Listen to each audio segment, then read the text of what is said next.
Buenos días, bienvenidos a todos. Hoy martes arrancamos con el primer panel del segundo día de la cumbre de la Iberosfera. Day of our meeting, our summit, Iberosphere. Everything is going to be conveyed through YouTube Europe channel and the ECR Group channel. We have here 4 guests. We're going to talk about think tanks. We're going to talk about what happens after the fall of Berlin Wall. 30 years ago also, Soviet Union disappeared, but communist regimes, socialist regimes during the 21st century started again. Some of the regimes stayed in Latin America. We have Cuba, Nicaragua, and Venezuela. Other countries are attempting. There are people deprived from freedom, liberty, and rights. People, the difference of liberty and being able to do whatsoever you want. We're going to think together. We have a think tank to think about risks, to think about opportunities, to correct things, and to take the temperature of Latin America scene. Good morning, welcome to you all. And we're going to start from the left to right. In this order, we have here this very relaxed way of presenting things. First of all, we're going to present who's who. What do we think about it? Jorge González Galarza, Executive Director of Civic Foundation from Madrid. Welcome. And as you are in Madrid and you have your base in Madrid, the first question goes to you. How about the situation in Madrid? How about rights and freedom in Madrid? Good morning. It's a great pleasure to be here. We'd like to thank political leaders, MPs, all of you. Thank you, Herman, for organizing this meeting. ECR team, thank you for this wonderful organization, for this conference, this summit that's been a success, and it's going to be a success. We see a very peculiar success all over the world. And I want to refer about freedom and liberty in Western worlds. So those liberal democracies, after the fall of Berlin Wall, we see the attempt of depriving people from freedom and liberties on both sides of the Atlantic Ocean. I'd like to refer something that's taken place recently that was mentioned by Ruth Rea, the journalist who's very famous because he published the Benedict option in 2017. And now he is the publisher of the Imaging Conservator, and he's based in Budapest. Ro told me that in 2017, springtime, he got a phone call in a very peculiar way from a Christian lady from the Czech Republic. She had been imprisoned in Prague for years, and the Czech regime said the lady was spying for the Vatican. That was said at that time. That was during the Soviet regime. They were saying that because they were Christians, they were saying they were spying for the Vatican.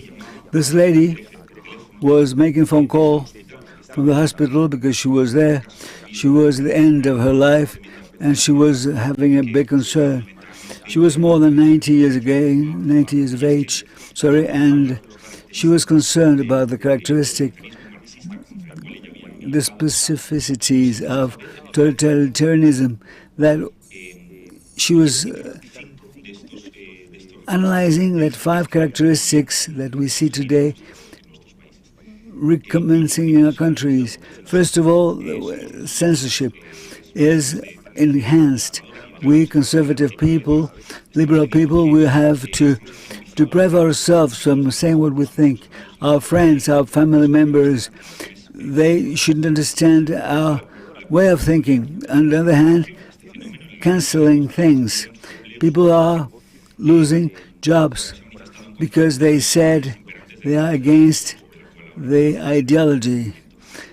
And the third time is that we have the mobs, digital people who are all the time going against, and that's quite common in Cuba, Nicaragua, where they say actos de repudio. So they are rejected, and they have all the walls are covered by slogans saying they are members of CIA and they work for American governments. That is what we see. There are Cubans here, those digital mobs that are censoring things and putting us aside. This is an Orwell language adapted to what's been said by this ideology. Fifthly, the states and entities, private entities, multinational entities, are trying to identify us with groups. We're members of groups, social groups, or racial groups, or elites. That's what said by Podemos, castas. They are going to destroy, or they want to destroy, our individual characteristics. This lady, this Czech lady, who made a phone call to Dreher, she said that I thought had disappeared after the Berlin Wall fall, but after this, we see trends that are kept in liberal democratic worlds. And that is the alert, that's a ring that was the base of the let not buy lies. Dissidents, people were confirming that everything they thought had disappeared with the fall of the Berlin Wall is still there. The word totalitarianism. Totalitarianism is a term that's still there, because when you evoke totalitarianism, we think about tough characteristic, repression, concentration camps, even killing people, genocides. But totalitarianism is not only that, it's not only political violence. It's not only reflecting, not always, as we said, George Orwell said in his book published in '84, they are totalitarianism. It is what Aldous Huxley described in his book, A Happy World, where they reorganized society in hierarchical ways based on intelligence, based on psychological control, controlling birth rates and so on. That's what the book is describing. Huxlerism, that is nowadays seen in Western worlds. There is another paper, another book that describes the situation, written by Professor Paula Corriza, and it is demons of democracy, totalitarianism, temptations, ideological radicalization within pluralistic systems, democratic systems, that is little by little depriving us from political plurality, different ways of thinking. They impose the pattern, ideological pattern, the liberal pattern, so to speak. And there are other two books, and this is my last contribution, trying to understand the current situation. The former communist Czesław Milosz, Polish writer, Nobel Prize, in his book, Mind, he described the individual desire to be like norms, to play by rules, to play by collective rules, to play by standards. That is something that's behind this woke ideology. And in his paper, the Russian or German Hannah Arendt, writer, said that totalitarianism is based on erosion of social links and atomization of individuals. That's present now in Western worlds. And this is sort of the broth we need, or they need, to develop this woke ideology. I think that both pathologies are present nowadays. Current situations are like I described, and this is what makes woke ideology a phenomenon that's almost a terrible situation for we loving freedom and liberty, because the author, Chirac, the French author, said that what made communism the enemy, which was difficult to contrast, was that he was based on helping people, victims, And that's behind the new ideologies, atomizing individuals and social pressure are both factors there, and they try to deprive legitimacy, trying to correct iniquities from the past.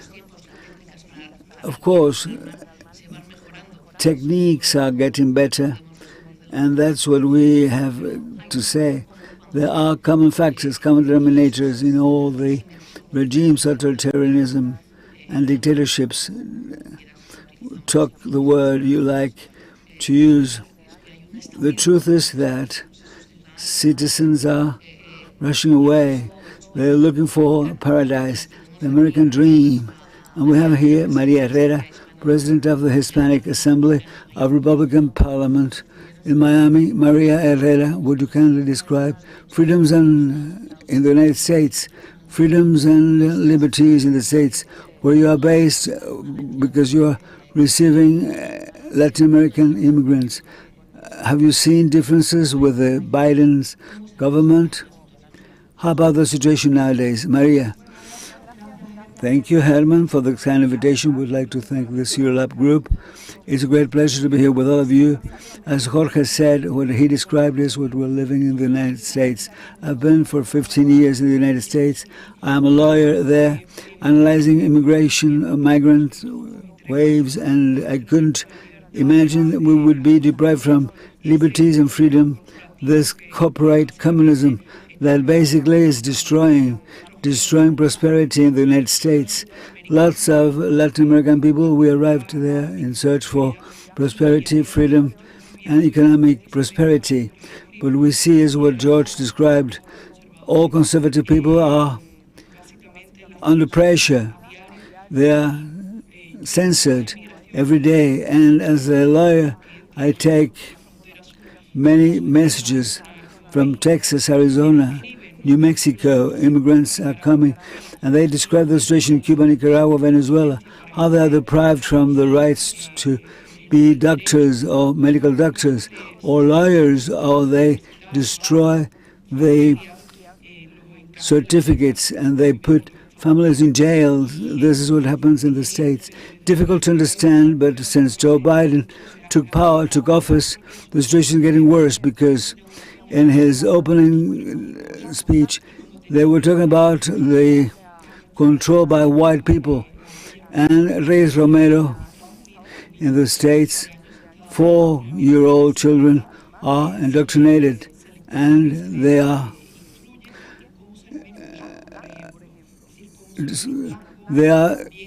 taught how to not to be white, not to be part of imperialism.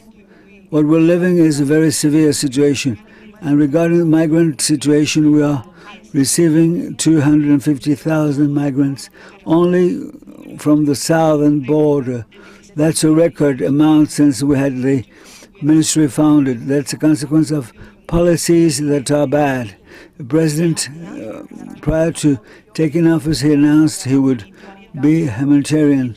He would be accepting migrants, but drug trafficking people, mafia, were waiting for the moment, because when we had, in 1 year, they get what mafia get in 1 month. So all the officers will make less money than the mafia people get in 1 month. So they get through Mexico. We're talking about 3,000 miles of border with Mexico.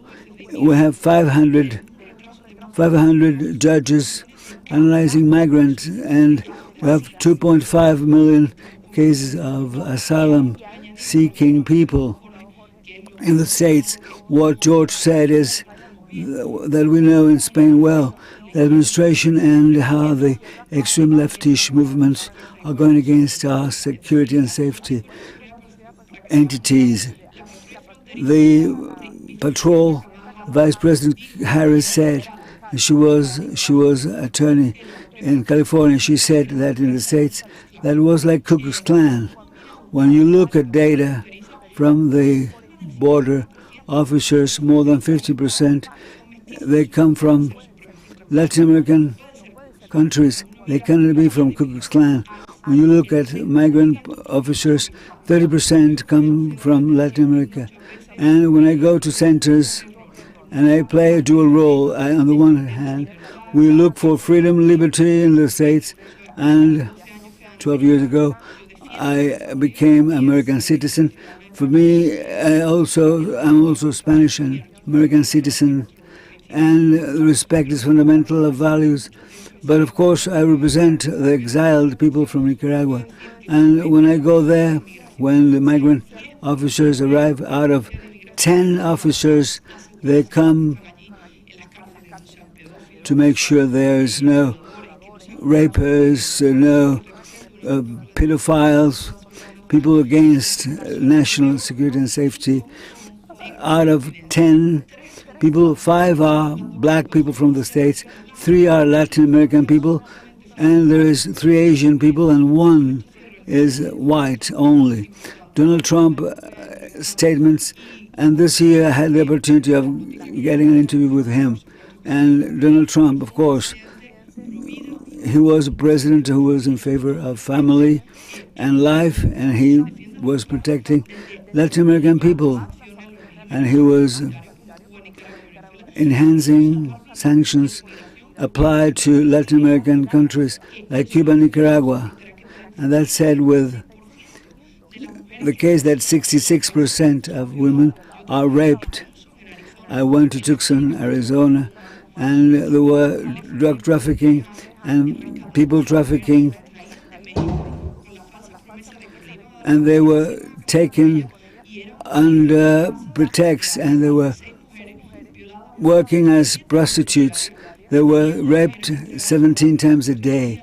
They were working as prostitutes. They were using drugs. And Joe Biden, and I say it many times, they tried to deprive me from the license, but I am not going to another country. Joe Biden is the president who's in favor of drug trafficking. He's in favor for traffic of people. The same thing with Kamala Harris. It's a real shame what happens. And they are destroying America, destroying the United States. They want to destabilize the country, which is the example of freedom. Joe Biden said that the wall was to be destroyed. The wall, he was supposed to finish what happened, what was started by Donald Trump. He said yes, but he opened the door, and he is allowing illegal migrants to arrive to the States, violating rules, breaching the law, and they send them back. How are you explaining this? This is significant, but Joe Biden, the way he explains, the way he is closing this wall is that he says that this ought to be finished. He's finishing the wall that started by Clinton, was started by Clinton, not Trump. Clinton started constructing the wall at the border with the United States, with Mexico. There is something true, something important that is quite peculiar. It's unbelievable, but the truth is that more than 70% of Latin American people in the States are in favor of the construction of the wall, stopping human trafficking, illegal migrants, and there are 2 governors. One will be our president in the United States, Ron DeSantis, governor of Florida, and the other one is Greg from Abbott from Texas. And they said it's impossible to waste public money because according to the Constitution, children arriving in this illegal mode have free education rights. That is, in Florida, for instance, costing a lot of money to us. Leftish, they said that migrants are contributing more than we people pay for. They said they are giving more, they're contributing more. But the education we pay, I live in Miami, when we train children, minors, that is negative.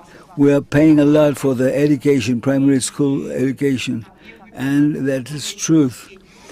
In my private practice as a lawyer. I receive Cuban people, Nicaraguan people, Venezuelan people.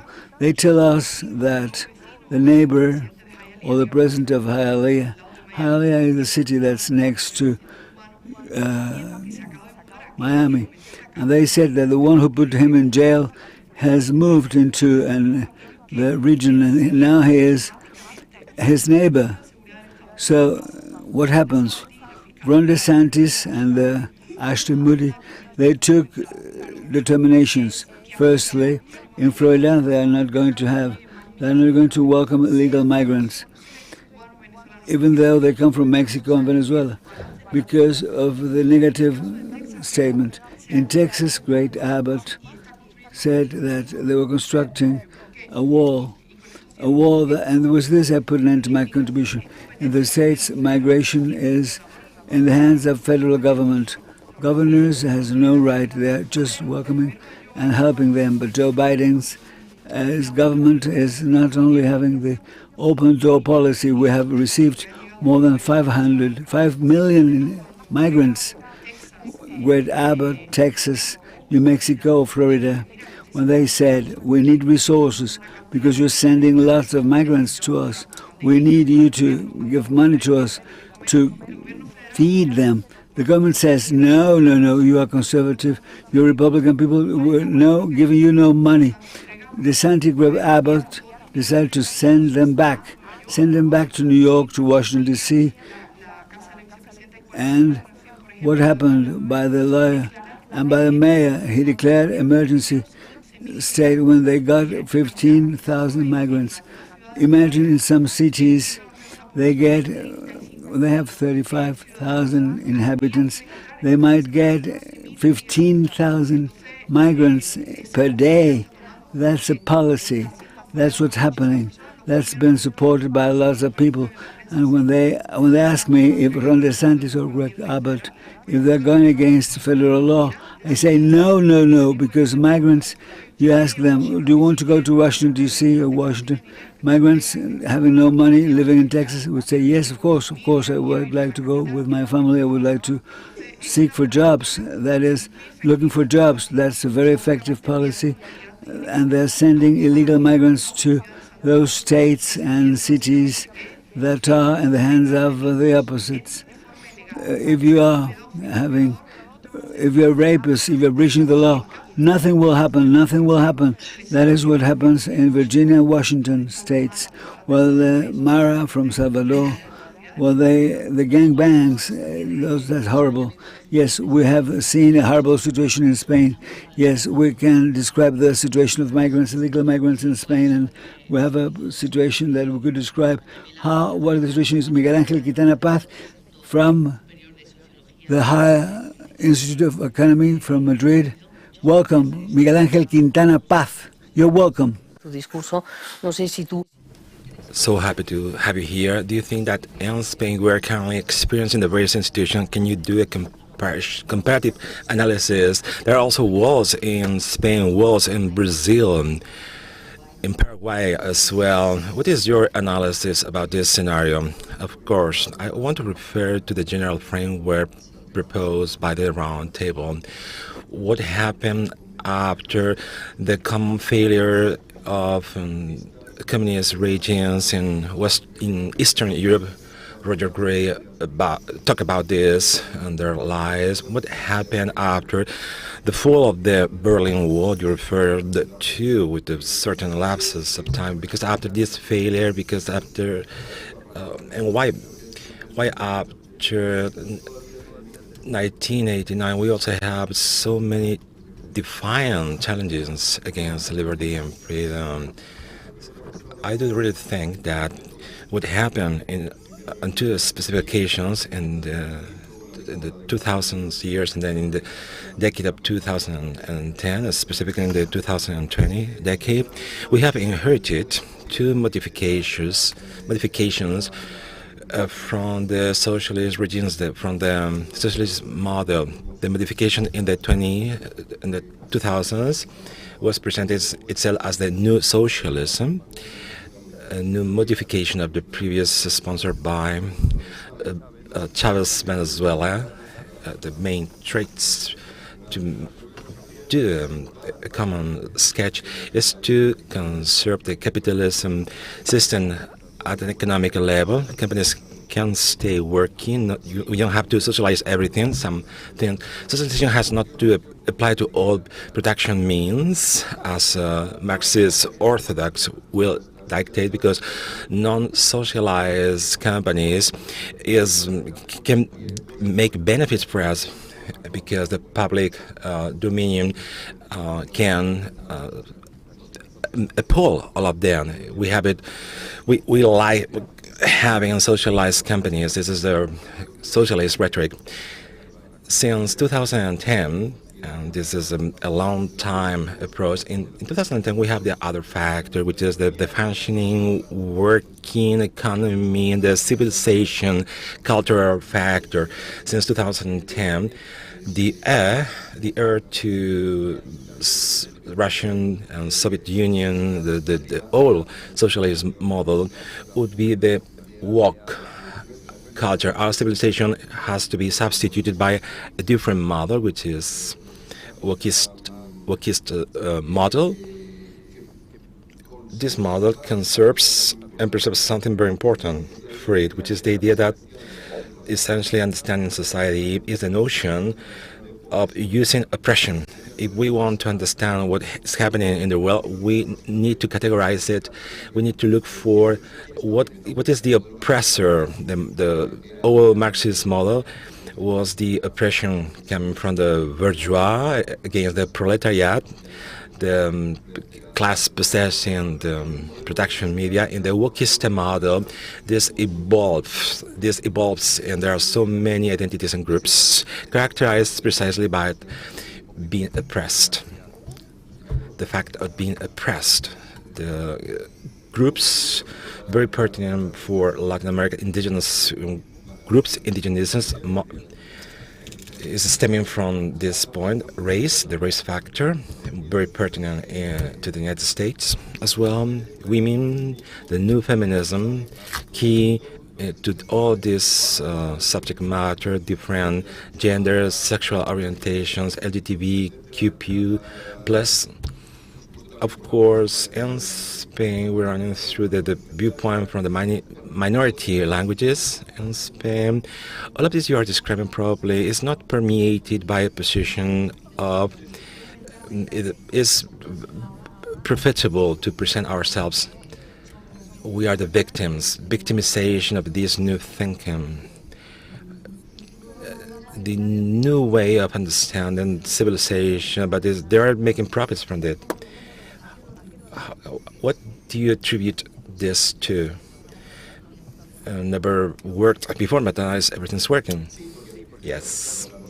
When the notion of oppression is a key to success, the victim is the one who has to be redeemed from his position of being a victim. Being a victim is very profitable. This is a very funny phenomenon in our society. All people protesting or exposing themselves in public or calling attention from the public opinion, they present themselves as victims. They are not present themselves as talented people or contributing to society with many other ways. They call attention themselves by being victims. Oh, look at me, I'm a victim. We need to be subtle about this criticism review of victimization, because you can draw that we are criticizing victims is a key factor, an essential sine qua non factor for the Western civilization to understand our civilization, which is the attention to victims. It's not a criticism against the victims, it's a criticism to be a victim when you are not a victim. When you talk about victimization, it seems like we forget that the notion of victim is key in our civilization. It's not something fortuitous or casual. This explains the power of wokism, which goes deep down into our roots. I'm not selecting one random term to build something. It's something essential to our civilization. In the Judeo-Christian civilization, such as the recovery of victims. Even the Greek part and Roman part of our civilization, our Jew-Christian civilization and Greco civilization, Greek and Romans, no matter, Carlos said, we are into humanities, and we recognize their primacy in culture and philosophy and so on. Roman and Greek civilizations, as many other civilizations from the antique times, these civilizations are cruel to the oppressed. They despise the oppressed.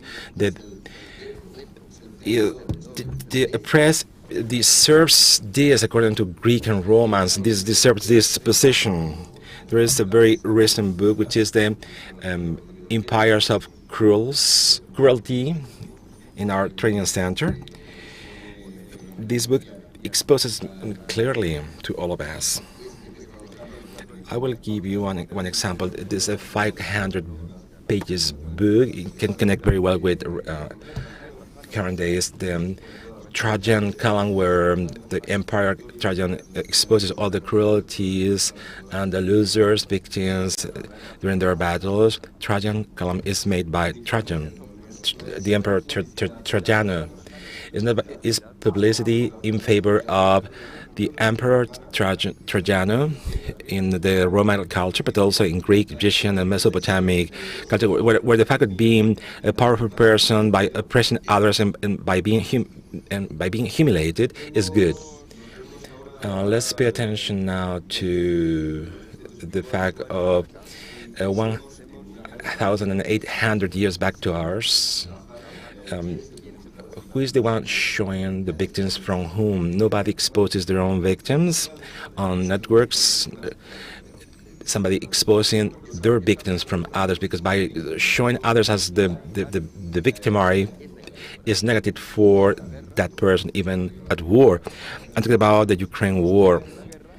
Today, we still conserve and preserve the idea that inside our civilization that the victim deserves special attention, not for the fact that being a victim has to be refused, but just the opposite, just the other way around. So this is the hope is imposing to others, to his woman, after losing their children, their properties, their health. Hope is sick. Hope has lost everything. Is a sufferer or loser, and the loser nonetheless intuits that this position of being a victim is not because of guilt or because he's deserving this or because he has to be refused. It's just the other way around. It's a doubtful position is in the philosopher Hobbes, in the Jew previous Testament, Old Testament, is appearing very extensively in the New Testament, in the figure of Jesus the Christ, but being a victim, but not for the fact being a victim is a reprove or a loser. I want to tell you, my friends, that which is a solution in our civilization proposing before the position of the victim, the Marxist solution.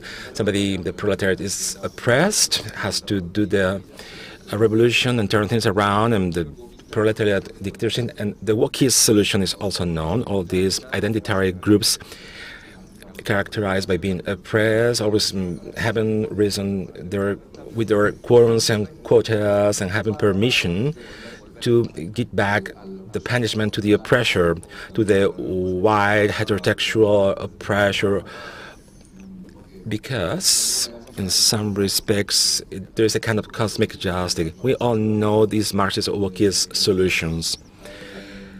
The solution, the standard solution in our culture, has to do with Girard, by citing this person in a very paradigmatic way, is the forgiveness, the pardon.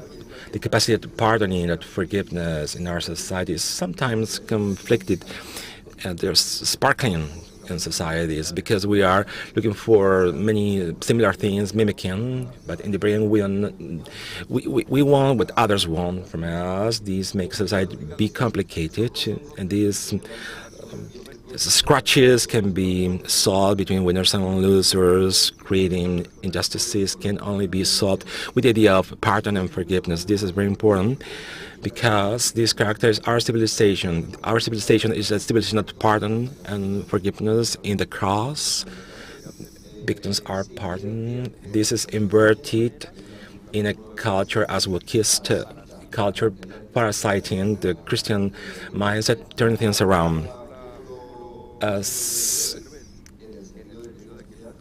In the sense, this is a non-pardon, non-forgiveness society. The one doing something wrong has to ask for pardon. Humiliation is demanded as a humiliatory right, but you can ask for pardon, but you are never given or conceded this pardon. The interior minister, we can, as an example, the last example I saw last night, Spain's interior minister, after so many university, college bad things, the bullies gave their forgiveness, and minister says, no, it's not enough. It's about humiliating more and more to these bullies. The anecdote is elevated to the category of state when it's not. One thing is the ways on a scenario, on a stage, as you mentioned, but pardon, forgiveness has to be incorporated to the figure of justice. With no justice, we'll find scenarios we are describing currently. And these communist regimes can continue because there is no justice, which is the pillar of all democracy. I want that Juan Angel Soto, the Sounds International Foundation area director, talk about all these victimized groups. Victimized does not mean that they are good. You can be in a situation you need to correct or arrange something else. Civilizations are evolving. What analysis are doing from the Sounds Foundation regarding what's happening currently at South America? Do you think that we need to change the idea of leadership, new leaderships, to look for not cacique-style leadership? What is your current vision about this? Thank you very much. Political group ECR Eurolat, thank you so much for having me be here.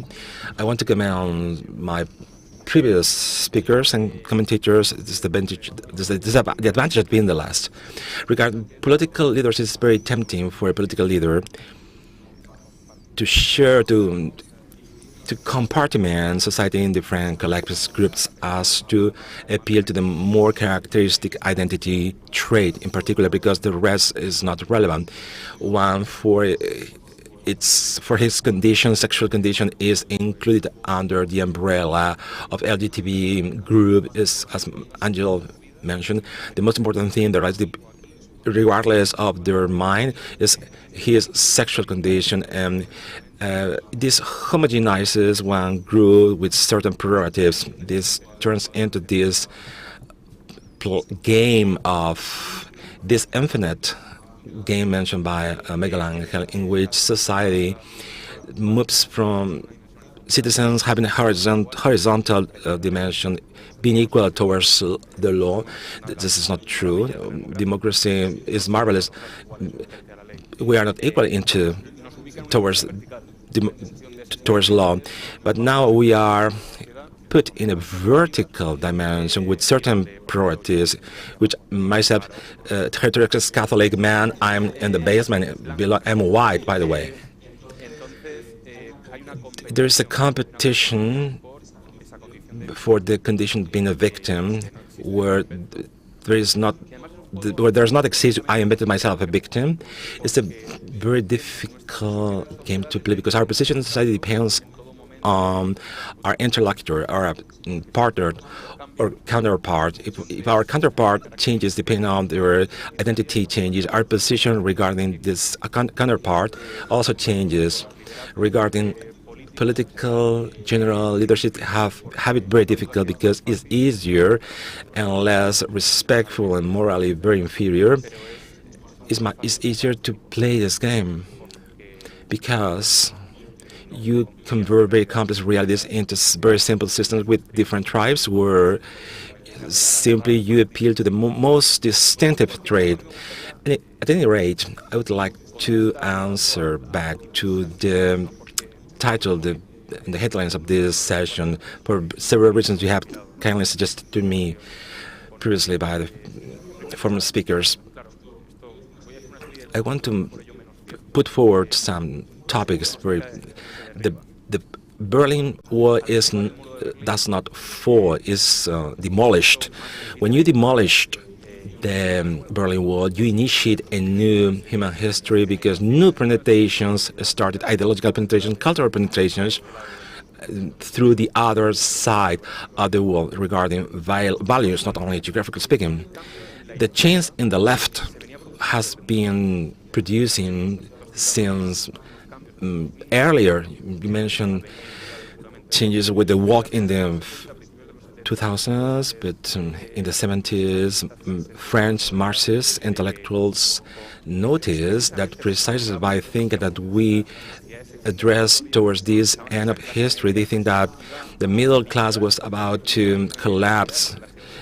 The middle class was about to collapse the working class, the fishing area, and they started to intellectually wondering and academically wondering about the new groups and collectors towards Marxist dialectic has to move forward, identity and confrontation, which is the engine in which they live, in which everything is Marxism flourishes. Precisely, the working class is not disappearing. Working class is still a very important part of our society, which also triggers out some right political parties being disprotected or unprotected. Right people are giving support and proposals. So working class in Europe is feeling abandoned by the left. So the right political parties, the right has been very, very intelligently using all this, because they were political orphans by all respects. This being said, I think that we give a lot of merits to the Patriot International Communism after communist ideological invasion after the Berlin Wall. We think that we also have the seed of evil by having embracing with no commitments a political philosophy turned into real ideology, sharing with Marxism a notion of human being and liberty, which is very similar, which is liberalism. Freedom understood as self-determination, non-serving, not only at the religious level, but also as a moral compass in the very first stage, proposing a moral relativism, this neutrality fallacy of the state regarding certain conceptions of lives of individuals, but nonetheless showing their real colors precisely to the side of the power they have been having. And in this respect, they show themselves very explicitly. Until today, is even more dangerous than communism, because the second is facing us, the first one is very, very corrupted, even though there is a philosophical relationship. And I'm trying to say that in a very risky way for us, having my dear Miguel Angel by my side, is the fact of wondering, philosophically speaking, with a heavyweight as Miguel Angel, liberalism as having the conceptual, philosophical conception and the idea of human being and liberty. It also explained to us how it is so good, deplorable understanding between, for example, between totalitarian communist regimes, this drug trafficking and dictatorships we mentioned before,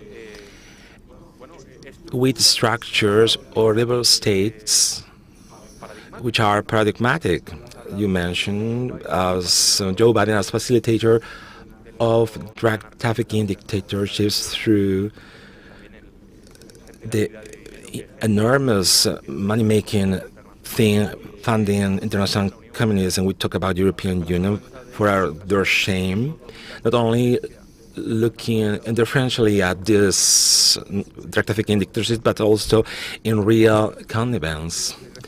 There is a philosophical explanation deep down in the perfect storm you mentioned before. The avalanche of citizens, the stampede of citizens looking for some retreats of liberty because they are suffering the perfect storm, not many ingredients being coordinating between themselves in order for them to be affected and attacked by everybody. They are sharing many traits, for example, the moralistic trait. We can see it with the more liberal section, the woke, and we can see it as well with the benefits to public policy level, the search for the benefit of the few, the globalist elites, common traits. Jorge has mentioned properly this because the enemy, we don't need it coming from the Eastern Europe with the Berlin Wall. We have our enemy at home. More visionary stuff about this liberalism turned into woke ideology, like I said, and I'm wrapping up. This generated over the past years a framework where I do think the conservative alternative, far from being something purely critical, negative, is full of hope and excitement. This last weekend has been a good example. And I'm wrapping up precisely by being more explicit in their intentions. It's not only disposing of the game check with the moral relativisms or neutral institutions. We are proposing an alternative in this kind of abolitionism represented by the Western and the table, the gaming table towards the woke option. We can put forward something which is not relativistic. Something is available for us regarding their living proposal and political proposal. In that respect, our proposal can move forward and slide easily within this political game on that table as an option, perfectly legitimate, even more legitimate every day. This can be a problem because the legitimacy for certain options comes from passive subjects, but seen with more legitimacy, it was always been legitimate for their moral way, normative superior, instrumentally superior. It's a question of time for alternative to be the winner. These current times, this is precipitated. This process is with giant steps in curtailing freedoms and liberties and the rights for individuals. I would like you to analyze a new factor regarding the recent history, which is the COVID topic has put on the tray for many governments to put out seizures and to get into private life of citizens. How do you see it in the United States? Sorry for this intermission. This has been an excuse. COVID has been an excuse for certain governments and mindsets to unmask themselves and show their real colors. And they put them into evidence. This facilitates us to articulate our own response. In the United States of America, COVID has brought us the awakening of individuals' freedoms and liberties.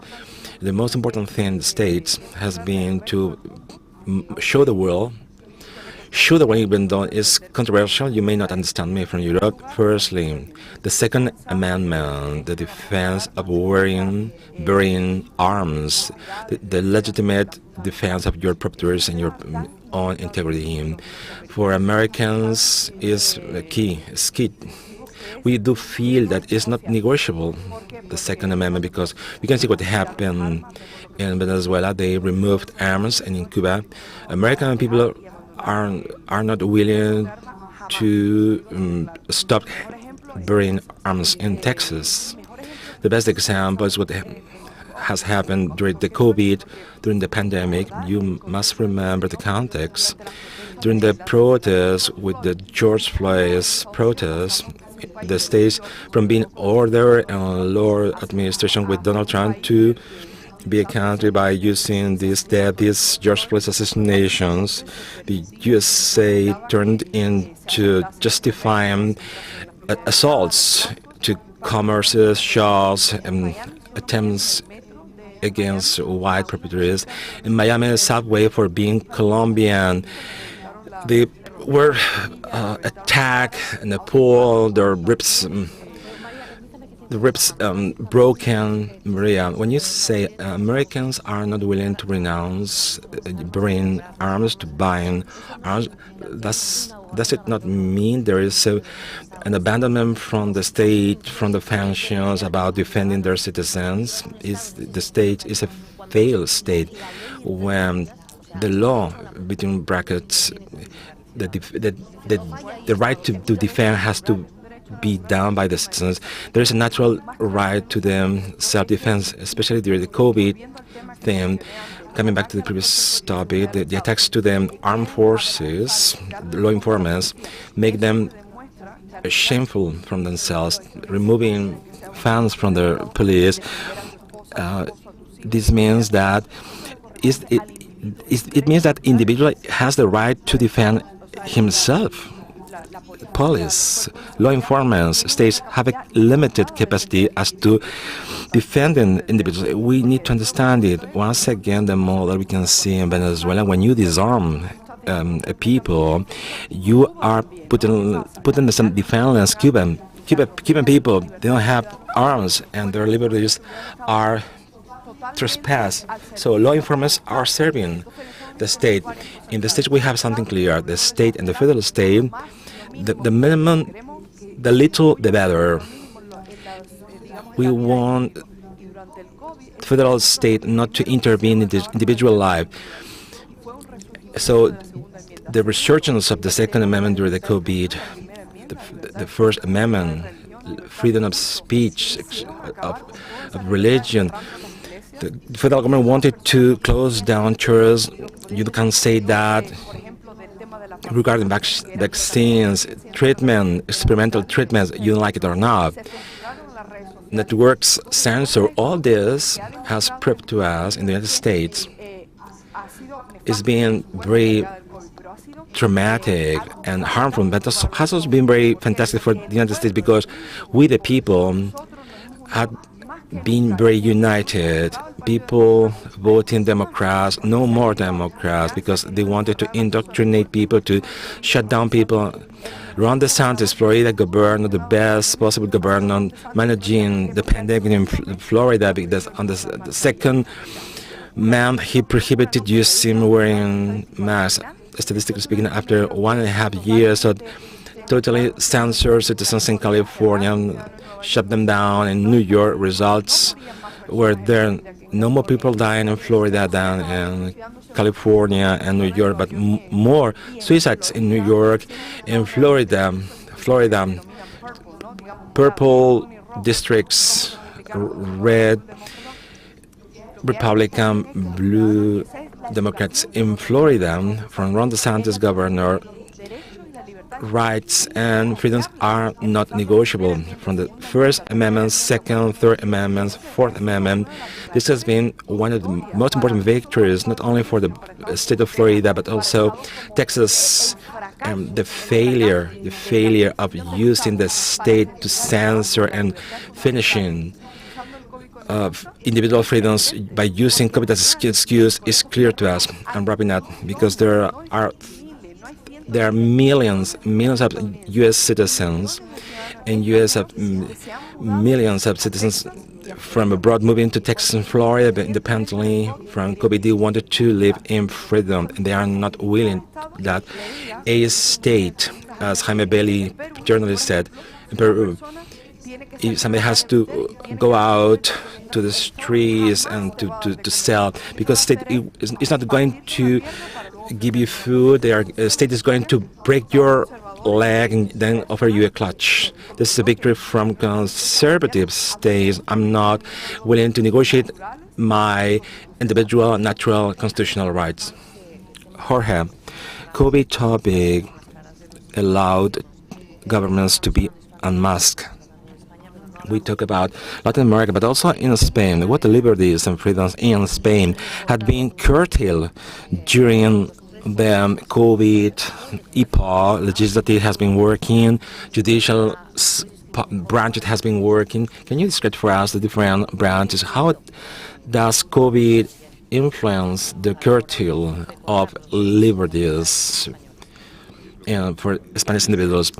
Undoubtedly, this healthcare's Leviathan, Armageddon, to respond to the pandemic has been going back in public liberties. I want to underline a paradox.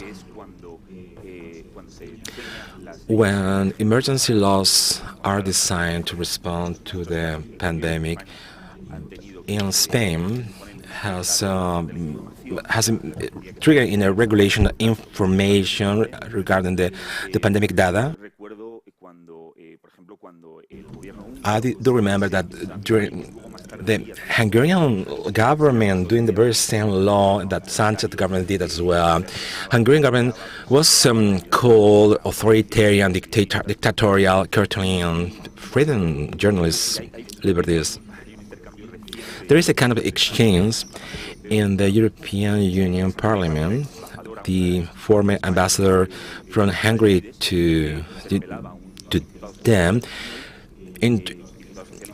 interpolated by Spanish MPs regarding the Orban government, regarding something more general than COVID. This Euro-socialist MP criticizing Hungary, and this Hungarian MP said that Pedro Sanchez emergency state has been nullified for being against the constitution. Nobody talks about this in Europe. Nobody talks about the trespass independence of judges in Spain and revolving doors between the prosecutors and some judges.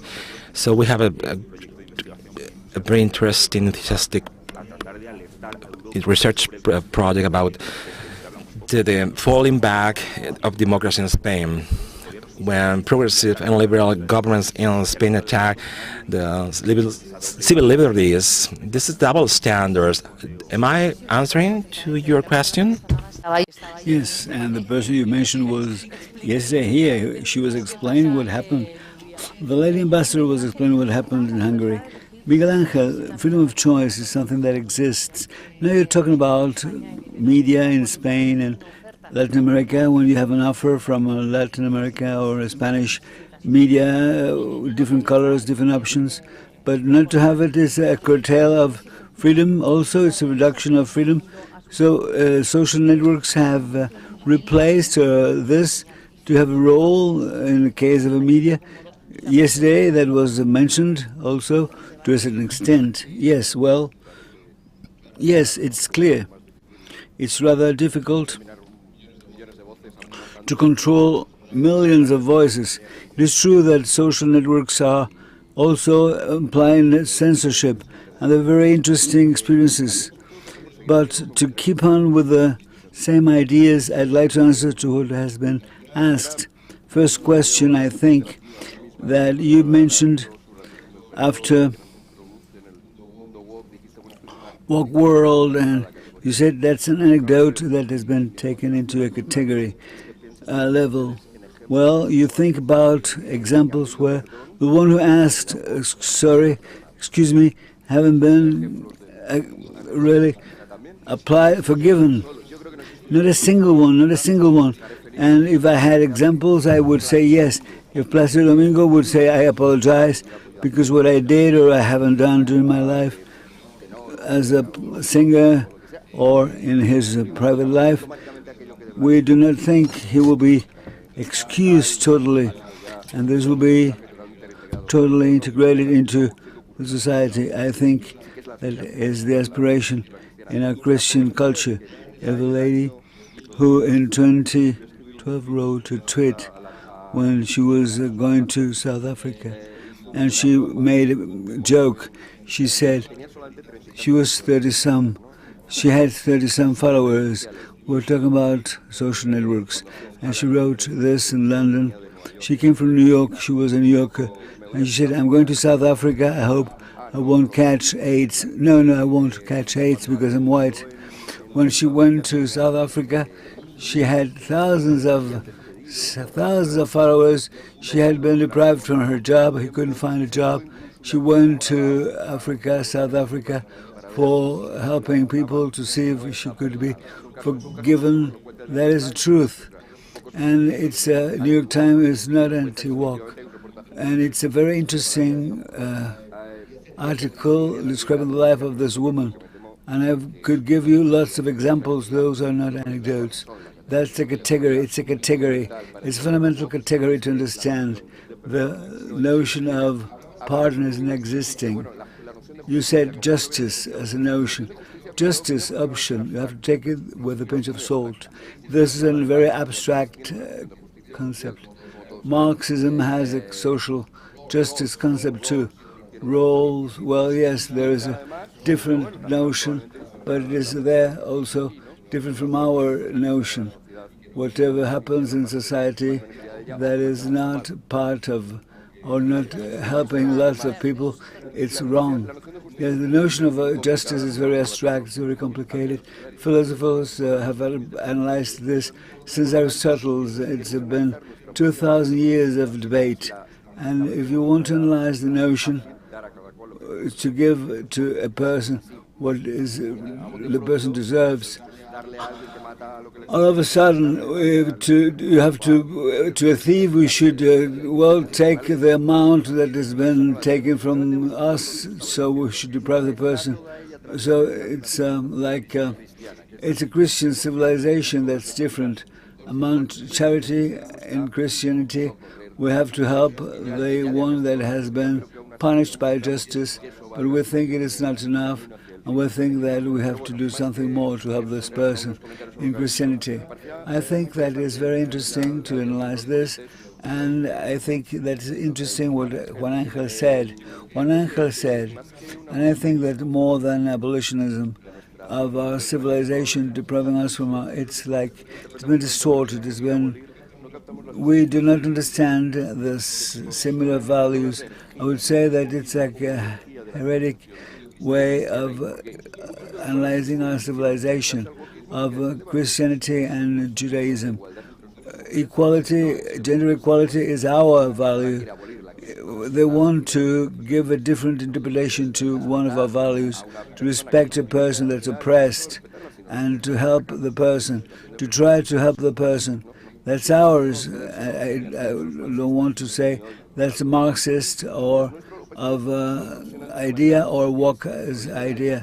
I think, etc., etc. I think that one of the elements, the key elements of wokeism is that those are our ideas but been distorted, manipulated. And we're talking about French philosophers, French writers saying, well, God, forgive me, God, because, I think that French writers, I think that the ones who are guilty, having identified that the improvement of low classes and middle classes in Europe, they said it was not possible to have workers to go for revolution because they were not having enough people. Proletarians are those who can not lose anything, because in America and in Europe during the 50s, of course, they had lots of things to lose. They could lose a car, they could lose a house, they could lose a second house in Torrevieja, Alicante. That was not possible for them to go for revolutionary items. And that is something that is not casual. It is due to the evolution of Marxism. It is the Frankfurt School evolution. Marcuse said that you see this in Marcuse, the minority groups and French people, French philosophers, Foucault and other writers, Attari, they said that perhaps they were analyzing this. That's the part we forget about, that liberal thinking, freedom due to the expression of freedom has contributed to that, freedom for the sake of freedom. We've mentioned this, and I think it is important to give ideas, but you haven't explained the role. There is a debate, when you talk about it, there is a debate on who's guilty of wokeism. Marxism, as it said, because they wanted to correct the title of this, because they said communism or liberalism. I said that the debate is not that. It's not one or the other one that's guilty. Both could be guilty. And I think that would explain, yes, we have to give responsibilities in a proportional mode. Yes, but that will explain why there is a strength during the Cold War. Yes, but if it comes from both sides, we understand why it's still there. Yes, well, one thing is to think about justice, and another thing is to have a society without laws. We have a crisis in Spain, judicial power. The pandemic helped us to attack judicial power. We know without law, dictatorships, and they say, well, there are dictatorship if there is a right-wing movement only. But analyze governments. Would we analyze regimes, Latin American regimes, that took pandemic as a pretext? And this is when the individual is not understanding, because the person is at home. The person is at home. And when the person wants to go out in the morning, there was no protection. There is a curtail of values. The person was deprived from rights. So the executive and the law, the state of law, the person is deprived from rights. So we haven't got the time, but we're going to analyze some questions now, some short answers, and then think about answering. Yes, I would like to answer to this part, if you allow me. Yes, well, there's no time. In Latin America, the truth is that over-dimensioning of state is something that is taking place in this drug trafficking dictatorial government that did exist prior to the pandemic. It's been accelerated, like tension's been accelerated, and we see the same diagnosis. Two factions having answers that are different. For instance, we see, we could establish differences, state or nationalism on one side, and on the other side, globalism. And during the pandemic, they have the same diagnostic value. Architecture, the liberal architecture, was a failure. After 2008 crisis. Global answer to a global threat was wrong. The tension is there due to the severity of the problems. The first people said, yes, that's why we have to give an answer. It's the nation state who can put the right answer on top of the table, the importance of a nation state as the one who's going to guarantee, who's going to have legitimacy, political legitimacy. The other governments are only, well, that didn't function because of a lack of investment, lack of sovereignty, and this tension was accelerated. You've mentioned something that's important also in Latin American countries. In Latin America, it is especially intense, more than in Western Europe, what happens, and I'd like to be in the same line of thoughts, what you've mentioned. You've mentioned that in favor of freedom and liberty. You've been Republican in the philosophical approach. Regarding the Second Amendment, I haven't got anything to say about it, because in this, liberalism failed. We were told freedom and liberty as a negative thing. Negative things. Freedom and liberty, negative things. Absence of coercion. But in some cases, in a few occasions in Western world, we talk about positive freedom, because it is positive to go to regions in the world who are deprived from resources. It's easy to go to Somalia, it's easy to go to African countries, and I'm talking about a failed state, Somalia. And it is easy to go there and tell a person who's there, you're free because you haven't got any rule on top of you to play with. But the person would say that's fake because I haven't got the tools, I haven't got the instruments to have my life project, family project, career development project, and so on. In many occasions, in all of the occasions, you need the architecture of a state. But of course, the problem is to what extent, because we know that the state is guaranteeing our protection, guaranteeing our freedom and liberties, guaranteeing safety and security. If the state should exist, that's why the state should exist. But it's true that a threat to our freedom and liberty is precisely the public control.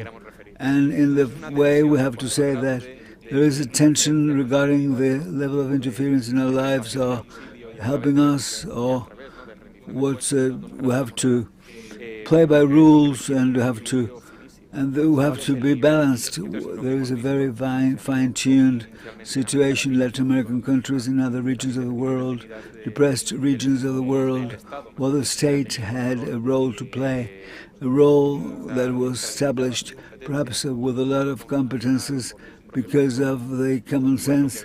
What we have to say is that clearly this is a different threshold, a threshold that will require to be explored, but the threshold has been trespassed, and now we are at a situation where we have to push.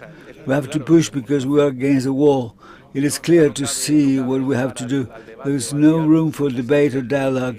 The truth is that that's obvious, that we're gaining terrain, that our proposal, alternative proposal, is, as I said before, giving us lots of possibilities. I think we're gaining terrain, and I think that we're gaining place, and it is what has been described in Europe and other latitudes. I think so, because the level of, or the threats that we have in front of us is huge. Nevertheless, and with this, I'd like to talk very fast. I'd like to answer, that's not new. Anything's new. The seed was there. The seed was there at home. And the truth is that we had something going that has been derived into what we have now. But the seed was already there. And I think that talking about 89, saying that is the end of the story, it is like saying Cold War is a Cold War. But I have a friend who was fighting against Kalashnikov, against Cuban soldiers in Angola. If you ask in sub-Saharan Africa, it wasn't a Cold War, it was a very hard situation, because I have a friend who was working with this and fighting Cuban soldiers in Angola. It is nothing de novo. It is a project that's been there for years and years. And the truth is that I would like to ask, there is no capacity of correcting this. That's a long path. Hegemony is there, yes, but it's been corrected. We haven't. It's been, for instance, the Berlin Wall.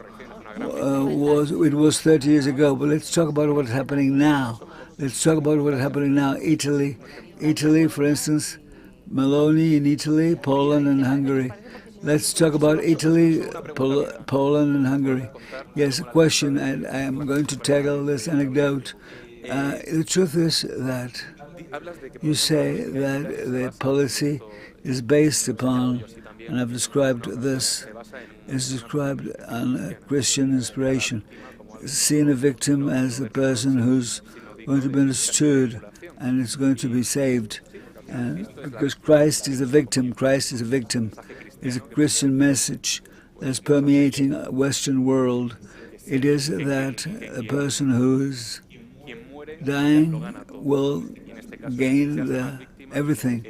The victim gets admiration. The victim gets the attempt to be emulated. It is something, it's a vertical career.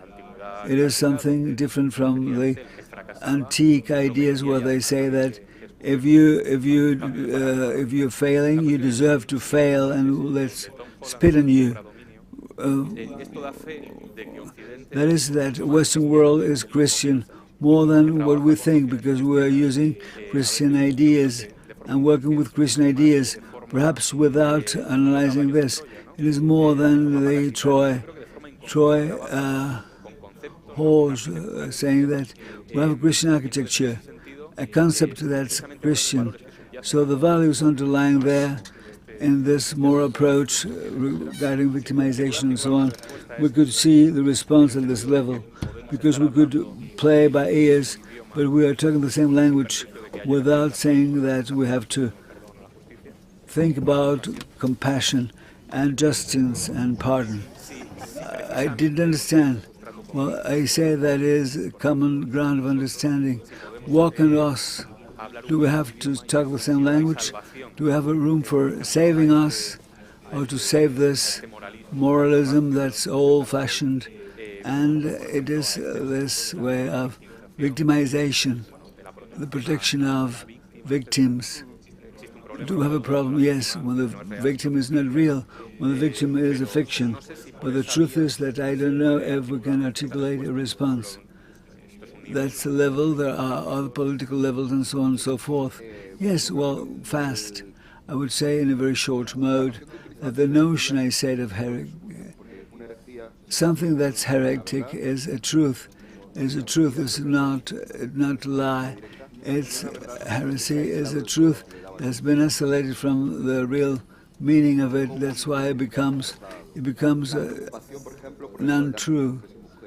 Equality of gender equality, for instance, we speak the same language. If we're able to prove that we have the same concerns, that we are considering gender history and gender historical elements like justice, and not putting a pressure of the one that you consider as oppressed, and the one that is, I would say, I'm going to go against males because males are victimizing women, and within 500 years are going to walk. This will be taken into consideration within 500 years, because males will be victims there. But I think that we can consider this, but we have to take into consideration that the important thing is that heresy and mistakes have no value taken as such. Only in a very broad sense they might have that characteristic. I don't think like you, thinking that the best are the winners. Winners, like I think that in the middle of 8th century, if it was true, we have a short of part of Spain, France, shore Armenia, and if you look at the world, they would say that's going to finish, that's going to be finished. There are moments of ups and downs that's taking centuries to develop, but even though there's no guarantee for a success, I think that we have to take into consideration that we're including this in a very broad sense. The other one will have a dialectic approach. You have conducted evil, and the civilization that we've seen has been oppressive, been colonialistic, and we have to get rid of the civilization. It is you or myself. And we have a solution saying, let's integrate everything and let's see how your values make sense within my values.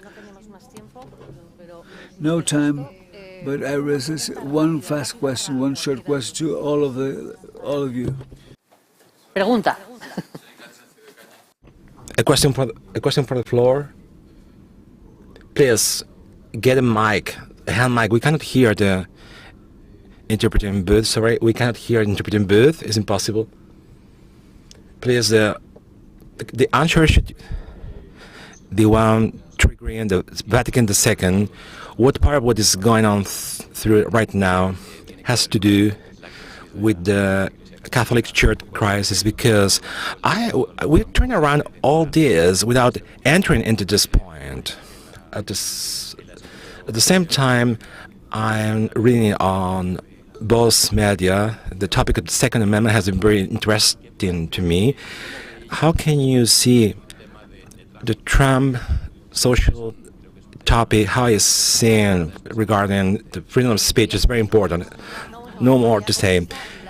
Maria, deep down questions for the next panel. Your question is Trump and social networks affecting the whole process. The speaker is not using the microphone. Interpreters cannot hear properly because he is not using the hand. Regarding the Twitter censorship, you're proposing this. How Trump created their own private network. What's the Twitter criteria regarding your thoughts? Trump's role, Trump legacy is precisely the defense of fundamental freedoms and liberties. Trump has awakened American society and all societies. He has been an undiscussable leader for fundamental individual rights. Trump's social network is of paramount importance. There are justly representatives here gathered with Jason Miller, communications counselor.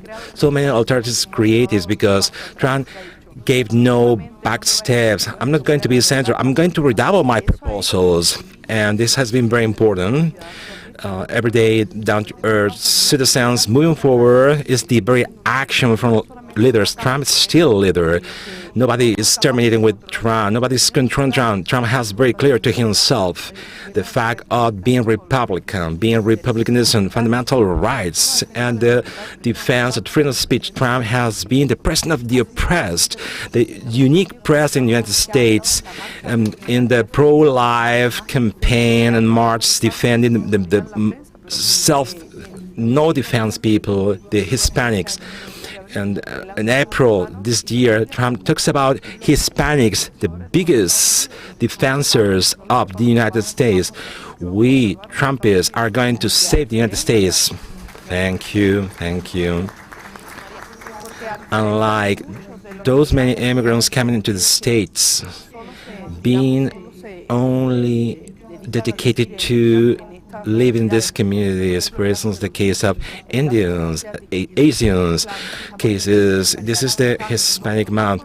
The more we know our history, we founded the very first American society, San Agustin in Florida, Santa Fe in New Mexico. We lifted this country, we defended until with Bernardo de Galvez independence won in Louisiana. The more we know the Hispanic society in the States, and the more we recognize we are pro-life, pro-family, pro-liberties, the more support we'll give. Last week, Donald Trump came, and with the very first Hispanic American community in Florida was founded.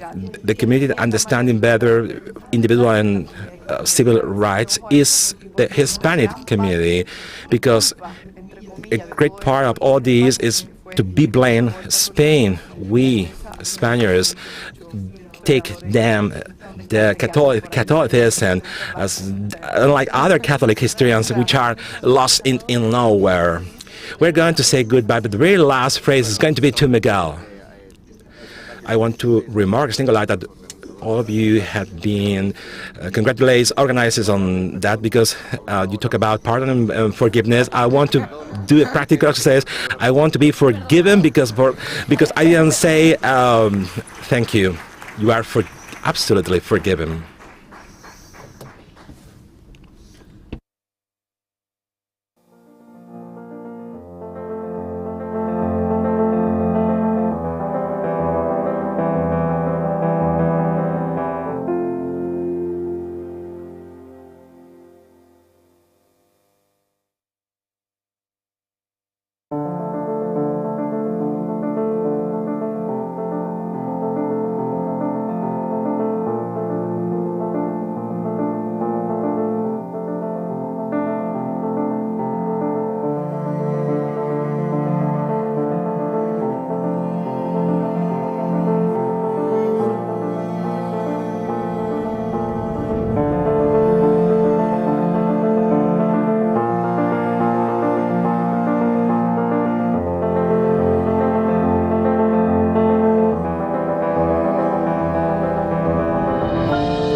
Hello, everybody. Let's start with the second panel, please. Take a seat as soon as possible. You kindly take a seat. We're about to start our second panel. Please remain seated.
Good morning, everybody. Very firstly, my deepest thanks to the ECR Eurolat President Herman Tex. Jorge Buxade defined Herman as a soldier, a peloton soldier who is about to save civilization. This action from Oxman Spengler, I would add upon that Herman Tex is not always the soldier, it's also the infantry peloton and vanguard.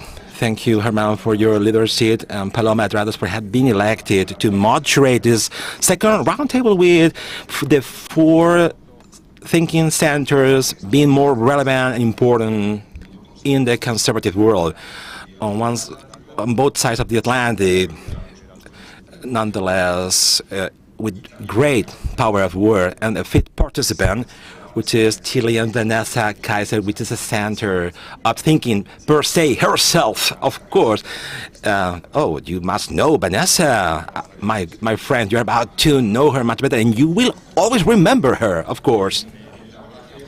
This is vertiginous, voracious political actions to think about the main questions and tenets, to conduct the right diagnosis correctly, and to offer leading guidelines that many times are proposals, not reactions, to agitate consciousness and to move the cultural world, not only within the political parties, but also the academia and our national level.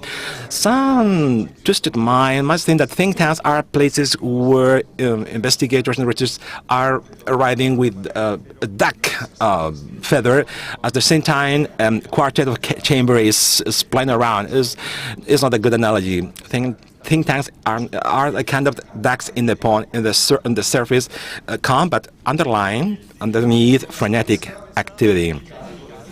The topic of this roundtable is like a frantic frenzy underwater world. The imperative mobilization of the consciousness of the European Iberoamerican alliance, awakening the moral muscle, the atrophied moral muscle, for decades atrophied of not being used. Allow me to be impolite, to go back and to leave Vanessa Kaiser to the very end, just following the order of antiquity and seniorness. Let's see on the other side in the Mike Gonzalez in the at the dawn of Washington, the main researcher, senior researcher. Mike Gonzalez, the Heritage Foundation, Mike Gonzalez, Tia Redondo, Senior Fellow on E-Pluribus at the Heritage Foundation. Very good morning, my friend Mike. Jose Antonio, this order of antiquity, this order of seniorness, regarding the foundation, I mean the foundation, don't call me an elder person, please. I'm not that old, my friend. If you like my friend, like something unthinkable life, I'm going to ask an American to criticize Europeans.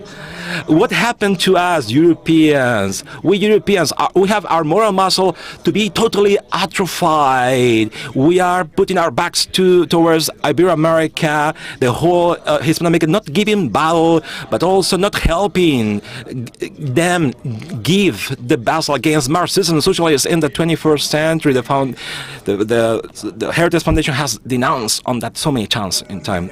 My friend, thank you very much, my friend, because this allows me to recognize the clear role played by Spain. Spain can only play this role.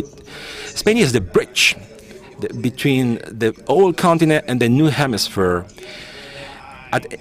At any dinner in Montevideo with the Uruguayan, Paraguayan, the Spaniards being there is like a family member, the same as the other part of Europe. When I talk about Spain, I'm not talking about the Sanchez government. I talk about Vox, the Sanchez Foundation, the cartel from the Madrid Forum that have realized, which is a key moment in our lives, and we have to recognize it now. If you want me to start by, I don't know, to start criticizing Europeans, I thought that they will only last 1 hour of criticism. My goodness. Everybody criticizes it in the States very reasonably as exporting these theories all over the world, but we need to know that we import these theories from Germany with the School of Frankfurt. That has to be seen. Many people say Frankfurt School was a group of intellectuals, Marxist intellectuals. They were members of the party in the majority, members of the German Communist Party, and members of the Comintern, appointed by Lenin to save this European communism. And this series came to the States. We smashed on them, and we give them some relevance, and we have exported all over the world from the States. I'm sorry for that. Phenomenal. Great, man.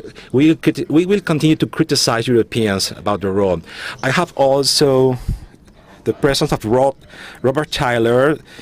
Robert Tyler, Senior Policy Advisor, of course. You are young, but you are now a senior advisor, my goodness, for a historical center, New Direction. You are the author of the Conservative Revolutions Trespassing Frontiers and Boundaries. Once again, go back to you, those seeking for responses for the great problems in this 21st century. New Directions is the clear example as how to lead a network of alliances between the North America and the rest of the world. Mr. Tyler, from your experience in New Direction, how can we intervene and create an alliance in the Iberosphere region where reaction forces towards the socialists in the 21st century have provoked in many places the war by themselves? Thank you very much to the ECR group and the Eurolat movement inside the ECR.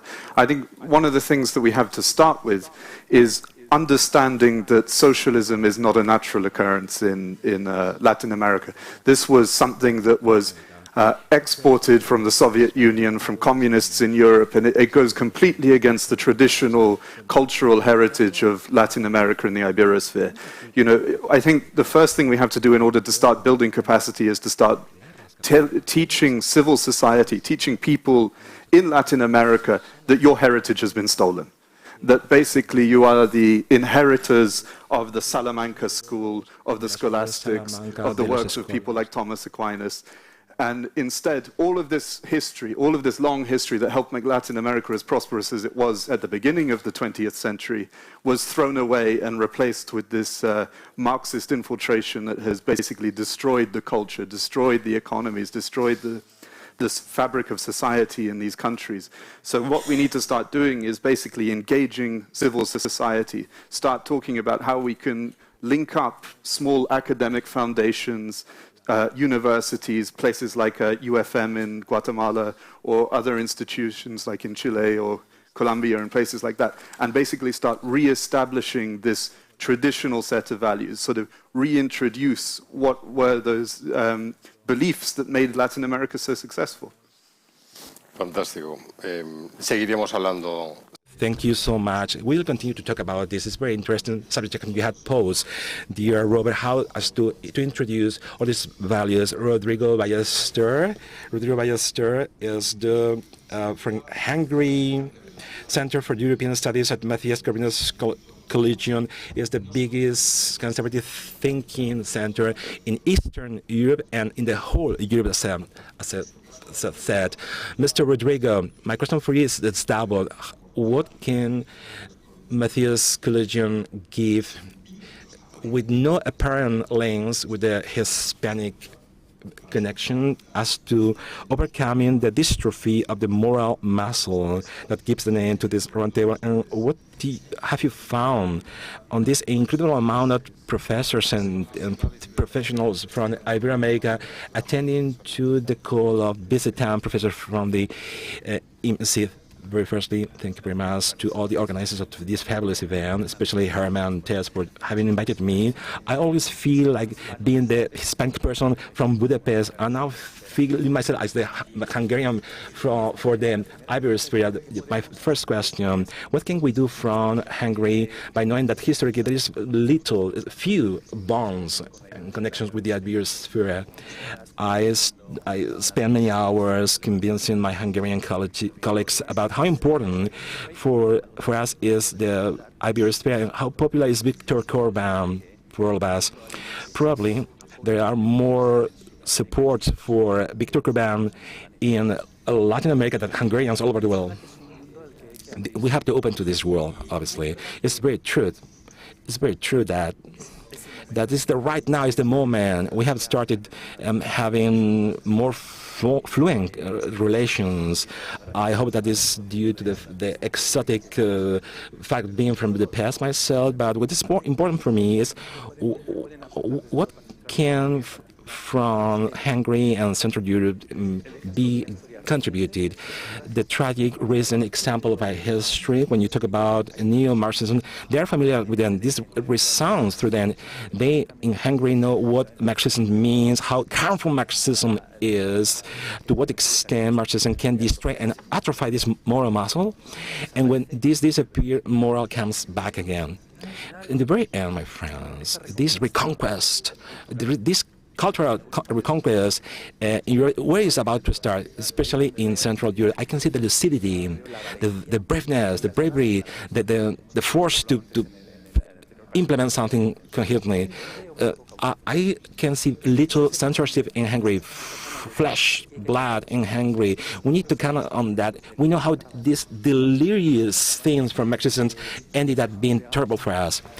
This is the part we need to remember and to take at Hungarian people as a reference, as a pivoting point, because Hungarians know what they're talking about. They have not devoured themselves by prosperity. The atrophied moral muscle comes through this food binging of prosperity in Western Europe, less in Hungary. This gives Hungarians this intellectual agility as to stay firm towards this cultural battle against the European Union. So many in disguise with the idea of a state of law, the rule of law, but these are cultural laws in reality. Why, if not Hungary, the European Union is pursuing, is persecuting Hungary for their children's law because we are against promoting gender-based ideology and the promotion of homosexuality. Wow, why on earth the European Commission is putting their feet in homosexuality? By answering your second question, I would like to say, what have we seen from Iberosphere intellectuals, South America, North America, and Europe as well? Coming into Budapest, Hungary, we have seen an unstoppable faith of liberty. Not only conservative intellectuals, of course, but we can be conservative per se, intellectuals per se, without asking for sorry. We also shelter people from all over the world, from all horizons in Budapest, on condition they have these attachments to reality, to the liberty in academia, authentic liberty. We have also invited people that had come to see us, and which are not conservative at all. We are the common factor, this thirst for freedom. They don't have even the best possible North American universities. American universities are now indoctrination machines. We are not Hungarians and indoctrination machines. We kindly shelter and welcome people asking for bread all over the 24 university centers in Hungary. Our think tank leg, we also have the educational leg with 6,000 students, small country, it's critical mass. From all ages and social conditions, everything is free. Free tuition all over the Hungarian territory, giving complementary education besides the one given in schools and universities, with the plus of patriotism, motherland thing, not looking into the navel. You are looking into the navel, you are LGBT, triple fees, or you want to change your races. There is a community transcending all of this, which is patria, motherland, which is the common factor for all of us in Hungary. And even though we are culturally speaking far from the Iberosphere due to historical reasons, we start seeing in Hungary the reality of Central Europe and more from Iberosphere, because there are so many things in common, cultural battle in common in Central Europe, currently conducted right now. They are preaching and put it into practice. I do think the laboratory manual regarding well-done conservative policies and the benefit for the whole population is phenomenally done in Central Europe, especially the country I know the most, which is Hungary. Hungary is a model to be followed. Well, you're very fast, bright. People are always fast. I'm going to try to summarize, and we have simultaneous translation, and it's a nightmare for our interpreters to be so fast. Let's say, well, you know, I'm saying this because Vanessa is going to take the floor. Jorge Martin Frias, director of Vincenzo Foundation. Welcome. Yes, a think tank, as Mike said. This is it's a very young center, younger than the party you work for, Vox, but it's been there and it's been acknowledged in the world as the one who's taken the ideas of the Charter of Madrid, Iberian Sphere, Freedom, and the Forum of Madrid. This is a very important idea. This is a great alliance, the alliance we haven't heard of till Vincenzo Foundation, of the opposite forces against Puebla Group and Sao Paulo Group. I think that, what about the steps, essential steps to take into consideration for this Vincenzo Foundation to have the success they have in Iberia and Latin America, and as the Bolsonaro said, the son said that Vox has taken the leadership and the ideas also on the other side of the Atlantic also. Yes, thank you very much. Good morning, dear Herman. Good morning, and thank you for your kind work. Thank you for organizing this meeting, this summit. And I think, I'm not guaranteeing any success, but thanks to people like you, Herman Tersch, and Victor Gonzalez, and Jorge Buchalde, I'd like to thank you all for your kind invitation, and thanks to Santiago Pascal, who has always considered the importance of a foundation to enlarge our scope and to enlarge the possibilities of our cultural war. I'd like to say that there are 4 elements to take into consideration that were quite clear. One element is ideas, attitudes, spaces, and operations.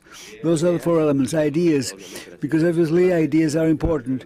And now that I was having a cup of coffee, and I remember what was said by Isaiah Berlin, who is an author whom I admire quite a lot.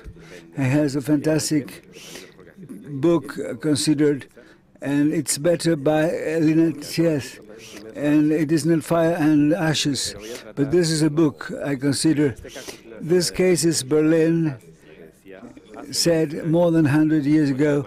This Heinrich Heine said there were French people who are not subestimating the concept of ideas. Philosophical concepts that are triggered might destroy civilization. Philosophical concepts created at university might destroy civilization. I remember I have given it a thought, and I wanted to go to the source, original source, because Berlin took the ideas but didn't write exactly what was said. So I took what was said by Heine in Religion of History and Philosophy. Religion and Philosophy. He said, take this, you people of action. You're only non-conscious people of the importance of thoughts. In silence, they have predetermined our way of doing and things in a very specific mode. You have that the importance of good ideas and not letting leftish movements. Well, I was about to say leftish people, but it's old-fashioned. I think it is old-fashioned. It is too mild, because saying criminal ideas, attitudes. Why is it important to have attitude? Because still a few moments ago we were always saying that, well, central governments were focused on economic and financial things, and it was badly done. Not only in Europe, not only in Spain, but also on the other side of the Atlantic and in many countries, the central rightish models established the arrival of criminal leftish movements to the power. In Chile, there was a president who opened the constitutional ideas after violence, riots organized from Venezuela, and he was the one who gave everything, who gave a constitution to the offenders. And Vanessa, correct me if I'm wrong. I think that there are 2 ideas that were taken into consideration. He was opening the constitutional ideas. He was given gender nominations and deputies according to the origin. So people who were saying, communists and all sorts of thinkers were taken into consideration. That should be not to ask for pardon or forgiveness. We have to fight for it, and I think that even those who are, we're not considering them as that. It is not only like a football game that we have rules of a game, and you have to respect the rules of the game. But people in front of us are not respecting any rules. They are enemies, and on top of this, they have interests that are there, and they have drug trafficking ideas, drug trafficking activities, and even, I would say, that when you have in front an enemy, you cannot treat the person as, in a game, the adversary. Those who are not rightish should understand that this is an exceptional moment and we have to fight against this. We have not to be afraid to define ourselves. And on the other hand, we shouldn't be afraid of being the leaders of whatever, not analyzing surveys. We have to go there to fight there and to have think tanks, ideas, and to have the leadership of political opinion, because it is the only way to succeed. On the other hand, we have people that we have adversaries which been written. Papers are against what public opinion thinks, and there are campaigns of lack of consideration for those ideas that are against mainstream ideas or installed ideas. So we have to be, not to take distance, we have to go for it and fight for it. Spaces. After Berlin Wall fall, we considered there was the end of it. There was a liberal order on and so on. Cultural Marxism was there and was before at universities, but there's infiltration taken place thanks to institutes and even schools. Even our children, our people, on judicial power also. And as such, we have to say that in cultural aspects, we have to consider that we have to go and take spaces. We have to take them out of those spaces and to construct new spaces without, because I'm going to be brief, cooperation. Cooperation is important. What's happening is not only something that is taking place. Rodrigo lives in Hungary. I live in Spain. There is Vanessa, and we have specificities, but we're suffering all the same situation. We have to cooperate. We have to work together. Cooperation is fundamental. This is why, and according to our local experience, we have to know that there is a government, communists are there. Some people are financed by Venezuela, some other people. The Secretary of State for the agenda was the lawyer of the FARC, and one of the creators of the peaceful processes in Havana, Secretary General of Communist Party, Enrique Santiago. And then we need cooperation. Cooperation is needed, but not to interfere, but to protect our sovereignty. Because we have the case of Venezuela. Venezuela has no sovereignty at all.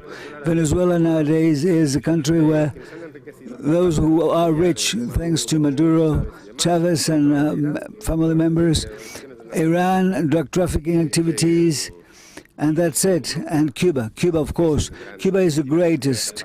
Cuba has the capacity of moving everything. I don't know how, but if we take the Charter of Madrid with the de novo ideas, with the say of talking things clearly, Sao Paulo, Puebla groups are described as such, and what happens from the other side of the Atlantic, from Sanders and other people who were in favor of Petro when he was a candidate, and then Boric also, and Kasper, and all of those people. Then this is why, first of all, the Charter of Madrid was accordingly written, and then we were surprised and we decided to consider this the foundation of Forum of Madrid, where we have an objective was to unmask and denounce Group of Sao Paulo, Group of Puebla Group. There are some former presidents of governments that are whitening those people. Zapatero is there, Irene Montero is there, Spanish people are there, Secretary of State is there, from the cooperation of the socialist PSOE party, and we want to unmask them, to denounce them, and to offer alternatives with our partners, and then to protect ourselves mutually, and to offer alternatives. This is why we have our partners, and we have to be fearless and to have clear-cut ideas, to fight against them, to fight them everywhere. And that's it I wanted to say, sorry. Yes, being fearless is important because we have to fear violence, but we have in front of us violence, and we have to be fearless, yes. This is a moment when I am not competent at all, and I would like to say that Vanessa Kaiser is there. We're afraid of her possibilities. I want to say hello to her yesterday, and of course, I couldn't sleep afterwards. She is member of Chilean University, Autonomous University from Chile, and she said she would put at stake big foundations to have our great questions asked. Challenge us, Vanessa. What about the big questions that should be asked to mobilize the muscle that's been,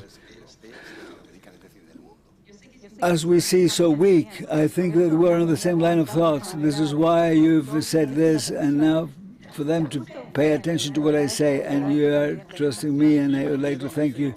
Yes, we trust you, but we fear you. Yeah, this is why. Yes, we have faith. Yes, faith, but we fear you. Yes, I would like to thank you, Herman. This is an experience. This is a great experience, because always I've been a rebel person, and I am among conservative people, and I think that they are like rebels, and this is a reality. This is symbiosis of two types of lives that were opposite before, but nowadays it's as a philosopher, because I am concerned by those ideas. How come? How could we take the best out of these situations that is not only reacting, not only resisting, but proposing things, being rebels against the imposition of an agenda, as he said, trying to make us be equally what? Homogeneous people. Each one of us being like a fish inside a tank, and it's easy to kill fishes there. So we have to consider that this homogenization is the origin of totalitarianism, and this homogeneous approach of the two angels that were described, and that was a lot of inspiration by the previous panel. Homogeneous situation in democracy or democratic countries are a big concern, and that's obvious nowadays. And I'd like to ask some questions to all of you, because I love to have a dialogue, an open dialogue. We have three layers. One layer is the being. It's a philosophical approach to be. How could a conservative person be a rebel? Why? It's not a revolutionary person. It's a rebel, being a rebel against imposition of a way of life. Not only the way of life, but several ways of lives. And this is how many ways of life are we going to consider that we have a common ground of understanding. And how about the main problem? I'd like to present this as an anecdote.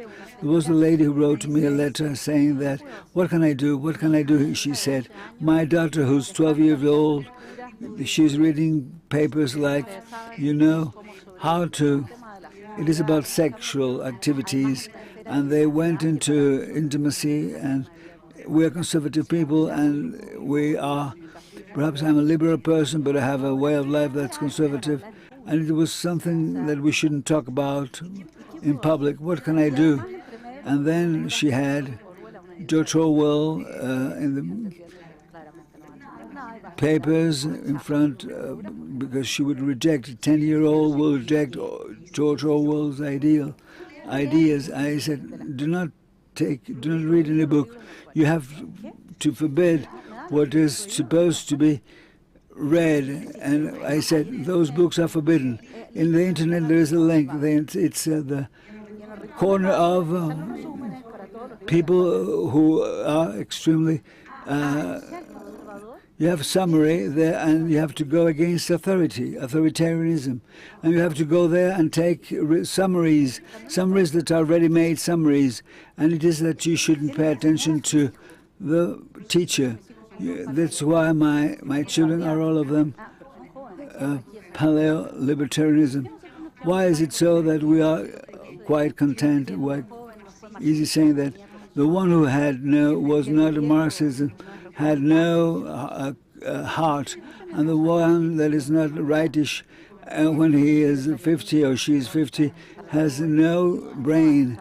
Well, we have to consider that they go towards republicanism, Why so that we haven't got a project for youth? Because as conservatives people, we do not like anarchy, capitalism.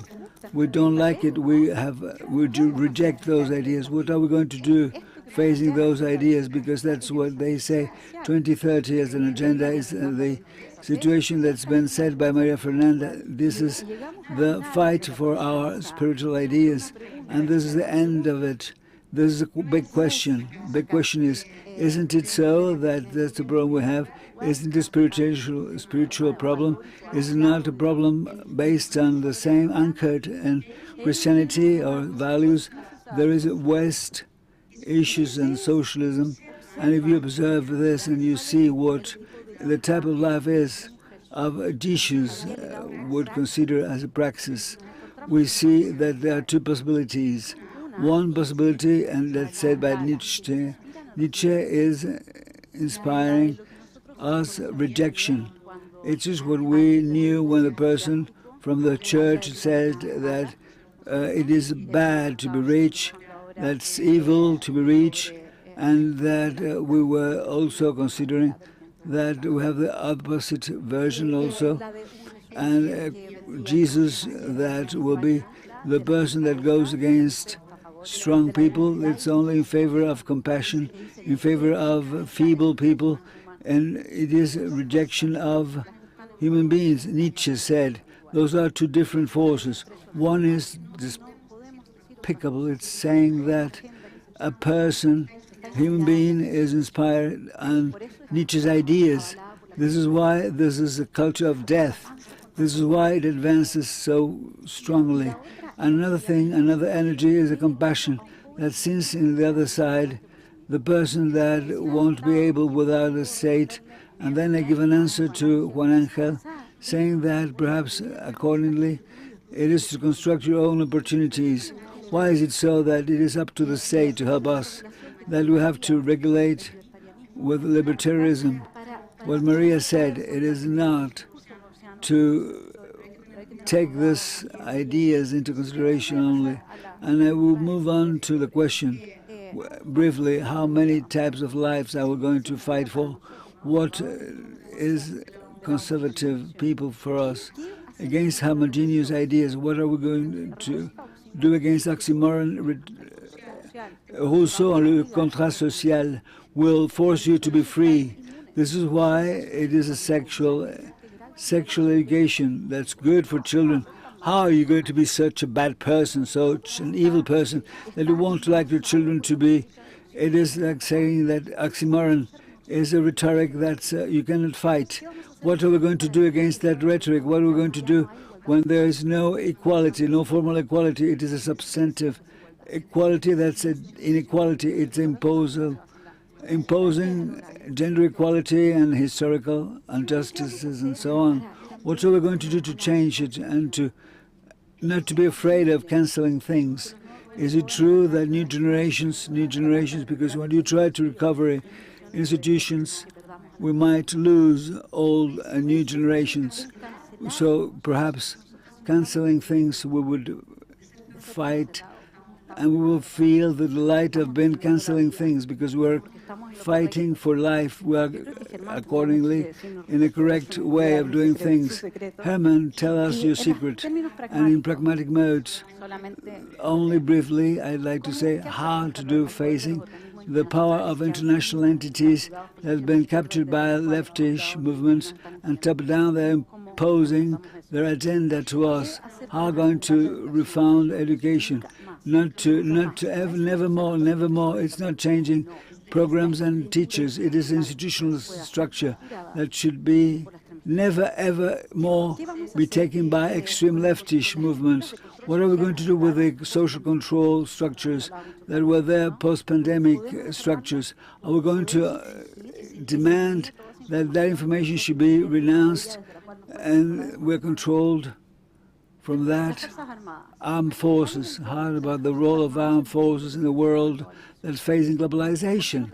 Why don't we have theories to teach them something, to teach them light, to teach them, and to have oxygen given to them? What do they do if they are due to the existence of nations? What to do with narco-terrorism, drug trafficking, drugs? Are we going to fight against drug trafficking? I don't know. I'm asking because they make money because this is forbidden. Why are we going to destroy? How are we going to destroy this? I know it is, but the muscle means to activate muscles. It's going out of your comfort zone. And it is what Antonio said, the human nature, they are destroying us. There is the possibility of having, they are forcing us to go out of our comfort zone. And what's been done? How could we get out of this problem? How can we, when my students say, tell me the sense of life, why are we alive?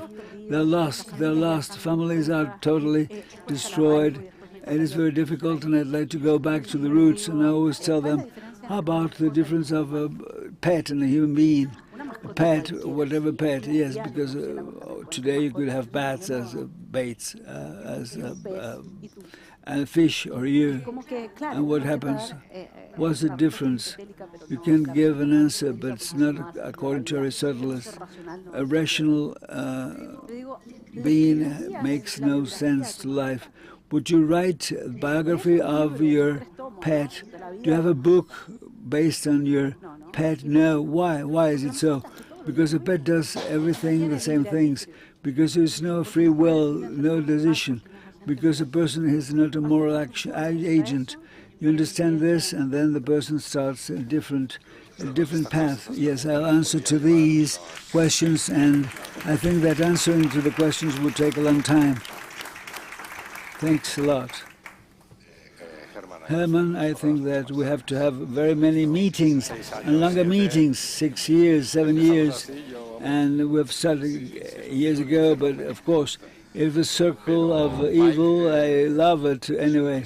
But I think that Mike, this is the moment. Let's take the opportunity. What you would like to answer to, because you have lots of questions that were asked by Vanessa. And I'd like to say, Mike, that when I don't know why, but there was a film, Untouchable by Ernest, when they were killing the Irish person by Al Capone, and the person said, what are you ready to do? That's what you're asking. We are dead. We're almost dead. And you're asking, what are you ready to do? Mike, would you like to answer, Mike? We have only 15 minutes. Mike, you have the floor, Mike. Qué interesante, José Antonio, porque interesting, because whenever I talk to my people, I start with Ernest film. And what are you ready to do? Well, all of a sudden, in a very rapid mode, what Vanessa said, and it's something that triggered a lot of, it is 5:30 a.m., so I can see animals surrounding my place. The truth is that conservative people are now rebels. Why is it so? Because we have to look at it. We mentioned Jesus Christ. Jesus was a conservative person because he wanted to be based on Moses' life, and he said it many times, Moses' rules, but he was a rebel because he understood corruption was there, corruption did exist there. And let's talk about revolutionary people. In America, they were conservative. They wanted to preserve rights they had always had till 1760, and that was taken out from Great Britain, but they want to go back to it. They were different from the rebels in 1789 in Paris. We are back, but want to preserve. And what I want to say is, when I say in the States, we say that we have two books, two documents, Bible and the Constitution. We have two pillars. And I say that we are based on pillars, and we're based on this.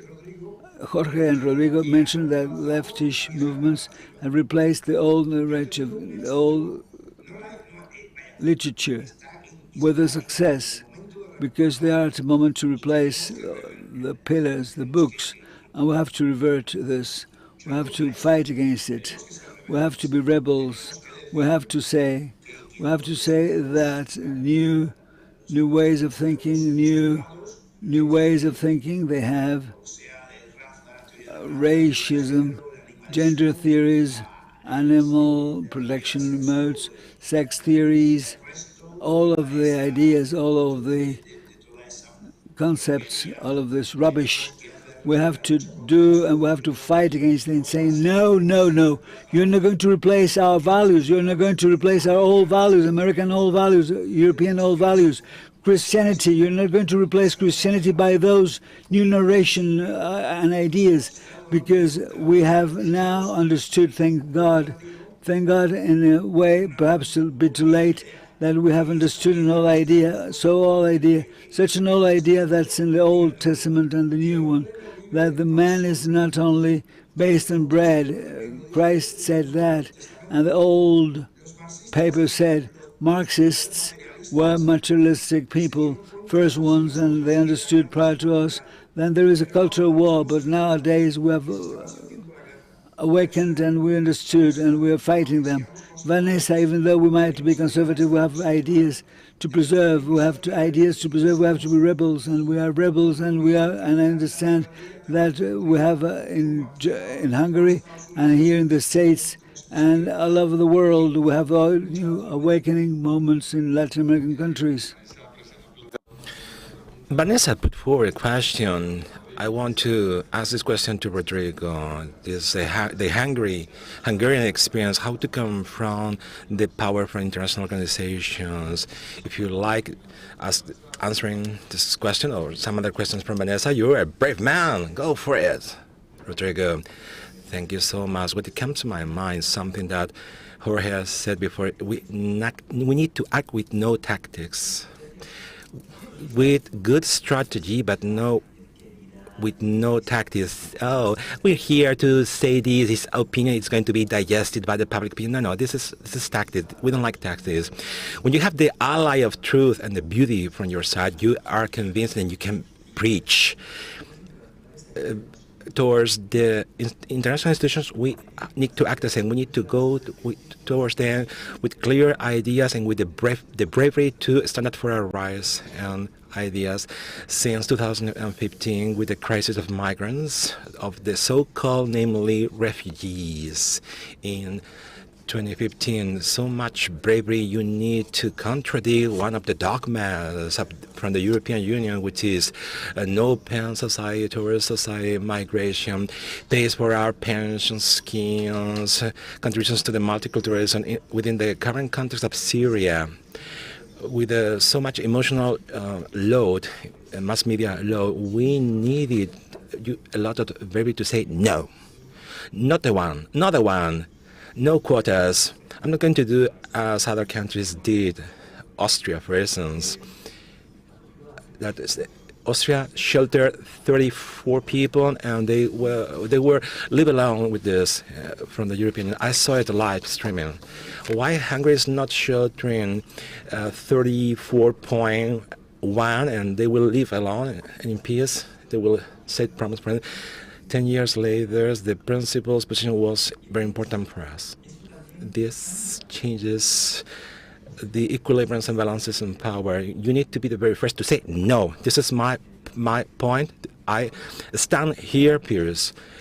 4 years after those positions opposed to the so possible potential principles in life, in the very end, European Union, in part, took this positions sotto voce from the back door, but this changed in part the migratory agenda for the European Union. We need to do the same by starting with the 2030 agenda.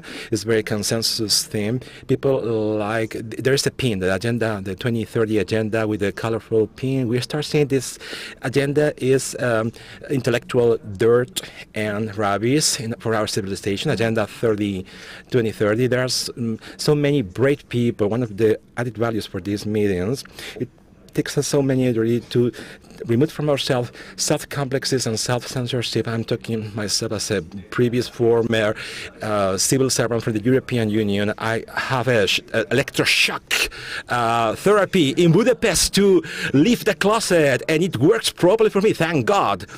But thanks to these cooperations meetings we are currently conducting, this is a water drop in the ocean. We have now intern in our The Census Foundation, this intern will not be the last, and also in the Citizen Foundation, these things are starting working properly.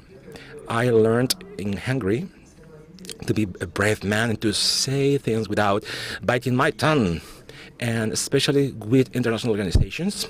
And in truth, we can reach out to a very constructive dialogue this way. So this is the very first lesson extracted from all this. Let's talk about a little bit about young people and about parents. Do we have still influence on our children? Some advice from conservative congresswoman is whether to talk sooner, 2 minutes sooner with your children about sexual education than 2 minutes later. The very first talking with your children defines the tendency and the trend and the immunity. And in this, it took me some effort to talk about sexuality with my small little children. I'm not into that. To my little child likes Peppa Pig, a cartoon woman talking about gender-based ideology, because one of the friends from Peppa's has two mothers, a mother and a mother. Are we going to censure Peppa Pig with two mothers at home? Are going to say that our Peppa Pig is silly because it has two mothers? Our answer is B, and it's the very first thing we're going to do when we put my daughter in front of the TV set. Conservative people have the allies of truth, beauty, and faith, and goodness. There is a power from beauty in the classic art very attractive to young people. Do not forget that part of the current culture is based upon in ugliness, in the absolute ugliness, being a permanent example in the aesthetic from the trannies, from tattoos, hairstyles badly broken and combed, with the glorification of mutilation and amputation, very frequently seen the transsexual iconography. People with bandages on their chest, glorifying double mastectomy. And don't dare to say, do you like this? It's possible for us to immunize, to talk without contradicting things in your town. It's possible for us using all these beauty arguments from the very beginning as to starting the counter-revolution. You, Jorge, are totally right. We cannot limit ourselves to the think tank ideas. There is a full range of cultural ambience of culture in the sense of entertainment, as you can do in vida. You can gain and win battles there. And over there, what is more effective, an article written by myself, or if I'm a songwriter or singer, impacting society, singing my songs, probably being a song singer. This is the right way. These are my humble answers to Rob. Now your questions for Rob. Structures of control and elaboration, as you are denouncing in New Direction. Vanessa have asked questions about this. What can we do with the structures that currently are controlling after the pandemic, post-pandemic controlling structures? You can answer this question and so many other questions you had been posed from Vanessa. You have the floor. I think the first thing that we need to do to start tackling all of this is go back to basics. I think we spend too much time talking about detailed policy. We spend too much time focused on single issues. We spend too much time getting stuck into whatever the cultural debate that the left is presenting us. We need to retake the agenda by going back to the very basic principle that conservatism, unlike the left, is not utopian. The left constantly stands up and they hold up this image. This is what the world will look like if you follow our ideas. And it's difficult to counter that because people see something that's appealing to them. They want this idea. They love this basic idea. Let's be all equal, all the same, all of this sort of thing. No, we need to go back to what it really underlies, which is that it ignores that human nature is flawed. If you go back to Genesis and the idea of utopia, which was the Garden of Eden, mankind was kicked out of it. Because we were flawed, because we pursued knowledge, because we wanted to find our own knowledge. And so we need to reject this utopian idea and recognize that what the left is really trying to do is they're trying to demonstrate, oh, we'll give you utopia. What it really means is control. Everything that the left is talking about is about infantilizing people, making them like children. The state will look after you. The state will provide. The state. We need to get rid of all of this and start talking about the fact that we are adults. Everyone can inform themselves. Everyone has a responsibility to look after themselves. Everyone has the opportunity to build what they want. So what we need to do as conservatives to start pushing back is ditch utopianism, ditch counter-revolutionary ideas, and start talking about aspiration. That the real thing that we should be doing is talking about, if you want a family, you can start a family. If you want to run a business, you can run a business. If you want to own a home, you will have a home. And talk about how people build this with their own hard labor and build it themselves. And basically what we need to do is return to this sort of idea of classical virtues and classical values. And how do we make that popular again? I mean, we were just talking about this. I think what we need to do is to move in on the left's territory with our classical values. We basically need to put ourselves where the left is, on social media, in popular culture, in the universities, and that might also mean setting up alternative institutions. It might mean that we need to create effectively a competitive marketplace for ideas in academia, in think tanks, and we need to do that by basically supporting each other's work. So we need to set up, the Carta Madrid is the perfect example of this. This is already setting out, here's the vision of what we want to do. Now let's use this framework as our common set of values and start promoting it. Start inviting everyone who agrees with us across Latin America and the Iberosphere. In fact, expanding it. Let's invite all of the people who agree with us in Europe and North America as well, or even Asia, and sort of create almost, let's call it a conservative international for a lack of phrasing. Have a movement that is global, that shares the best practices, that says, this worked in my country, let's try it in yours. And basically start fighting back from first principles that this is what we can deliver away from some kind of utopian idea, but rooted in reality. Jorge, otra de las preguntas que ha hecho Vanessa. Some other questions from Vanessa. I wasn't able to write them out. What can we do to lose our fear? Cancellation, but fear is important for you. Can you answer to this question? How can counteract fear? As my panelists previously said to me, in spite of the fact that I'm a pessimistic myself with experience myself, I know we're going to win this battle. I'm going to say why. Nation states are going to prevail. The evidence that the ECR in Europe, all governments represent a percentage of the populations in terms of the gross domestic product superior to the People's Party, in spite of there are two governments. And this, with the ideas we are not talking about here, and without stepping back, and all these without accounting with Hungary, because there's nothing here. If we count on Hungary support, this will be bigger regarding young people. For example, in Spain, young people has rebelled against this, and young people is voting for Vox here. I don't have Chilean data, but I think that CAS obtained a lot of votes from young people that, for example, in Venezuela, great demonstration protests in the streets were young people, Cuban youngers on the street as well. Here I will trigger another debate here. How we can explain that in Cuba and Venezuela, in spite of all the social engineering from the cradle to the death, even in Spain, all these rubbish, they are indoctrinating at school. How is able that these young people are rising up against this? Because here we have some explanation in Spain, but in Cuba and Venezuela, how is that's possible? Young people rebelling against their dictatorship, but also we have the Chilean example, the refusal in May, in the month of May, the Chilean candidate, was determining us to win the refusal. Besides you, Vanessa, of course, effectively, we are confronting. We're not talking about. We didn't talk about technological corporations, companies not holding accountable for their investors, collaborating with their governments, and so on and so on and so forth.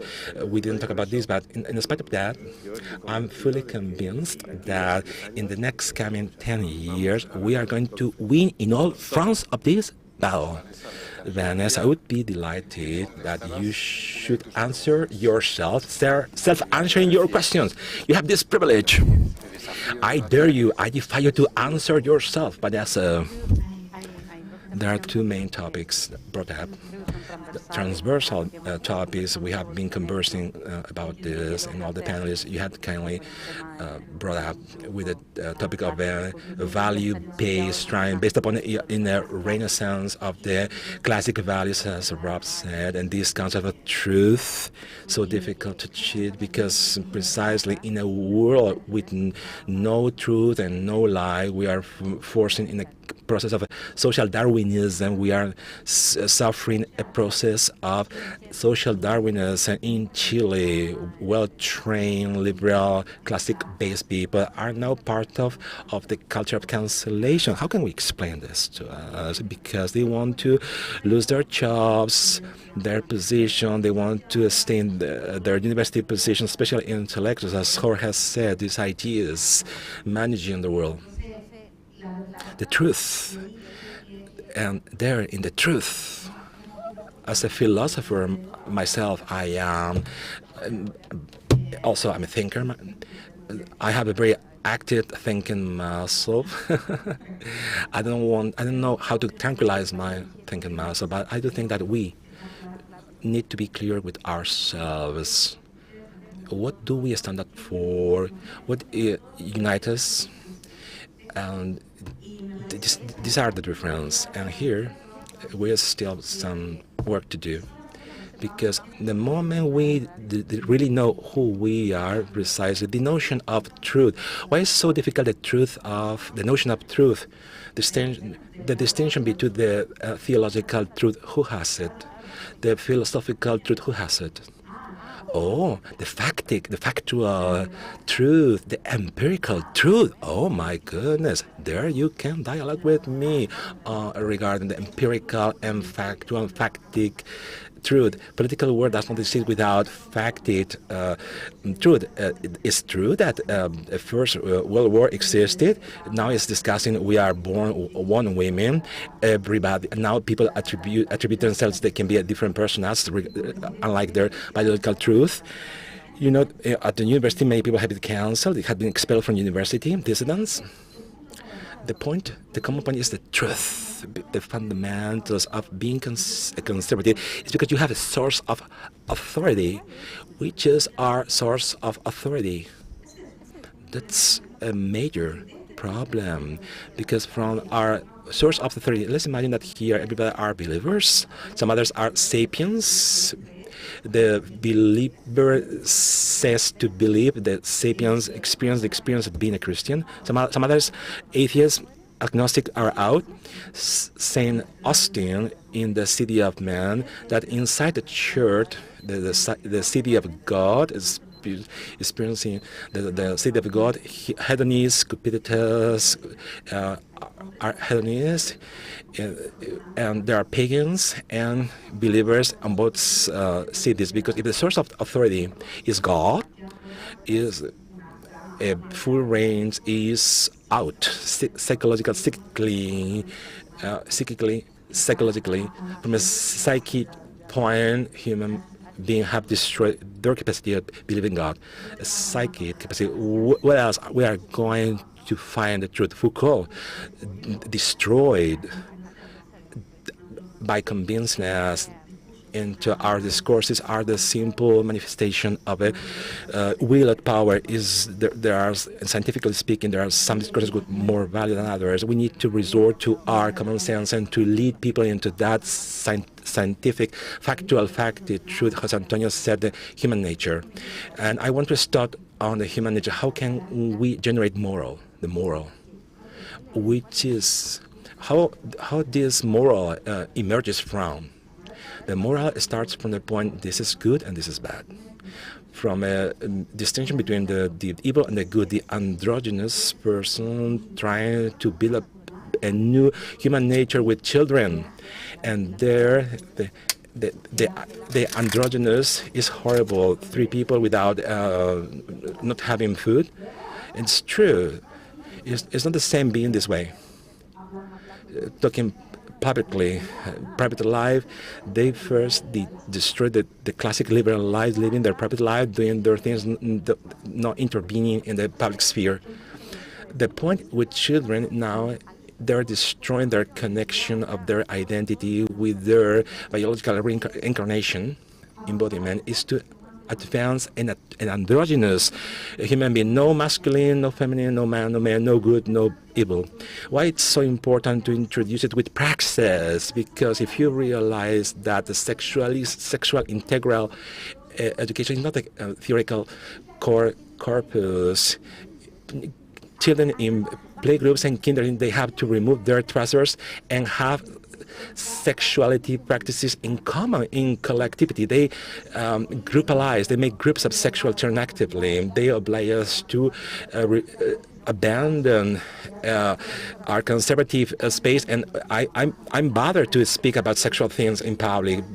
The corporal, the body thing should not be in the public sphere. They destroy the division between intimate, public and private sphere. Now the public state is intervening with the genitalia of children. Why? What they are looking for? My goodness, they are looking for a fluid, a fluent, liquid being, not being defined. And what are you can find it? What is the kind of psyche at the back of capitalism? What is capitalism? Capital saved, capital assets saved. All these philosophers make us questions about, and they are into psychoanalysis, Lacan. This is psychopolitic and policies with children. How are they destroying the capacity of saving? For human beings, like the philosopher Rousseau, moving into more easy topic as the inequality of man, and Rousseau talks about the instinct of self-perfection, which is what is the gender-based perspective? Is the destruction of the merit. Why are they destroying the merit? Because that way I'm not nourishing my psychic force, which is my self-profession. I'm not doing that. I'm getting something back in return. And it's like the boxer in the animal farm. In spite of all my effort, I only see that I'm being more exploited. Most human beings will say I'm not working. I prefer being schemed, pensioned by the state. This is at the basement, at the fundamentals, the destruction of our human being nature. There are impossibility of having a personal identity. They're trying to collectivize, to make a collective body. Why are they doing the intimate body experience a public thing? Because that way is not your body. The body is in the base of the legitimacy of property. John Locke, great classical liberal. What is thought behind this is very well articulated, and they're trying to destroy psychological capacities from human beings, non-thinking human beings, not having a moral active mass of praxis. This is good, this is bad. Then around the fact of being good and bad, some habits come after that are practicing to do the good and the deed, and these are punished for doing bad. Around habits, a pleasure or displeasure, a structure is created. The pleasure I'm experiencing, after having acquired a good habit being practiced. That's why I'm not secure and convinced that new generations, the human nature, as Santiago said, is very important. But I don't know if this every time these revolutionaries try to implement their ideology, it's not they want to change the constellation of human beings in the world. They want to change the human nature. There's always the dream of the new man, always behind. The only achieved to destroy it. I don't know if the left, knowing that having destroyed a great part of the population with Thanatos, Eniko asks herself, wonder herself, our civilization comes with the idea of the self-destruction. The idea of self-destruction is not an idea, it's a pulsion, it's Thanatos, it's the dead Thanatos in Greek. This is at the fundamentals of the ugliness in the aesthetics, nourishing the despise against humans, and anthropocentrism. Instead of being Narcissus in affirming the life is the negation of life, turning psychological things around, is when Miguel Angel talks about this way of being a parasiting the legacy from Christians. This is the turns around of things. Otherwise, they will destroy the coming new generations. And this nature allowing to distinguish the evil from the good, which is the eras, revolutionary eras, trying as a fluent thing. From capitalism, they say where child learns to reprehend themselves.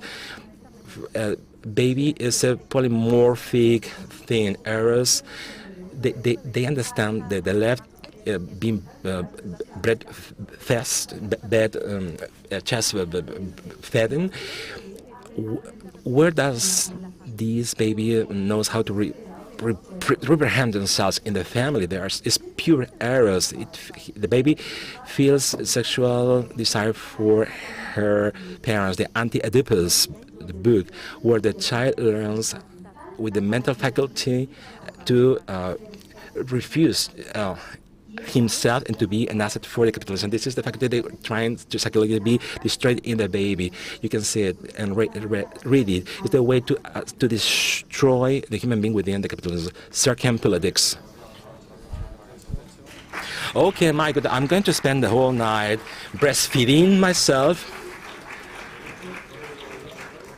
In this delusion, one of them committed suicide. One more night with no sleep. Just some more comments. One of them committed suicide. Who of them committed suicide? Guattari in Chile in the decade of the 90s. Guattari was the owner of a schizophrenic hospital, and this is the state. They want to change psychoanalysis for a schizoanalysis. If you read how this is implemented, it's this way. So as such, the praxis is not theoretical. You need to show that trans people that in a man's body can be breasts, and the habit is going to change the psyche. Okay, I need to get back to normal, because I'm so high at this moment. I at the heights of everything. This question is for the four of you, my friends. Mike, Vanessa, you can't stop. You can't talk anymore, Vanessa, because tension, my arterial tension is going up. Vanessa, you set example where you the Orwell from. We unfortunately so many politicians. Some of us, they also wanted to get into the house with Napoleon into the house. They wanted the same. I would like, if you have some explanation, do you see now with foundations, think tanks, thinking centers, there is still interest for politicians to give you answers to the great questions, some other questions, or otherwise politicians they still want to wear the farmers' dresses. Is there a movement, Mike? You are first thing in the morning at the States. The we are running out of time. You can change the floor in between as you like. In the U.S. Congress, they are not courageous profiles. Politicians have to push forward. Politicians are fearful about discourses, as Vanessa said, because we don't like talking about sex. Politicians don't like talking about sex, but we have to talk about sex. Immense labor to be done is to keep the public opinion climate, ambience, as to push politicians into doing good things. We need to understand the underlying problem. Vanessa pointed at the relevant thing that we need to remember the phrase, the favorite Marx phrase, coming for Dr. Faustus' book. Everything that exists has to be destroyed and demolished. This is so Marxist. The good deed, good labors are done now between Satanism and Marx. Destroying family is destroying children is something done by Marxist. George Lucas did it in Hungary, in the USA. Children were taught sexual deprivations and aberration. Heroes, we were.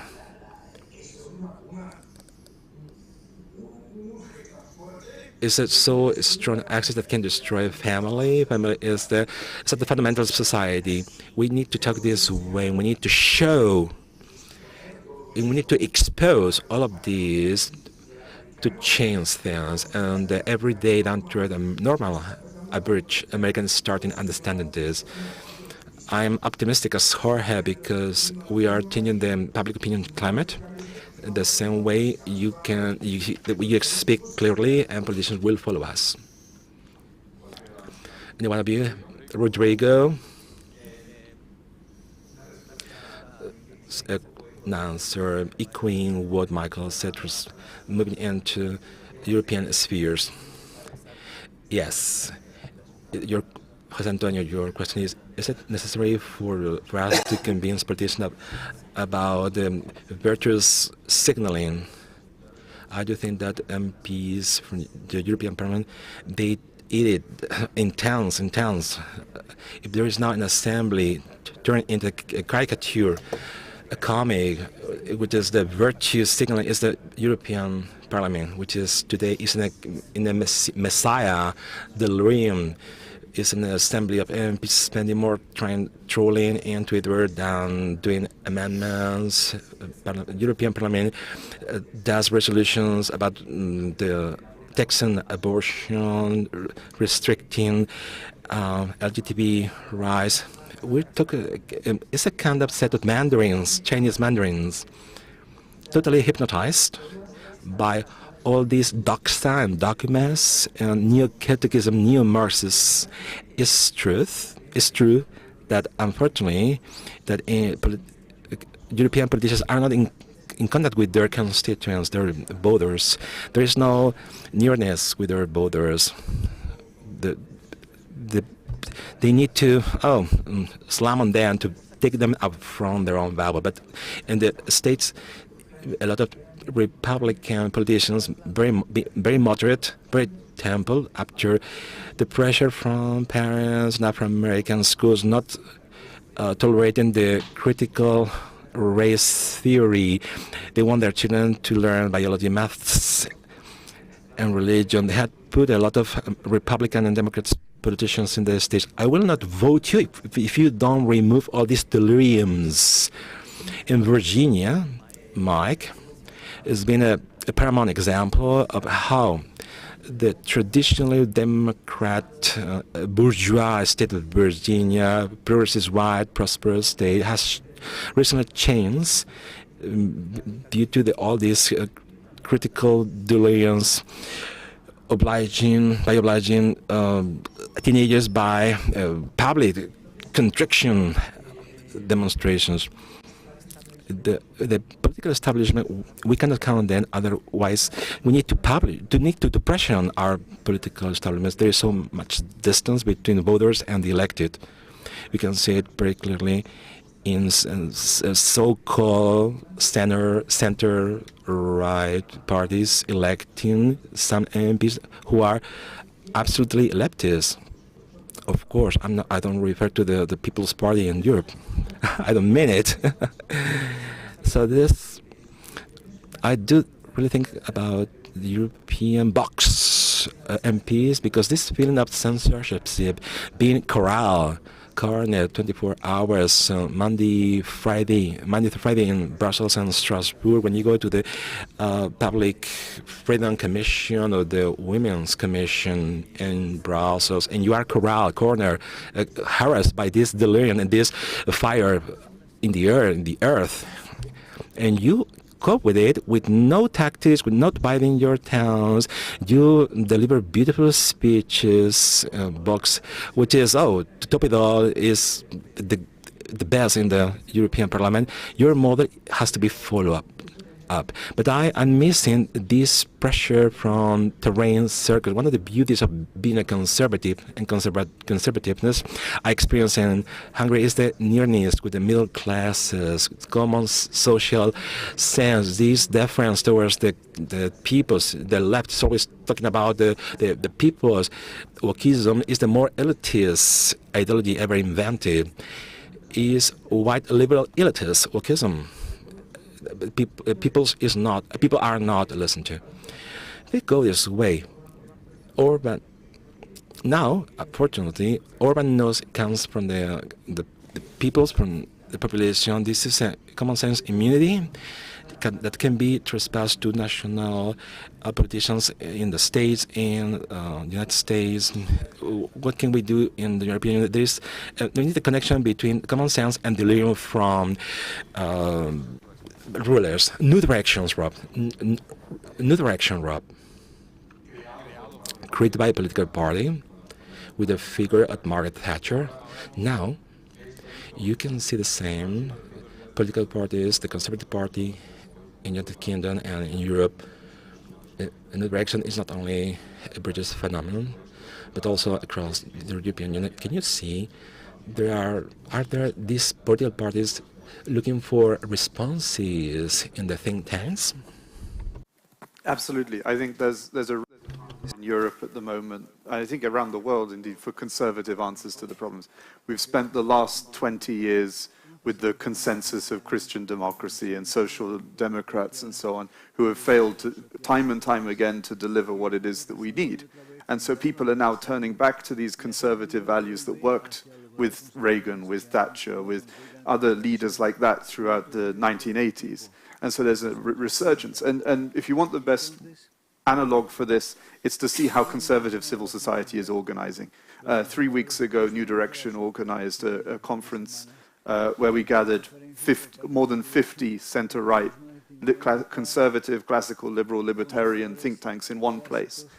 What's important about that is that that was more than we had in the previous year. And we already know that from that meeting, new movements and new organizations are also building up everywhere in Europe. You know, in countries that traditionally didn't have conservative movements, they are starting to appear. So I think there's a hunger for it, and we need to basically cultivate it and let it grow.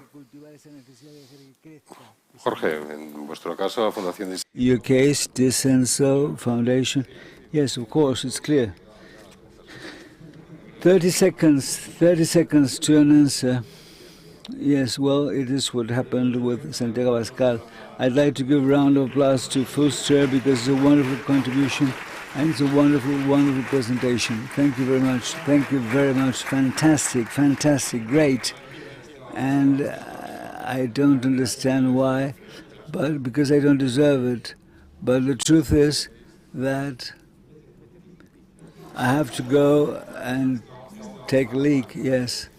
Well, how will interpreters translate this? Well, I don't know. Well, the thing is that the last word is to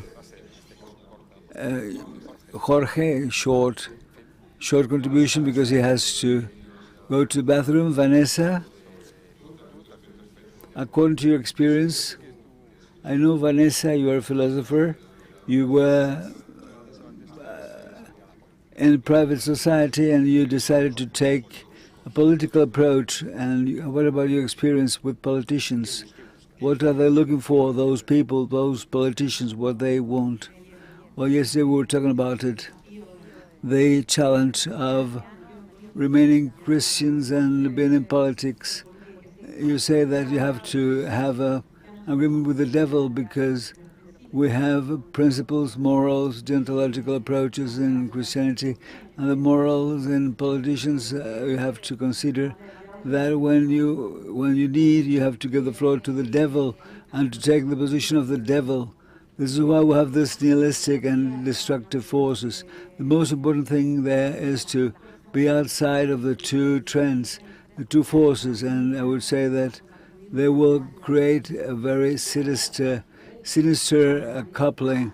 You say evil and goodness together.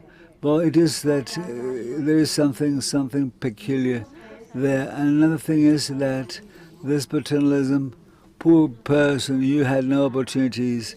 That's why we're not going to judge you if you breach the law, because that's the base of this Marxism, which has permeated into the judicial power. And that's what happens, how we're going to defend a law that is full of judges that are following Luigi Ferrajoli. You read Luigi Ferrajoli, you know about it. If not, go about it. It's a law of state that is based on compassion, because you had it as a difficult moment, and you have to be an evil person, you have to be a bad person. And I ask them, but you go there and go to the population who are able to fight for freedom and success. A minority is evil, only minority. Viktor Frankl, for instance, in this sense of men and women, we have this energy, and we have to take this into consideration. We have to take it with a pinch of salt. We have not to say, well, poor ignorance, we're going to give them the truth. No, you discover this by yourself. I'm going to present ideas and you have your own thinking. Let's think, and it's human beings, they should be given the energy to... One thing is paternalistic ideas and compassion. That's a current situation. That's a Christianity approach that's been promoted by... I'm not going to say anything against this. I'm not going to say it, but there are trends of New Christianism and the theory of liberation, the theory of freedom. And facing this, we have to answer this as Christians, because according to Nietzsche, according to Dostoevsky, who was a good psychologist, those are one of the constituency of the devil, the evil ideas, the nihilistic ideas, destruction. When you have a political approach, you have to say, well, yes, could you help me? Could you help me? You're so intelligent, and I'm not. And they said, you, Kaiser, you're so intelligent. We need people like you. And I said, what's your name? Leonardo. Well, Leonardo, we need people like you. What's your website? What's your Twitter? What's your, you are the boss. You are the one. They say, I don't know about it. Yes, we have anyone. You have something to say. And this is another thing is to depict them. And that's a corruption. That's a different way to control. And we have to be aware of this. We have to be present everywhere. Because as Christians, we shouldn't lose our soul because we're in politics. No, you have to go together. And I say that's the most difficult thing of getting into public worlds. This is why we have, in Zarathustra, they say that they remain in the desert and they were not going to the word. It's easy to be alone. It's difficult to go into the world, not to lose your soul in this. The difficult thing is I need to take a leak. And let's understand that Jorge Martin Frias has to go to the bathroom, and if not, he will explode. Well, first of all, Mike Gonzalez, who woke up at 4 a.m. Let's give a round of applause to him. Thank you, Mike Gonzalez. Thank you for being with us. No, I got up at 6:30 in the morning. So, no, then it's normal. It's normal to wake up at 6:30. We thank you all, Herman. We thank you, Jose Antonio, for this organization. You're bright, you're a wonderful person. We thank you all, and we're going to win. We're going to win this battle, but we have to keep on fighting, and we have to be optimistic, and we have to know that we have the truth. And as Rodrigo said, we have beauty. Beauty is on our side. A lot of success. Courage. Thank you.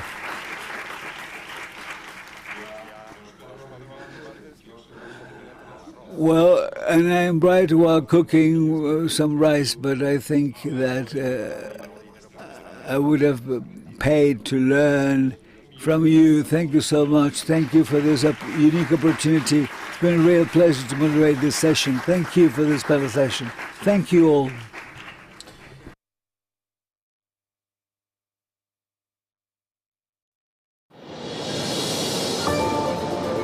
Sin fe no habría Europa. La liberté est le fondement de l'Europe. Respekt für das gemeinsame Erbe. Tradition binds our continent. Non c'è valore più importante della famiglia. Europa jest dobrem wspólnym. Różnimy się, ale powinno nas łączyć wspólne dziedzictwo. Powróćmy do Unii Europejskiej, która z tego dziedzictwa wyrasta i która szanuje narodowe tożsamości. Only the European Union without arrogance, based on solidarity and mutual respect for its member states, can regain the support of the European nations. We can do it together.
Be so kind as to take your seats. We're about to start our panel session. Thank you.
Good afternoon. We're about to start in a few seconds the panel session of our Iberosphere Summit.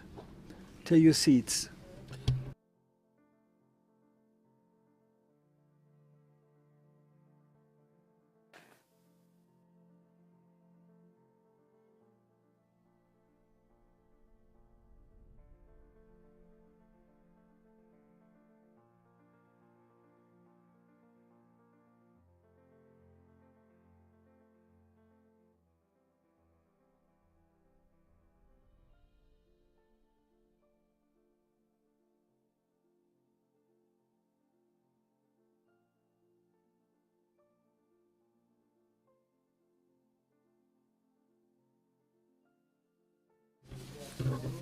Hello. Good morning to you all, and I'd like to welcome those newcomers and those who were here from the very beginning. After this excellent panel session, we had this unique opportunity of analyzing very interesting subjects, and we will never forget about it. Now we have something new on top of the table that's a fascinating aspect that will concern us. We see here cultural aspects. Conscious is changing on both sides of the Atlantic. As we said before, in spite of the situation of the legendary forces, of the evil that are telling lies and convincing Spanish people on what they had invented against Spanish forces. In spite of this, we have to say that we're going back to a rational mode where we see the light finally. We see the light more and more. This is a moment where people are able to tell the truth, something that was known, but people wouldn't dare say what's true. And impossible was to talk about it. Now we have here three experts, three milestones, three real experts who would talk about cultural aspects and to shed some light on the situation. We have Ivan Velez. I knew him.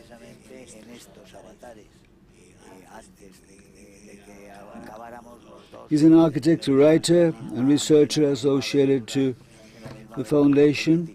We were getting acquainted prior to our political adventure, and we were fighting against this legend, this black history that Julián Joderias mentioned. Joderias mentioned clearly in a very explicit mode in a book that was never ever published again. He died out of the Spanish flu back in 1918, and the book has been published afterwards. That means the lack of muscle we had in Spain to tell the truth, to defend what will give to our ancestors a token of recognition. And Ivan Vélez, architect, researcher, writer, tells the truth about one of the black legend. He is alive and he has a political effect. We see it every day when López Obrador talks and says something against Spanish people, and he compares. When Abascal went to Mexico, we had the honor of that very day he compared us with Hernán Cortés. He said new fascism in Spain was worse than Hernán Cortés. Hernán Cortés, that shows this effect they have. The leftish people with the black legend, they think they will mobilize forces and people. José Luis López Linares is a writer, film director. He needs no introduction.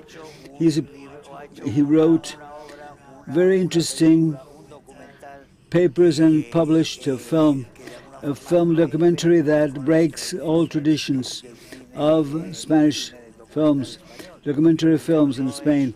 It's not a film that was paid by our structure, and it's not fashionable. It's not a documentary film that tries to play by what's fashionable now, socialism and leftish clients. That's a documentary film that has had unusual success in Spain and all over the world. It was the first globalization. This is the history of the conquest of New World, discovery of America, creating a new world, creating the world that was not aware of the important changes that were about to take place after that moment, incredible moments. And you will accuse me, but that's unforgettable. Antonio Moreno, historian, writer, and communicator.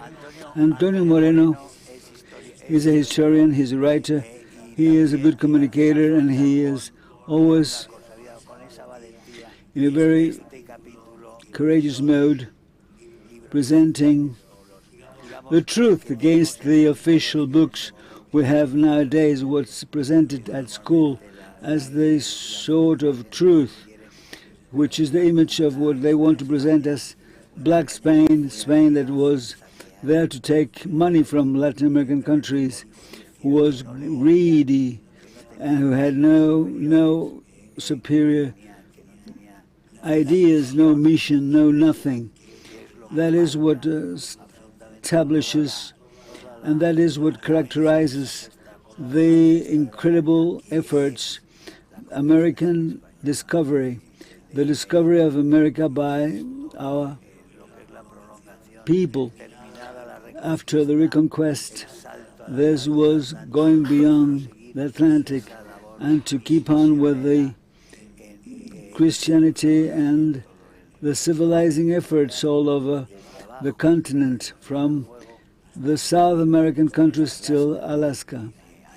And we have to consider that that's wide, it's broad.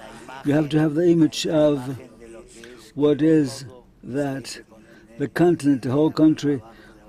South America, Northern America, is a continent that was explored, and was explored for the first time by our people, by European people, by Spanish people, and not only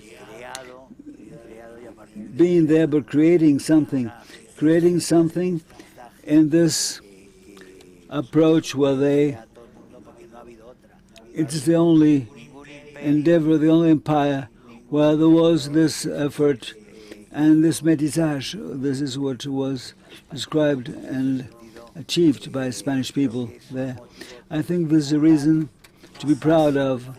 It's a basic motive of giving our children the real importance, the real sense of that enormous mission, and to recover our identity that they want to destroy. They want to take from us our national identity and our identity that's Spanish approaches, and they want to destroy this through other ideas to try to destroy our own identity, Spanish identity and Christianity. And first of all, I'd like to give the floor to Ivan Vélez. Ivan Vélez has written against those ideas who have the pink legend, the legend. We have very many successes. And yesterday, Marcelo Gullo presented a new book, Marcelo Gullo with the motherland based in Spain, and also focused in other things like Latin American countries. Cowards are those publishers.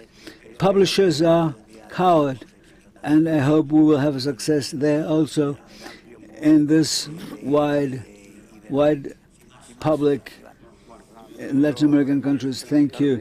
Germán, I'd like to thank you, Germán, for organizing this wonderful meeting.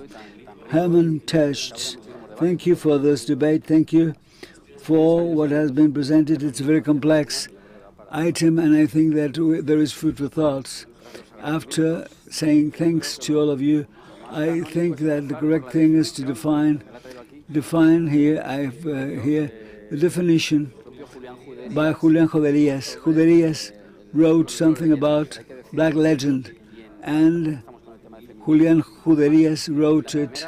The first person who wrote Black Legend as a terminology we're going to use today to commemorate the 12th of October, when they say nothing to say, and tomorrow I'll be in Barcelona. Well, it'll be very interesting commemoration activities. Emilia Pardo Bazán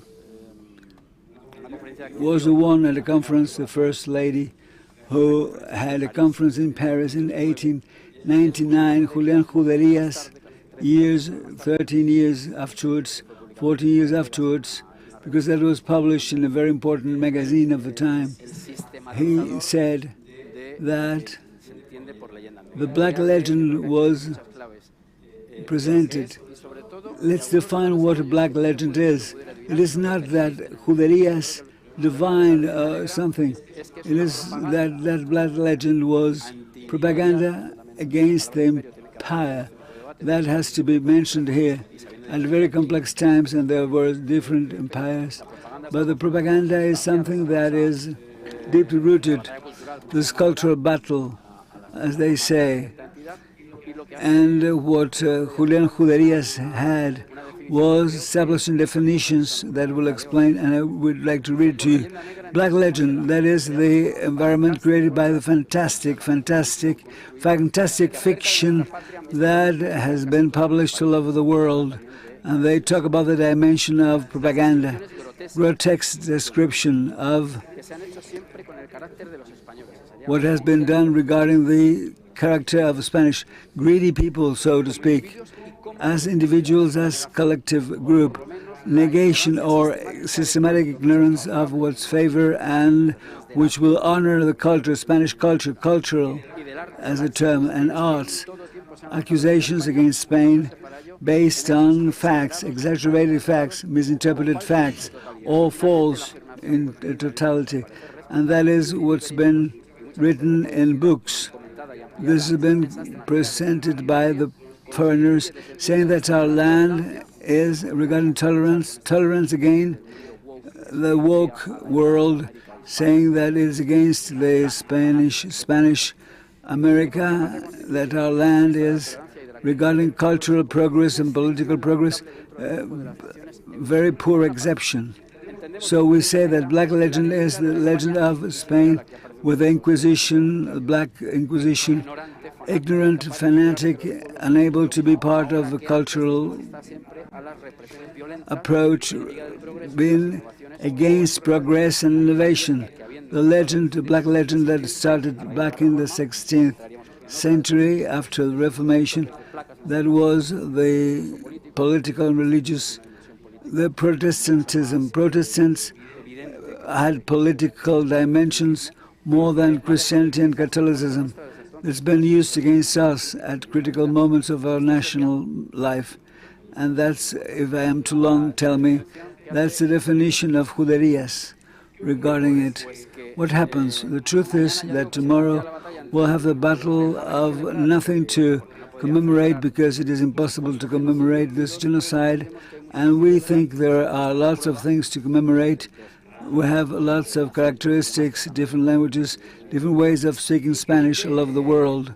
And we're here together today. That's a reality constructed by Spain, thanks to Spain, according to the character of Catholic empire.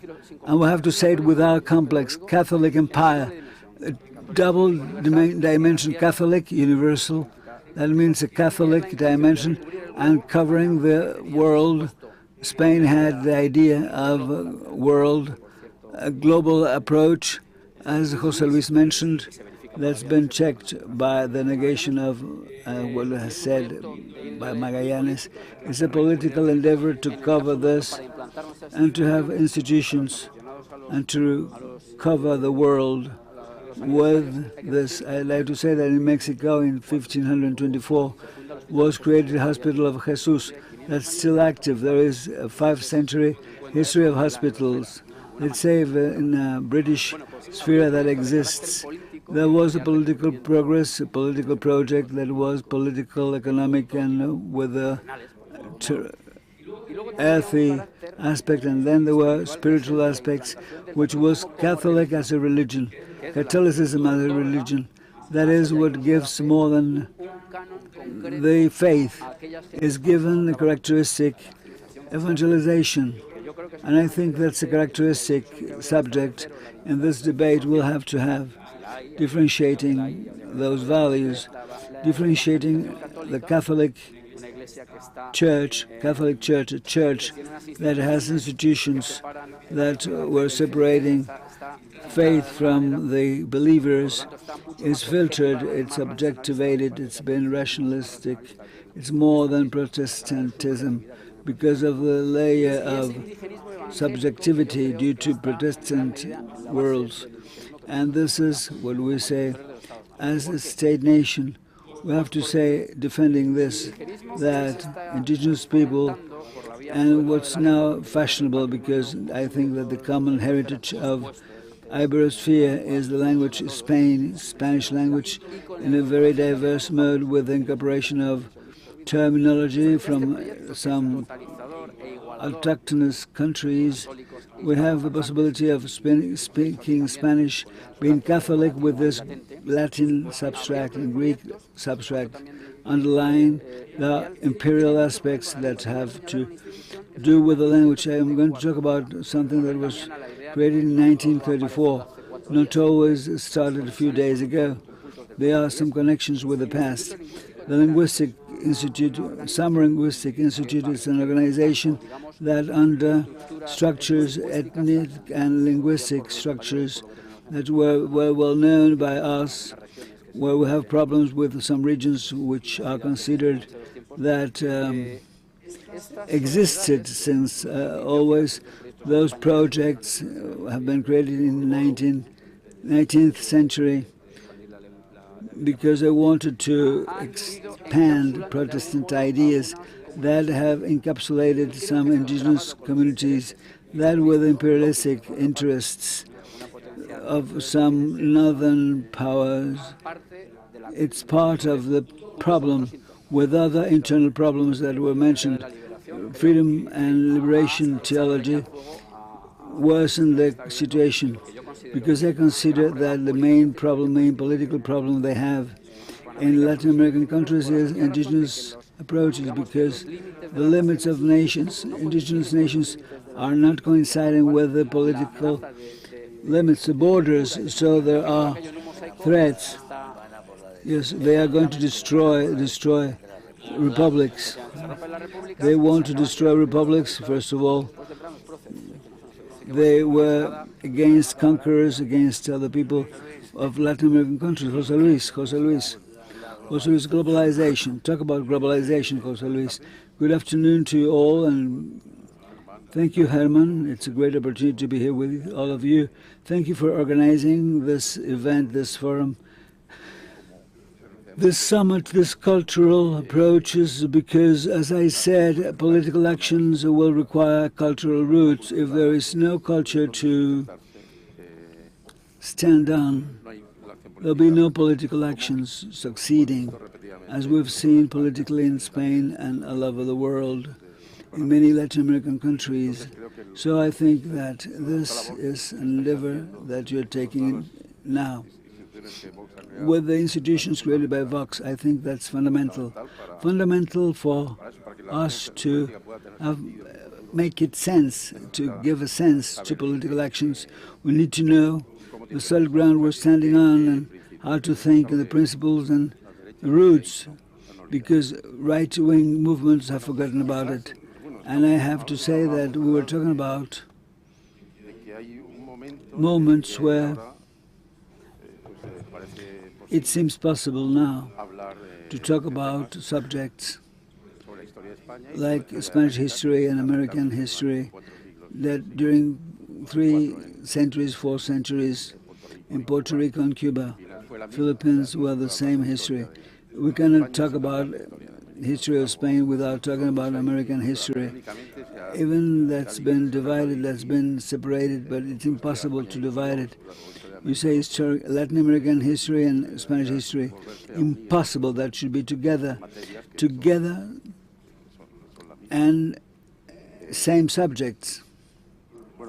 As I said, the moments are here. In a few years, Ivan's published books about history. Other people like Ivan. A renewal, you go somewhere to a bookshop and there are books there. And that was unthinkable 4 or 5 years ago. I would say there was a film published 4 years ago. I started with the first globalization in Spain. There was a film, against the black legend. Instead of saying that against, like Julian Juderías wrote, we tell this afterwards. I've written Herman, I've studied Juderías, and I was against what happened, because nonsense, because saying that we have to apologize. Apologize for what? And then that's something. When I read the book about Elvira, written by Elvira, prior to finishing the book, I said, if she was able to handle that amount of information in this paper that was pleasant to read, with a reason that was mockery, with this sense of humor that goes so well in her case. And I said, that's necessary in my case. I will make a documentary. I've talked to her. She was very generous. She helped me. And 4 years afterwards, a year ago, we presented the documentary. I was lucky enough. I had no contribution by the Ministry of Culture, because that allowed us to play by our ears, to do it our way. There was a crowdfunding, and I think crowdfunding is the way to say it. Crowdfunding, we had 1,600 people, and we had 50% of the budget, and we had lots of people saying, well, 15 till 1,500 euros that were given to us. Then, thanks to the film, we had behind us sort of an army of people who were taking the lead and disseminating the film and making it known. That's why we had a very big success of this documentary film in Spain. 70,000 people, 600,000 people in television. No support, no publicity, no advertisement, no nothing, no interviews by the press. No, not at all. Everything has been done by ourselves. It's peculiar the way things are changing, the way the interest is changing in Spain. And Spanish people are having, of course that was not present. I have 3 Goya awards because I had published other films, but that was not candidate as for Goya awards. There was a special committee choosing out of 70 documentary films in Spain. They were selecting 16 films. I don't know why 16, and the rest of the Academy were saying which films were the ones that will deserve the Goya Award. Our film was not chosen, was not. I have a company. I've been making documentary films for 25 years, and we were not chosen. But there was the one that was seen, the one that was seen. And yes, I've published documentary films on Spanish items, Jerez wine, for instance, olive oil, and the Bosco, and 5 regarding Prado Museum, Albeniz, and so on and so forth. I don't know. Always Spanish subjects, Zurbarán, painter. Finally, I've said what happens. I've published always films about Spain. Well, we're not selling, it's not a Spanish brand, we're not selling ham at all. Well, and then yes, I was telling you that we were not chosen for the Goya Awards, but the peculiar thing is that there were other 2 documentary films that were always having a success, like first one, 40,000, second one also 40,000. One was about pilgrimage to the site where the Virgin was found. Was well elaborated, but with a great success. Another one was another film on the Mass that was done. Film was Long Life Viva, and the one who succeeded, the 4 films having had not even 4,000 spectators, not 4,000. That's typically seen. Yeah, of course. I don't think that you have to give a Goya film to the good films with a lot of public or spectators, but they had only 4,000, all of them. Well, that was the idea. And the phenomenon that Ivan has written a book and a film. Ivan, you're saying Reconquest. Yes, that's been impossible a few years ago. So the film, my documentary film, has been received with an enormous round of applause, indescribably. I cannot tell you about how many good things they have written to me. People applauding all the film sessions constantly. It seems like I filled in a vacuum, an emptiness filled in by myself, by my movie. And I am proving to you that there is an incipient commencement of change. They are very hungry for this truth, good attitude to hear the real truths that have been concealed and hidden and are in disguise. That's why it's so important that the book by Elvira Roca Valera, by Ivan Vélez and Guyon, the big success, the blockbuster of Motherland, so provoking title, and by an Argentinian author. Oh, all their grandparents are from Italy. Oh, the Argentinian author have put everybody out of place. Antonio, you are so familiar with the university ambience. How difficult it is to break down the negative molds imposed by culture, the ideological culture imposed on these molds. Yes, it's true.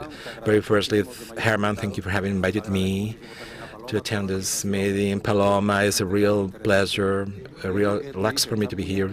It's something that really sized like a cyst in our bodies. Somebody people think it only happens in Latin America. I was based 6 years in Lima, Peru, working with people from all around the world and from neighboring countries as well. So there's like two opposed things. And Latin America has been sold the idea that the Spanish are to be blamed for everything. They're still all the gold from us. Spaniards, aliens, extraterrestrials came here to make loot and pillage. Psychology embodied from universities and colleges and schools over the past 30 years.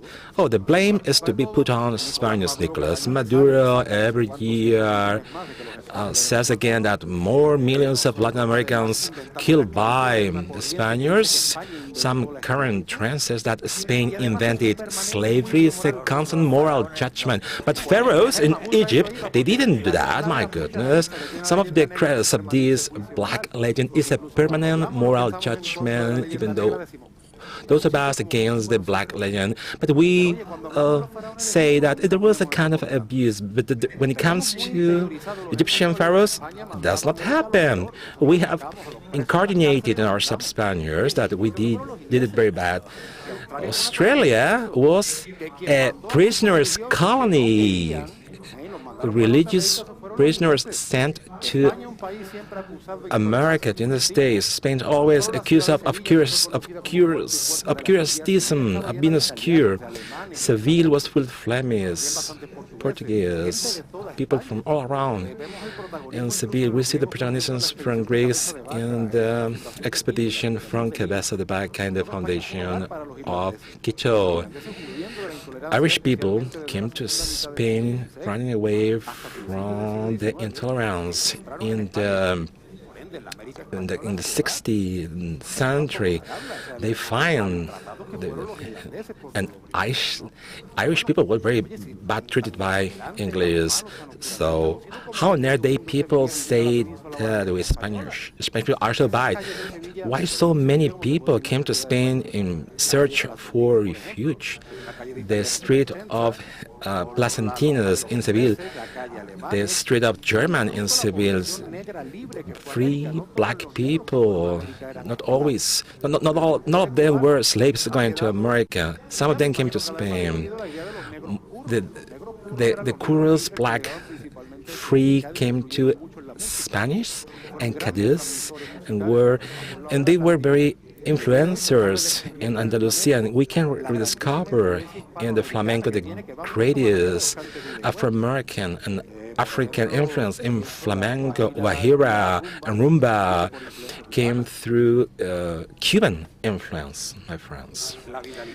Vidalita and La Milonga came from Argentina. The Patanera song, so many exotic theory discovered that it came through Mexico, the Marchena, Afro-American colony, through a Mexican corrido. Tangos are so well known in Cadiz. The most rhythmical music in Spain are the black music. Latin American musical influence is all over our world in Spain, all over. Tomato in gazpacho, potatoes in tortilla. Oh, it's not about to look for strange things. We can breathe in this so many black and Latin American influences in Spain. So we have only been accused of being bad. So much propaganda in America, but we conclude that we have a complex of inferiority, complex of guilt, and this is been a burden for us. People not having self-esteem, Spanish thinking that I'm the worst, my ancestors were robbers and looters. How this person is going to confront the current future? It's a psychological warfare operation. Some people say that this starts in the 18th century. I deny it. I think it starts in the 16th century. In the 19th century, some academia from German United Kingdom said that Spaniards didn't do nothing for culture, and they try to justify. I think that's a real blunder because Spain's history is so complex. We don't need justification. We are falling into this strange game. Like Herman said, it goes from the schools to the everyday life when the political objectivity says that's the opposite to us. People's Party is to be blamed for that, not us. That's why you understood me. That's why things are changing for the best. Now we're talking about an American. This movie from Jose Luis Linares has been projected, screened in America. Some news from some media outlet with we are disembarking in America. The menace, the fascist menace from Spain comes back to America.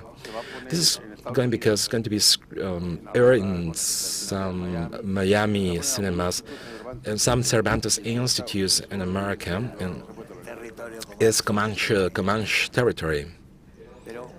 Please tell us something more about your project. Before wrapping up, I would like you to tell us much more about your the more defined project in the future. I will be delighted, my friends.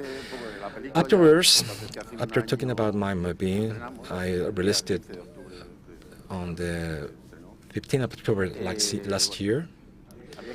I needed to create another movie. I wanted to retire myself. I even have a fantastic retirement scheme, but they don't allow me to retire. Herman doesn't allow me to be a retiree. My goodness. All the participants don't allow you to retire. So thinking about what I plan to do, I counterattack where attacks are focused. Like you said before, is the conquest of Mexico, where we have the very genocide title. So I want to tell in my next project, Doña Marina, the birth of Hispanic America. Doña Marina then was called La Malinche. The Malinchism is a term included in the Spanish dictionary as a betrayer. I want to tell her story, Doña Marina, as a kind of metaphor, and to tell how the conquest of Mexico was by the descendants of these people. The vast majority of the tribes, indigenous tribes, from Mexico, from Peru, from Colombia, from Ecuador, and to reach out to the very south of the United States of America and to see how Zapotecas conquering the south of the United States with very few Spaniards. The same operation inaugurated, opened by Cortés with the unestimable collaboration, indispensable collaboration from Doña Marina. Doña Maria and Cortés are the parents of what we metaphorically can say the very first mestizo, Martin Cortés. Martin Cortés, son of indigenous Indian, Nahuali, and Spanish man, studied in the court of Philip II, and he plays with the Prince Philip II. Who can improve this? My goodness, it's unthinkable. Universal story and history. We have the American continent. South America is the only continent where you have mestizos. The other continents are dominated by a certain set of race, but in America you can find everything. Only the Spanish America is different from others. in the end, so many things you can find. The next movie for myself is to counterattack, shoot it, to be shot in America, very visually told restaurants, the rooms and the remains from the Vice kingdoms, Cusco, Lima, visually very appealing to tell these stories, to put indigenous, the tribes with Cortés Pizarro, with Oñate, made history and did it possible for all of us. It's a movie going back to that part of our history. It can be very interesting, and it can have a very good distribution in America rather than the last one that took some effort to make it visible. And Venezuela, of course, Venezuela. Before I'm giving the floor to Ivan, I want to tell all rich people you may be familiar with, please. The documentary is going to be funded without the collaboration of the socialist government. As you may know, socialists don't contribute to this documentary. Herman, you don't need to be rich. You can start by contributing just 15 euros. I don't refer to rich people only. The very first sponsorship was fantastic. All participants contributed to my movie, to my project, and made it have a very good travel. You don't need to be rich to sponsor us. The campaign is open to us. Now you're talking about Martin Cortés, the mestizo, the very first class mestizo. There is a letter from Cortés from the peninsula of Spain. There is a letter. I can send to you where he says to please give money to Martin Cortés to date with girls in the court of Spain, which gives you testimony of there is no evidence of racism implemented. This movement of racialization is false that Spaniards were racist. So I denounce the subjectivism. Your project is very interesting because it keeps a testimony that these are societies where the establishment have more important rather than the race. So this is a real ore, it's a gold ore for you to make a lot of things. Going through this by talking the usage and utilization of what is projecting what did not exist back in the conquest of America, the immense generosity of Catholic kings from Spain in their missionary project, along with Ivan. I can put on the table the figure of the Inca Garcilaso with his Nobel first class from Cordoba in Andalusia. Iberian indigenisms are the separatisms, and Andalusian people are Arabic, and the Asturians are Celtic. We must understand that is more. Inca Garcilaso is closer to Andalusia than those defending the Muslim in the southern Andalusia. As Ivan said, Juan Garrido is one of the many cases in her testament reclaimed to the Queen and the King services. The sowing of wheat was introduced by Herman Garrido.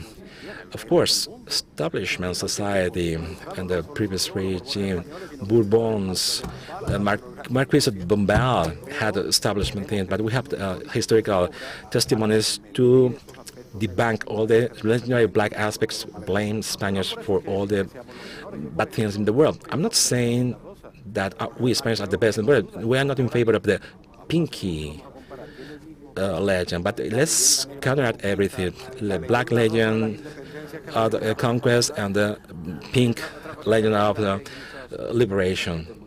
So many powerful people can be against it. One of the great advantages of the Spanish Empire is to clarify what really happened.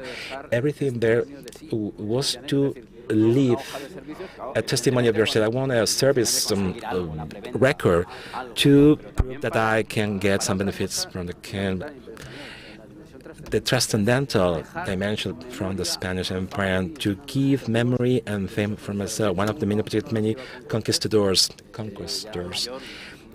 Cortés, a rich man, asked to conquest a province from the Mexican world to gain fame. It seems like idealism, crazy idealism, was one of the great motives from these conquistadors.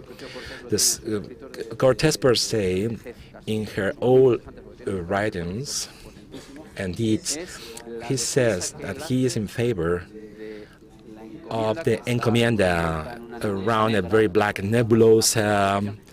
It was not only exploitation. Encomienda the same structure as to keep Spaniards linked with the land because they need to live on this land. They are coming from the Middle Age structure. They cannot go from the future into the past. These are strange visions. Cortés says the Spaniards need to be given a means of living in coordination with their vision of the world and mindset. Otherwise, their deeds and work will be lost. It's not only about extracting gold and other, it's especially silver, by the way. Chinilla as well is very valuable as well.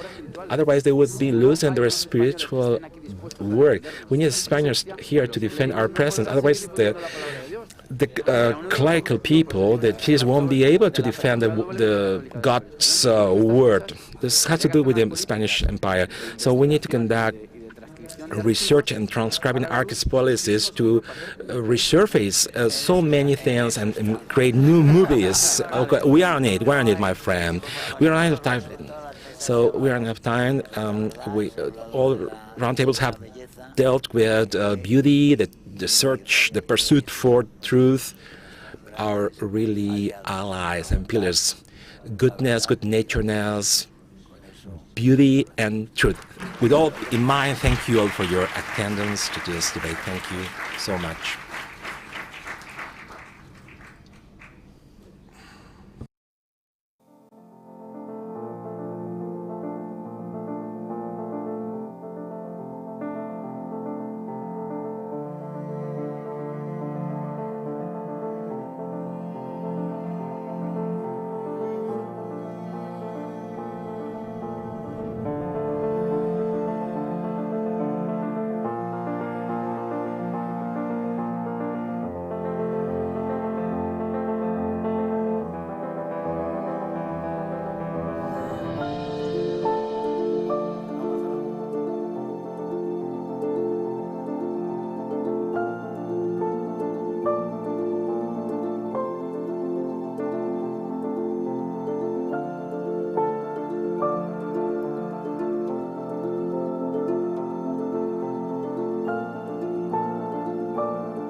We're about to start.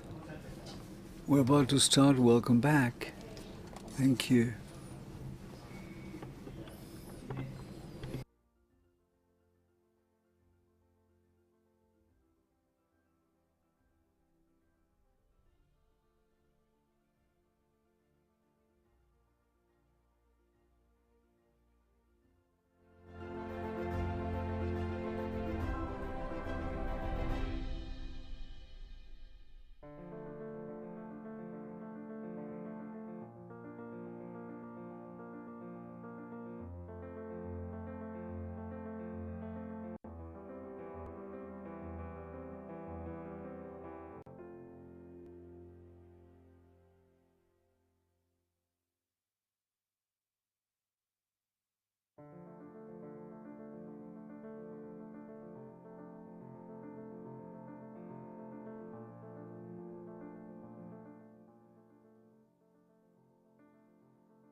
Muy buenas tardes.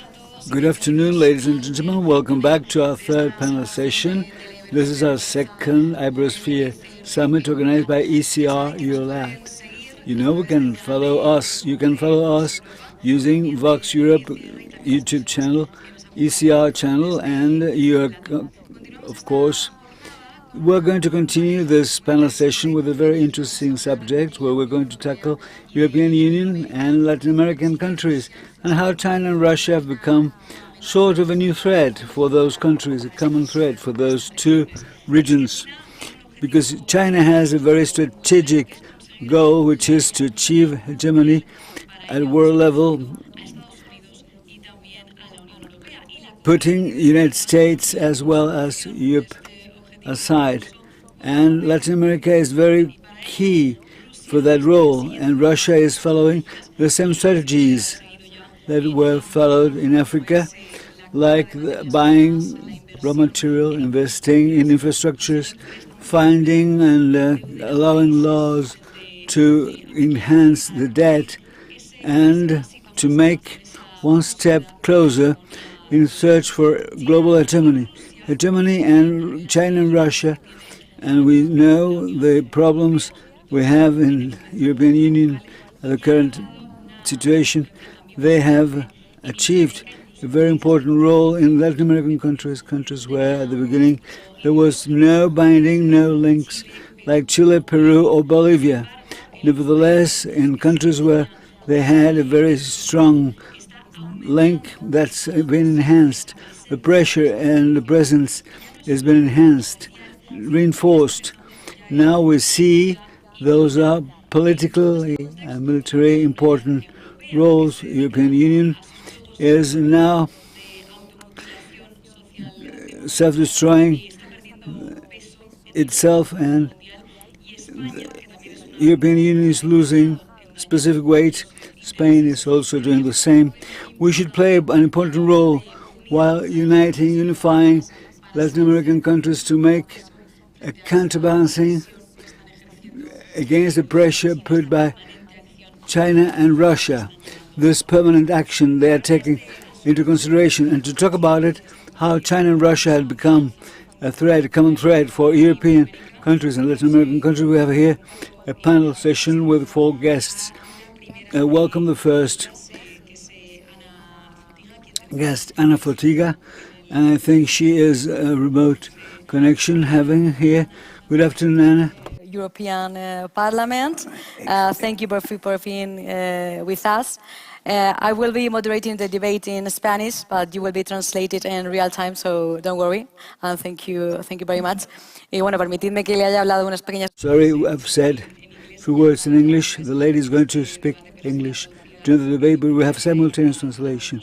And we're going to get simultaneous translation to Spanish and back into English. I would like to say hello to Herman Hertz, President of the Political Action Group, ECR Eurolat, and President of the European Group, and Carmen de Carlos, Head of El Debate Journal.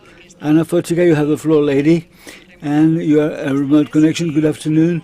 Ana Fotiga, I said she was a member of the European Parliament, deputy regarding the law and justice, the political party in Poland. We know well, and she knows perfectly okay what we're talking about. And to talk about the importance of European Union in this facing this common threat, I'd like to ask her, do you think those two poles have changed what existed geopolitically? Have it changed? How about those two poles? Would you kindly say something about it? Well, it's extremely important and at the same time difficult topic. It is extremely difficult to talk about the influence of actors like Russian Federation and China in wartime, because we have a real full-scale war just on our doorsteps. When you ask whether Russian Federation changed, being a Pole and having centuries, not only decades of history, including atrocities and not only war crimes, but crime against humanity and genocide against Polish population perpetrated by Soviet Union, earlier Tsarist era, with atrocities as well, and now observing similar actions taken by vis-à-vis Ukrainian society. We can hardly say there has been a change in Russian attitudes in perpetrating wars. We have, of course, both here in the European Parliament, also in national scene in Poland, relationship with both Russian opposition, but also with nations that emerged after collapse of the Soviet Union, and those who forcefully remain within the borders of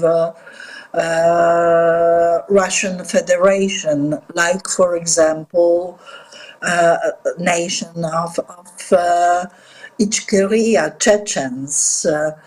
You probably know there were two wars against Chechnya that was enjoying pretty much of autonomy within the Soviet Union, and then wanted to become sovereign, as for example Georgia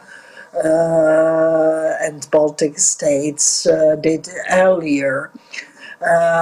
Their will, after initial consents and agreements, was simply cracked by Russian military, and with enormous atrocity. What happened to Grozny, the capital of Chechnya, reminds now of what is going on in Ukraine and has been going on in Ukraine since 2014. This war is a war of significance. It's a war with potential of dispersing and having the magnitude of world-scale conflict because of quite clear threats posed by Russian Federation against other nations, but also with threats of using the nuclear power. It can be just trying to frighten neighboring countries and others. But there is certain potential of irresponsibility in current posture of Russian Federation. And there is consolidation of democratic world, of the collective West, if you will. This consolidation happens also in the format of UN because of Russia's participation in UN Security Council. It is impossible to have the resolution of Security Council, but there is mechanism now allowing to vote the resolution by General Assembly of the UN. And in the forum of General Assembly, there is very clear picture also of Latin America, but other regions as well. For us, knowing the policies of Russia, this picture is quite clear because many years ago, during the Soviet Union, we were used to Russian Federation infiltrating the left side of political scenes of variety of countries, UN members. The role of countries like Cuba in Latin America was evident and was easy to prove. It continues, of course, but since the Soviet Union time, it was a change, and Russian Federation started to use quite complex ideology also to attract right-wing actors by portraying itself like a conservative leaning towards tradition, society and country. It was purely artificial. Actually, we all know that state controlled so much by secret service and not reformed since time of communism and since even by generations and legacy of even family legacies, generations of families since Stalin time. This conservative portray was just the tool to attract different groups of societies all over the world. It was done in Europe, also in my region, in Central and Eastern Europe. Although in my region it was pretty easy to detect, because we are quite sensitive to Russian influence. We know very well concepts originating in history in distant times. So I think that we are pretty immune. The problem is huge influence after Cold War of Russia in Europe, in European Union, and in other parts of the world. Luckily, in European Union, in terms of voting for Russia or for Ukraine in this war of aggression, already now featured by crimes against humanity, with effort of whole collective West to help Ukraine gather evidence of those crimes, with really much of difference between us in many areas. We are able to unite in perceiving the major threat, and that is Russia. With China, situation is slightly more complicated because until recently, China predominantly used to apply trade tools or economic tools in order to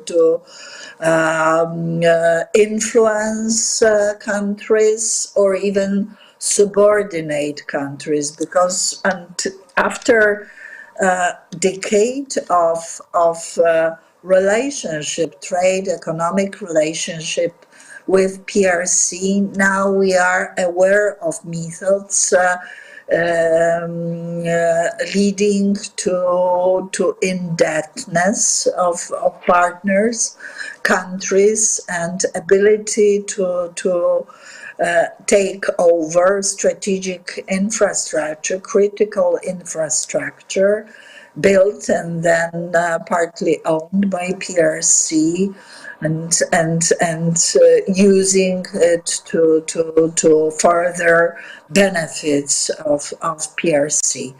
Since takeover of Hong Kong, we are very much aware of methods used by PRC against insubordinated society, and also we are aware of methods used internally vis-a-vis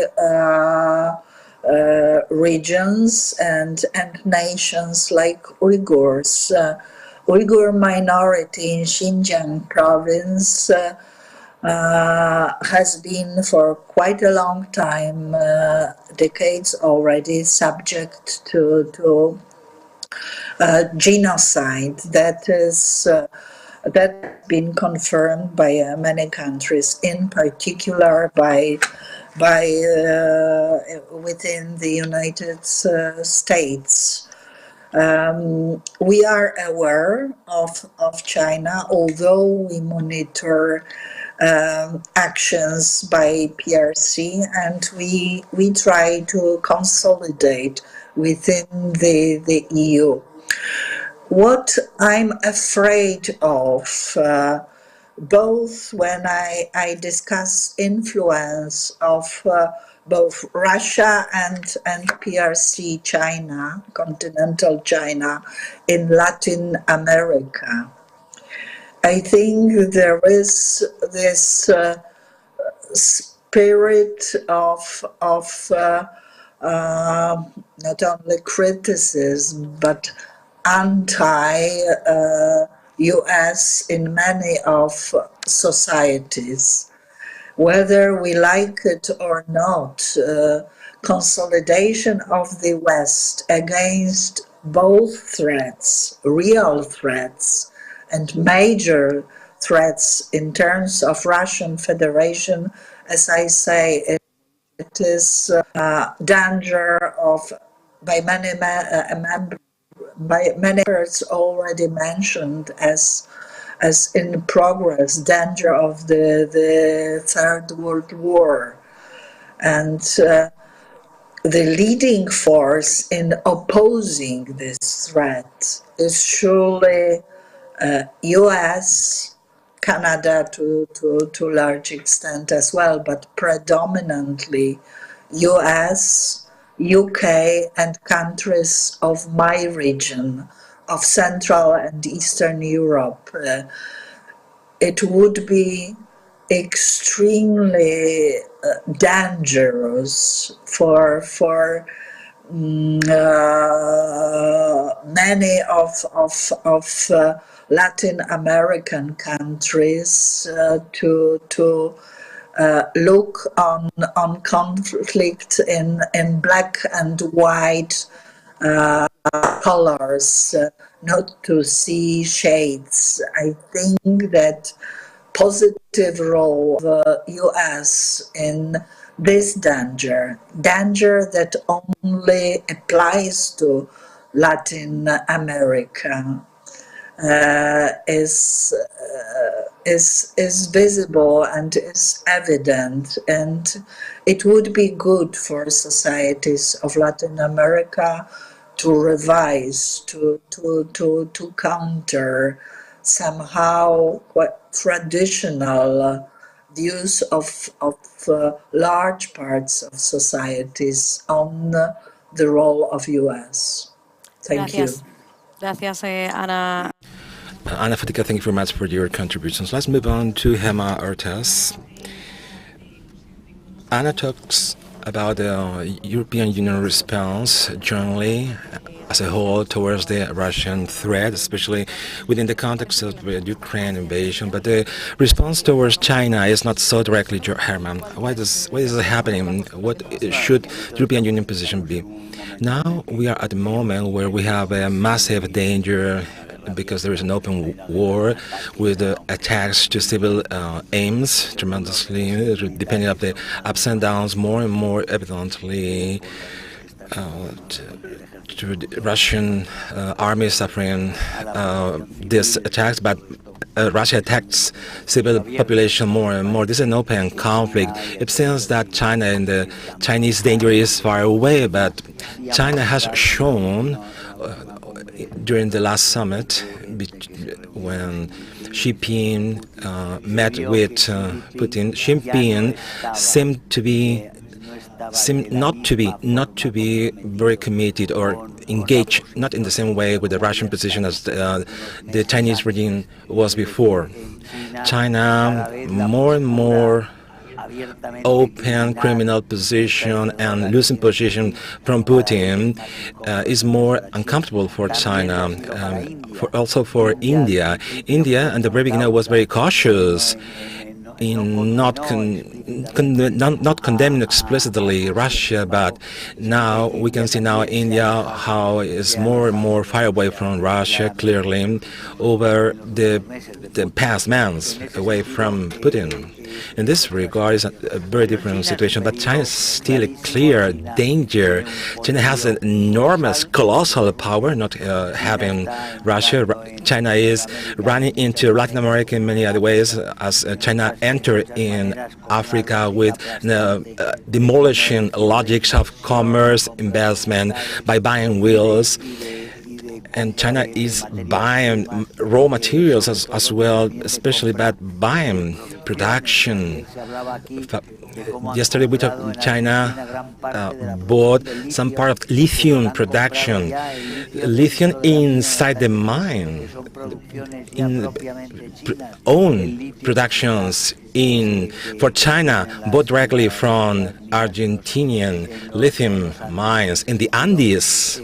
In this regard, these are qualitative movements of China penetrating into America, especially in the Caribbean Sea, the Pacific. Chinese and Russians, Iranians as well are moving towards against Americans, and North Americans had been for many years very passively in a zone, in an area which has become in a base against their objectives and their security. Hezbollah in Venezuela, Hezbollah in Bolivia. We have Russians, we have the Wagner group as well. In so many countries in Iberoamerica, detected weapons arriving into Nicaragua. We have some elements, dangerous elements, confronting the direct security of the United States of America that would make America, the U.S., this laissez-faire over the past years with Clinton and Obama. United States of America laissez-faire towards Chinese region, and so bad profits, so many difficulties is creating and triggering all over the country is now at the hands of the Sao Paulo foreign and drug trafficking dictatorships, which in part have some connections with China as well, because Mexican cartels of drug are partners with Venezuela, both in Venezuela and in Cuba. Russians and Chinese are also in Cuba and Venezuela, and Chinese people are sending synthetic drug massively to the Mexican cartels with the same sources and processes, introducing marijuana, Maria, and cocaine. They're also introducing the pills, destroying our North American younger people with heroin in the 70s, 80s. So many American citizens affected by drug addiction. This terrible harm, the fentanyl drug and other synthetic drugs, these are coming from China. These products, these synthetic drugs are coming from China. Products produced, then Mexican take them, and a Mexican move these synthetic drugs into the United States, the planes, Venezuelan planes, Bolivarian planes from the Venezuelan army through Cuba, moving all this cocaine and towards Africa, and from Africa into Europe. We're talking about an immense conglomerate of interests in which Russia and China are two direct beneficiaries of which is happening in the subcontinent. That's why it's so important what we're doing here, my friends. That's why it's so important. I do really help Ana Fotiga. Thank you, Ana Fotiga. You are the former Polish foreign affairs minister, and because you are currently supporting ECR Eurolat Working Group. Thank you, Ana, because we need you. We need to generate the consciousness in Europe that we are playing a lot of things in Latin America. We have to create in Latin America the conscious that we are concerned about this. What is happening in North America is important for us. We need to support. We have to support mutually and reciprocally as to defend and stand up for against our objectives enemies, which are allied between themselves. The objective enemies against Western and our way of living. This is a long-term project, Anna. This is a very important project and a very urgent project because they are very quick. They have an immense apparatus, very well greased, and with all the means given by narco traffic, drug trafficking, with a lot of the resources. They are moving. They buy wills, ministries, they buy governors, they buy provinces, mayors, they buy everything. They buy countries. They're buying. Drug trafficking is buying countries. And towards this, against this, we have to mobilize. In Europe, we are late. We are late. Thank God. Thank God. And thanks to the fact that there are more and more awareness towards China, thanks to the labor of Anna Fatiga in the European Parliament, more and more consciousness, we are more aware. There is a slight twist in the European position, very clear towards China. The last European Parliament report is a report that supposed a 180 degrees twist compared to Merkel and Macron 1 year ago, with an agreement of investments almost infinite to make more delocalization toward China and to move us into the European, even the European farming. Merkel and Macron wanted to move it to China with Xi Jinping agreement without not consulting the 17 European countries, with no previous meetings. Macron, Merkel reached an agreement in an intolerable agreement, which this has been neutralized, it has blocked, and we are, thank God, we are in a different position in this regard.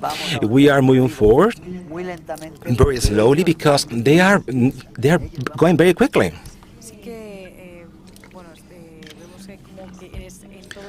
We can see beneficiaries, people profiting from this are China and Russia. Carmen de Carlos said before, out of the debate, Carmen de Carlos, you cover the situation Iberoamerica as a journalist. Carmen, I would like you to tell us what Latin American countries are winning by giving their sovereignty towards China. It's only about economics. They have the feeling. They don't have the feeling of being given their sovereignty to China. There is a silent economic and political conquest from China, and also in the mass media. These three aspects, China is taking the lead, and Russia is behind because Russia doesn't have the media China has. Russia don't have the power of the Soviet Union. Russia is slightly weak. From my viewpoint, Putin wouldn't dare to invade Ukraine if China wouldn't have their okay. Before the inauguration, the opening session in January of the Olympics Games, Putin and Xi Jinping signed an agreement of mutual and homogeneous policy between the two countries, Russia and China, where they say this is unconditional. Xi Jinping, in some regards, Xi Jinping gives the okay to Putin. Now China gets things complicated because now it's being affected by the Ukraine invasion all over the continent, not only in Europe. Let's not forget that Russia has part of the Asian part and the European part. So Xi Jinping said something, this is getting complicated. If you continue like this, I do think that Xi Jinping regime from China is giving still support to Russia, Putin. There is still some complicity with China as well. What's happening in South America and Central America? There is no money. After decades of corruptions, their vaults are totally empty in great numbers. I'm Xi Jinping that goes to South America. Says, I'm the American friend with a Chinese accent because over the past American administrations, let's think behind dead cows, so the Andes, mountain range with so many hydrocarbons potential, and they are expropriating, taking the property from Repsol investment from Spain there. So as okay, Chinese can do a lot of business there. What are the other companies? So only Chinese, the Bermuda's Triangle, Bolivia, Chile, and Argentina in the north. This is Bermuda's Triangle doing the same. Money is running the business. China has invested over the past 20 years almost $1,030 million with so many credits. $140,000 million in credits. My goodness, that much. Argentina in the decade of 2000 was in default and stopped paying. Ernesto Kirchner in Argentina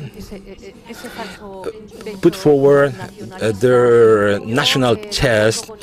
I have the agreement with the International Monetary Fund is broken down now. I make agreements with Venezuelan Chavez, and it triggered 16% debt. And Hugo Chavez was very happy. What happened? They are getting more and more indebted, depending on the governments, and China gets there with the portfolio and the credits from banks.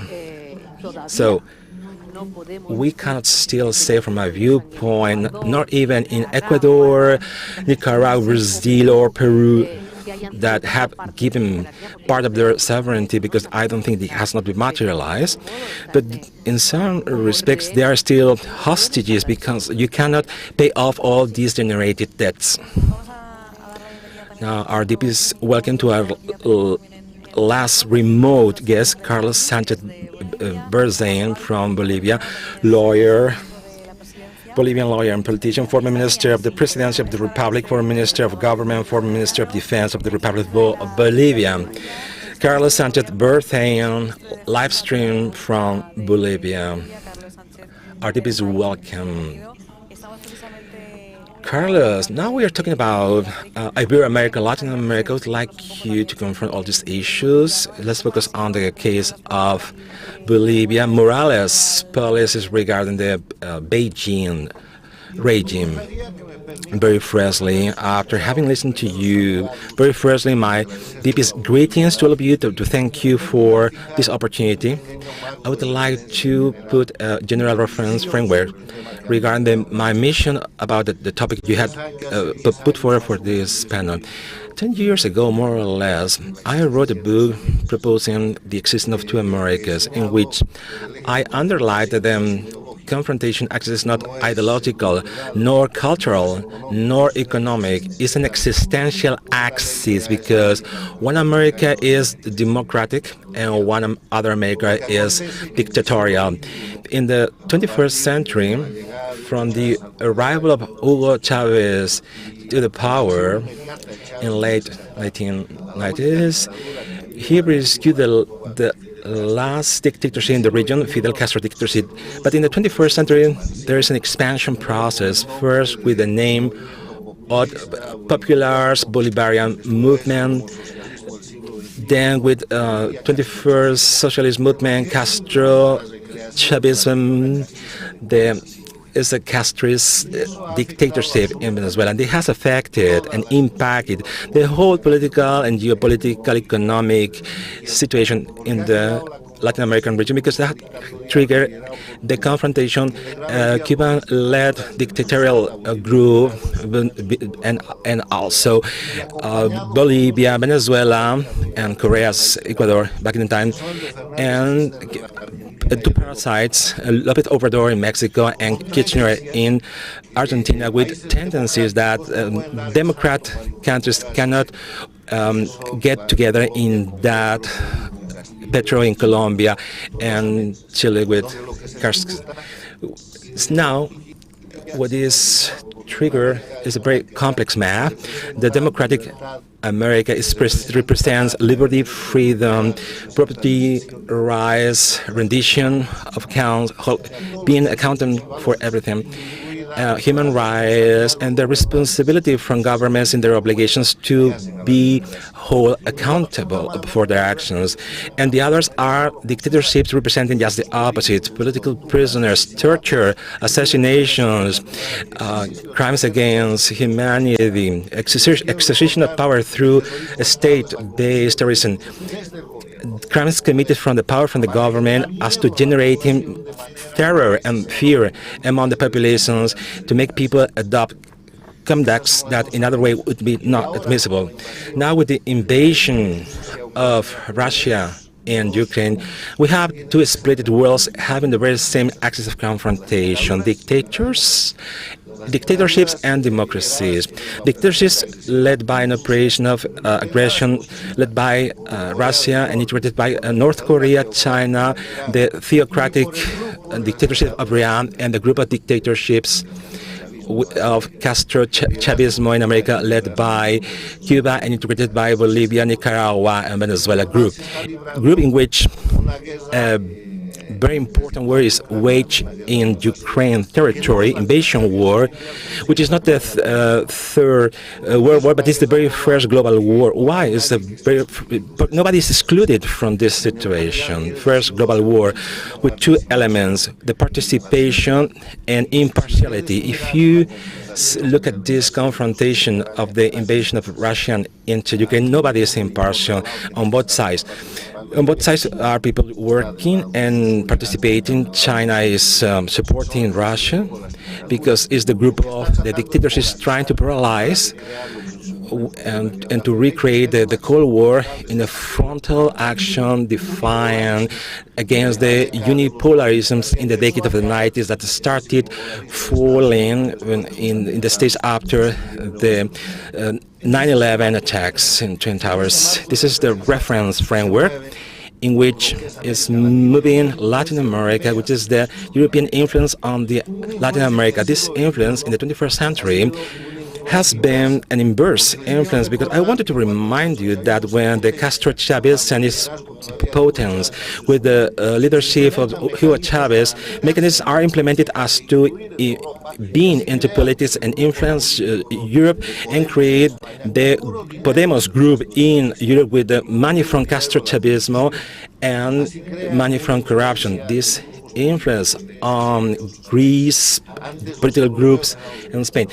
Earlier, political European groups which supported democratic mechanisms influence on the Latin America process, but now in the 21st century this is inverted, and the dictatorial group from the Americas, Castro, Chavez, and post-socialism is putting their hands into Europe. In this scenario, we can talk about Bolivia and the influence of China and of the Russia, China in the Americas. I want to tell you that Bolivia is a satellite country for the Castro Chavism dictatorships. This rupture of democracy starts with the coup d'etat in the 2003. Sanchez Sadra is defeated and outcasted because he wanted to do the Constituent Assembly, and they created some kind of conditions. It was ousted and started the process of, they falsified with Carlos Mesa a law, including the constitution in force in Bolivia, which said that the Republic of Bolivia did not allow the partial modification of the constitution. They included the famous Constituent Assembly when Hugo Morales in 2006 arrives. This triggered this with a lot of massacres, thousands of dead assassins, a lot of political prisoners. They agreed on this constitution, and they create the Bolivian plurinational states, and they fake the whole state. Last year, report signed by the Inter-American Human Rights Commission said that in 2009 year, the massacre of the Hotel Las Americas, resisting the imposition of the plurinational constitution in Bolivia, a lot of Bolivian and foreign citizens were tortured. It was called the Venezuelan security force from the Venezuelan embassy. So Bolivia is a satellite country where had been imposed the plurinational state to divide the Bolivian nation. If some of these are integrated in the Bolivian nation. This attempt has been also tried in Chile, the 4th of September. They're going to continue to insist in. And they want also to make Bolivia a narco state, of a drug trafficking state. Bolivia is the 3rd leading producing country in cocaine. Now the eruption of cocaine production has been reduced with previous democratic governments in Bolivia. In 1993, with democratic governments in Bolivia, hectares devoted to cocaine were diminished, and the coup d'etat in Bolivia changes everything and create the drug trafficking state in Bolivia. Now in Bolivia we have Bolivia with a lot of cocaine producing hectares, a lot of transnational criminal bands. Evo Morales is the criminal and the boss, leading the cocaine production. Bolivia stopped being a gas production country, nor organic minority things, all these being trafficked. And Bolivia has the great lithium reserve, and is being given to Russia. They're creating a nuclear plant in Bolivia to generate electric power by Russians in the country Bolivia, which has wind and solar electric energy to be exported with the pretext, with the alibi of being a nuclear plant. They are taking over all strategic resources and moving into other things to make enrichment with the selling lithium.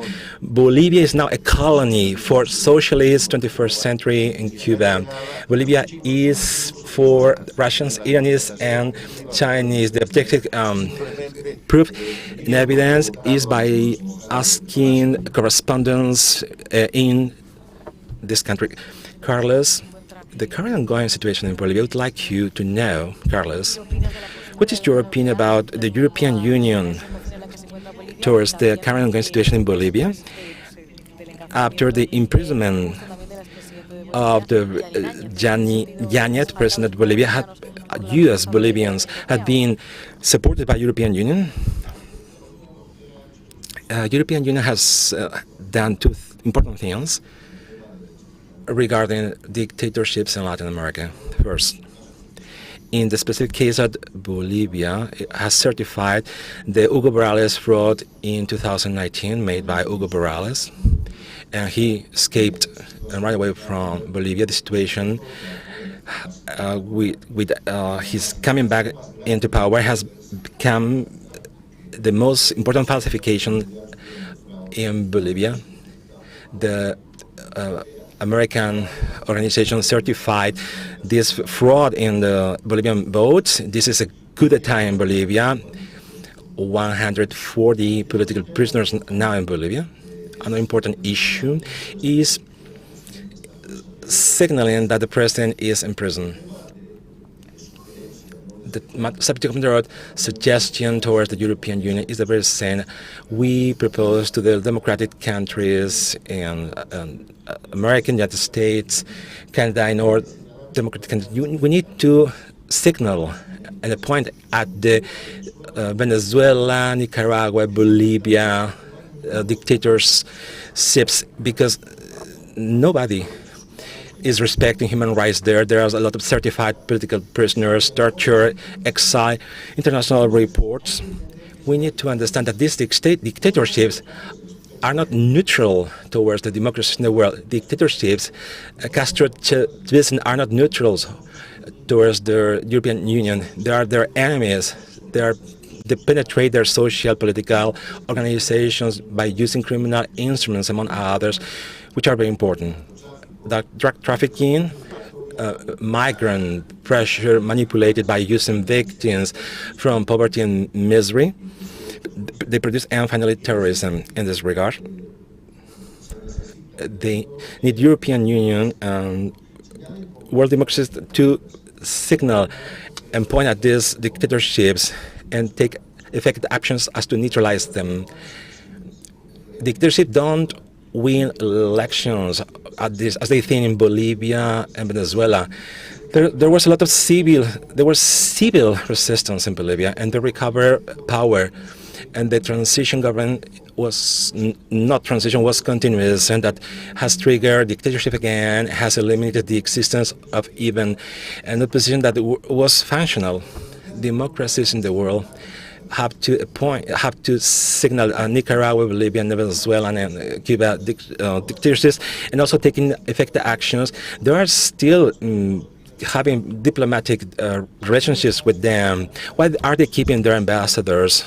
Individual actions such as Elias Canes, or suddenly Ortega and his wife and other cabinet members don't have visa in the United States or European Union. But where are the infamous judges ruling sentences to put prisoners into incarceration, concentrating the judicial system as a repressive mean? Where are the prosecutors' lists? We have to put in a frame all these organizers, these economic sanctions as well. Dictatorships have been to be stopped. We can't coexist with dictatorships. And well, democracy, the great conglomerates and countries as European Union are coexisting with dictatorships in a complicity way, which is totally unacceptable.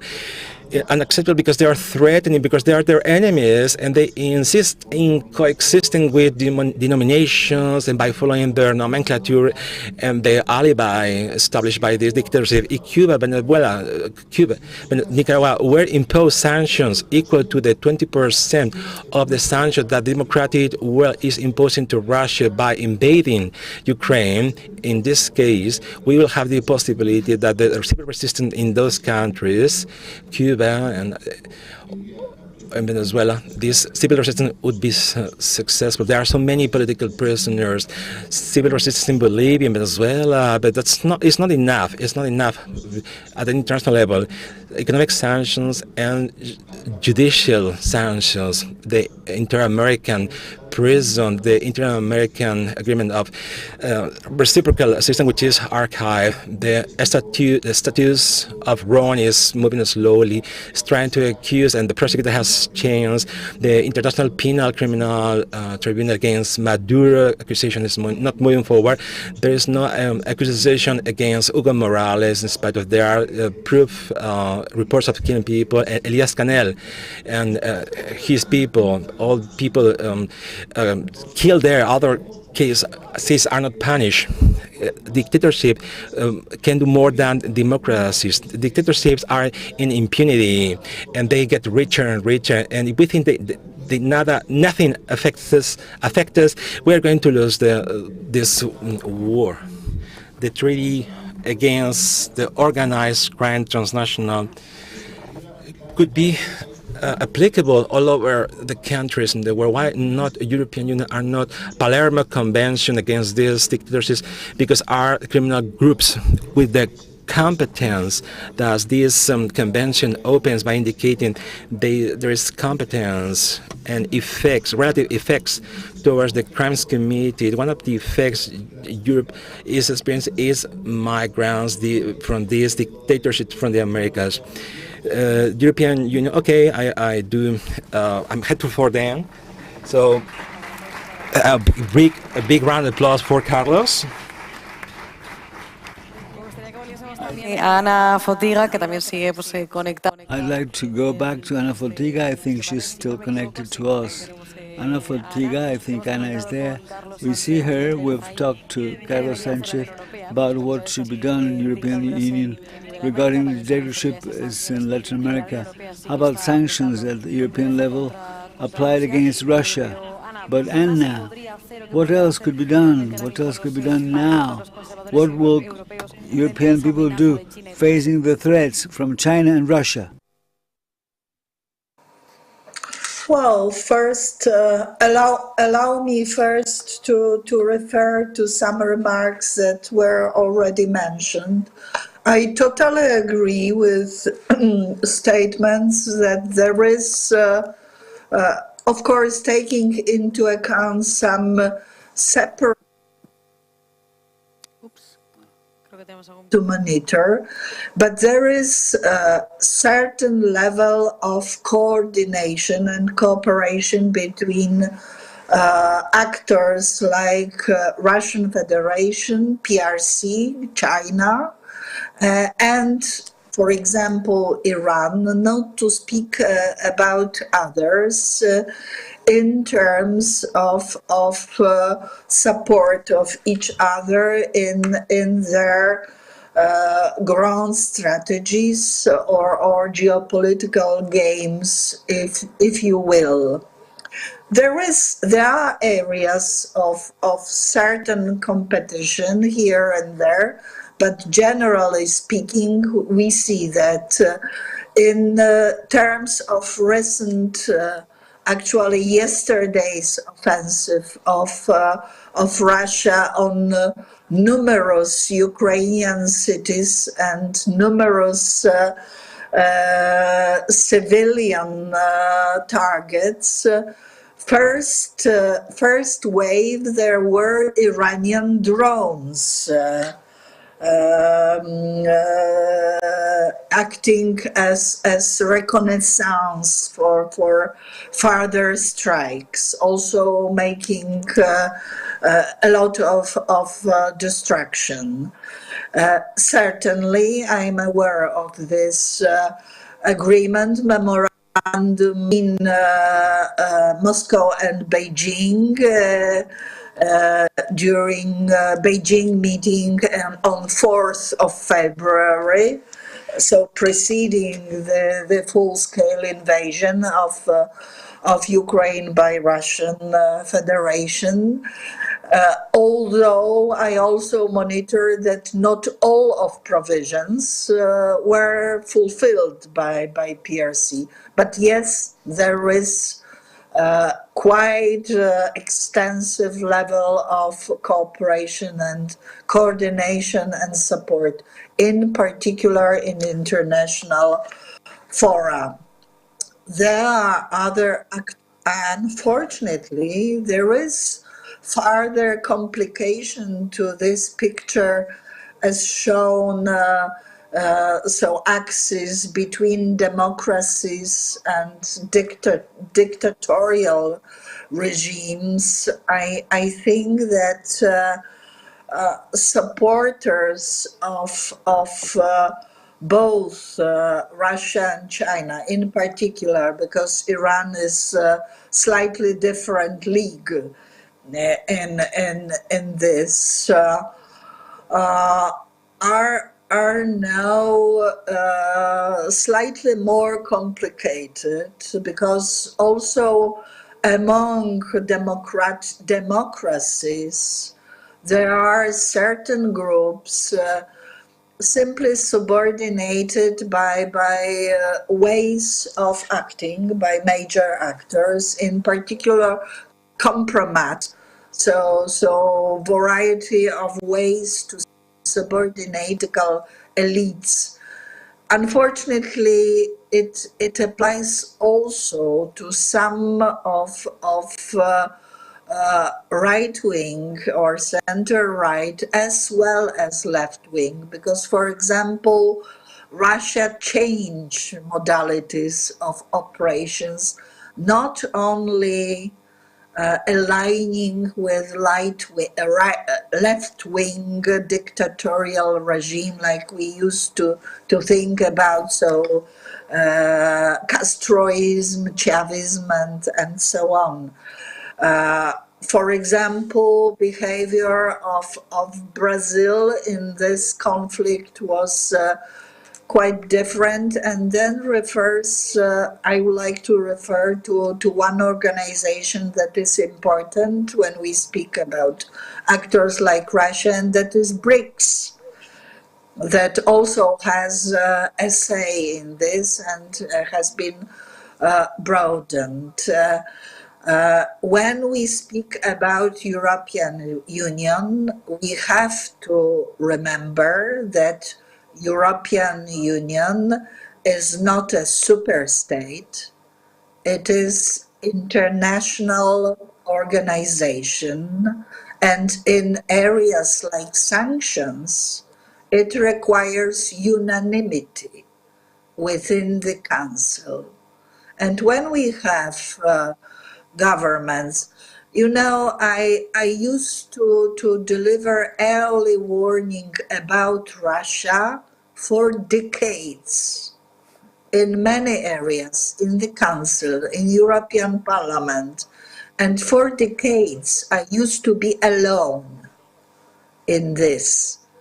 Now the situation is evident, so it is, I would say, politically incorrect to oppose sanctions, although those sanctions are still to allow Russia finance some of the levels. Sanctions should be massive. And when we speak about regimes in Latin America, there are many of leftist governments within the EU that are not willing to sanction those governments. So when you speak about EU, you have to speak to capitals, because it is there, and it is capitals and national diplomacies that have to be convinced about nature of atrocities happening there. I'm aware of this because I try to engage in situation all over the world. But actually, I think that it is also up to all of us to build and to increase awareness of this situation. When you speak that probably it is China simply indicating, if not ordering, Russia to do this or not, I question this, because China was and is in rough, I would say, considerably good ground, or has been on considerably good ground with Ukraine. And yet, interest with Russia prevailed. That's the balance. It was not simply giving green light. It is something slightly more complicated. Yet, once more, I stress, there is a lot of coordination between major regimes like Russian Federation, China and Iran. Ana nos está comentando cómo. Thank you. You've mentioned how European Union is not a super state. You have to have unanimous agreement, and there are countries, Latin American countries, that are not applying sanctions against Russia, but they are cooperating. They are favoring putting decisions. What would we do to force this, to impede this reaction? There are countries, not only countries in Latin America, that are allies, classical allies. That was been mentioned, and Carlos Sanchez mentioned this. Those are, according to this, allies for Russia. And they're part of the project of expansion of Russia within the continent, American continent. But we have countries, European countries, where they have protected. So European countries are protecting those countries. Spanish government, let's say clearly, stated clearly, that says that they have a meeting here of NATO here. They talk about NATO. They say how good we are. Pictures, they take pictures with NATO. And then, as part of the government is a communist regime, they do not want to enhance the military amount, and they would like to comply with this, and they are protecting Venezuela, Cuba, Bolivia, and they're protecting all friends of Russia and the other continent on the other side of the Atlantic. On the other hand, as you all know, we're going to reach the highest level of Russian gas purchased after the high treason by Sanchez in this foreign policies regarding opposition, regarding Sahara, and without any question, not even asking the government, he changed in 180 degrees. He destroyed our relationships with Algeria. That looks that something being provoked by an agent, a secret agent, the enemy of Spain. It seems that it was done by enemies. There is a conflict that didn't exist with Algeria, and it is something that we could have avoided. And with this, we obtained that they stopped giving our supply from Algeria that was guaranteed, was a cheap supply, long-term contracts, and we had the privileged situation. And then all of a sudden now we are buying gas in Russia, and we are the first buyers. Spain being where we are those buying more gas from Russia.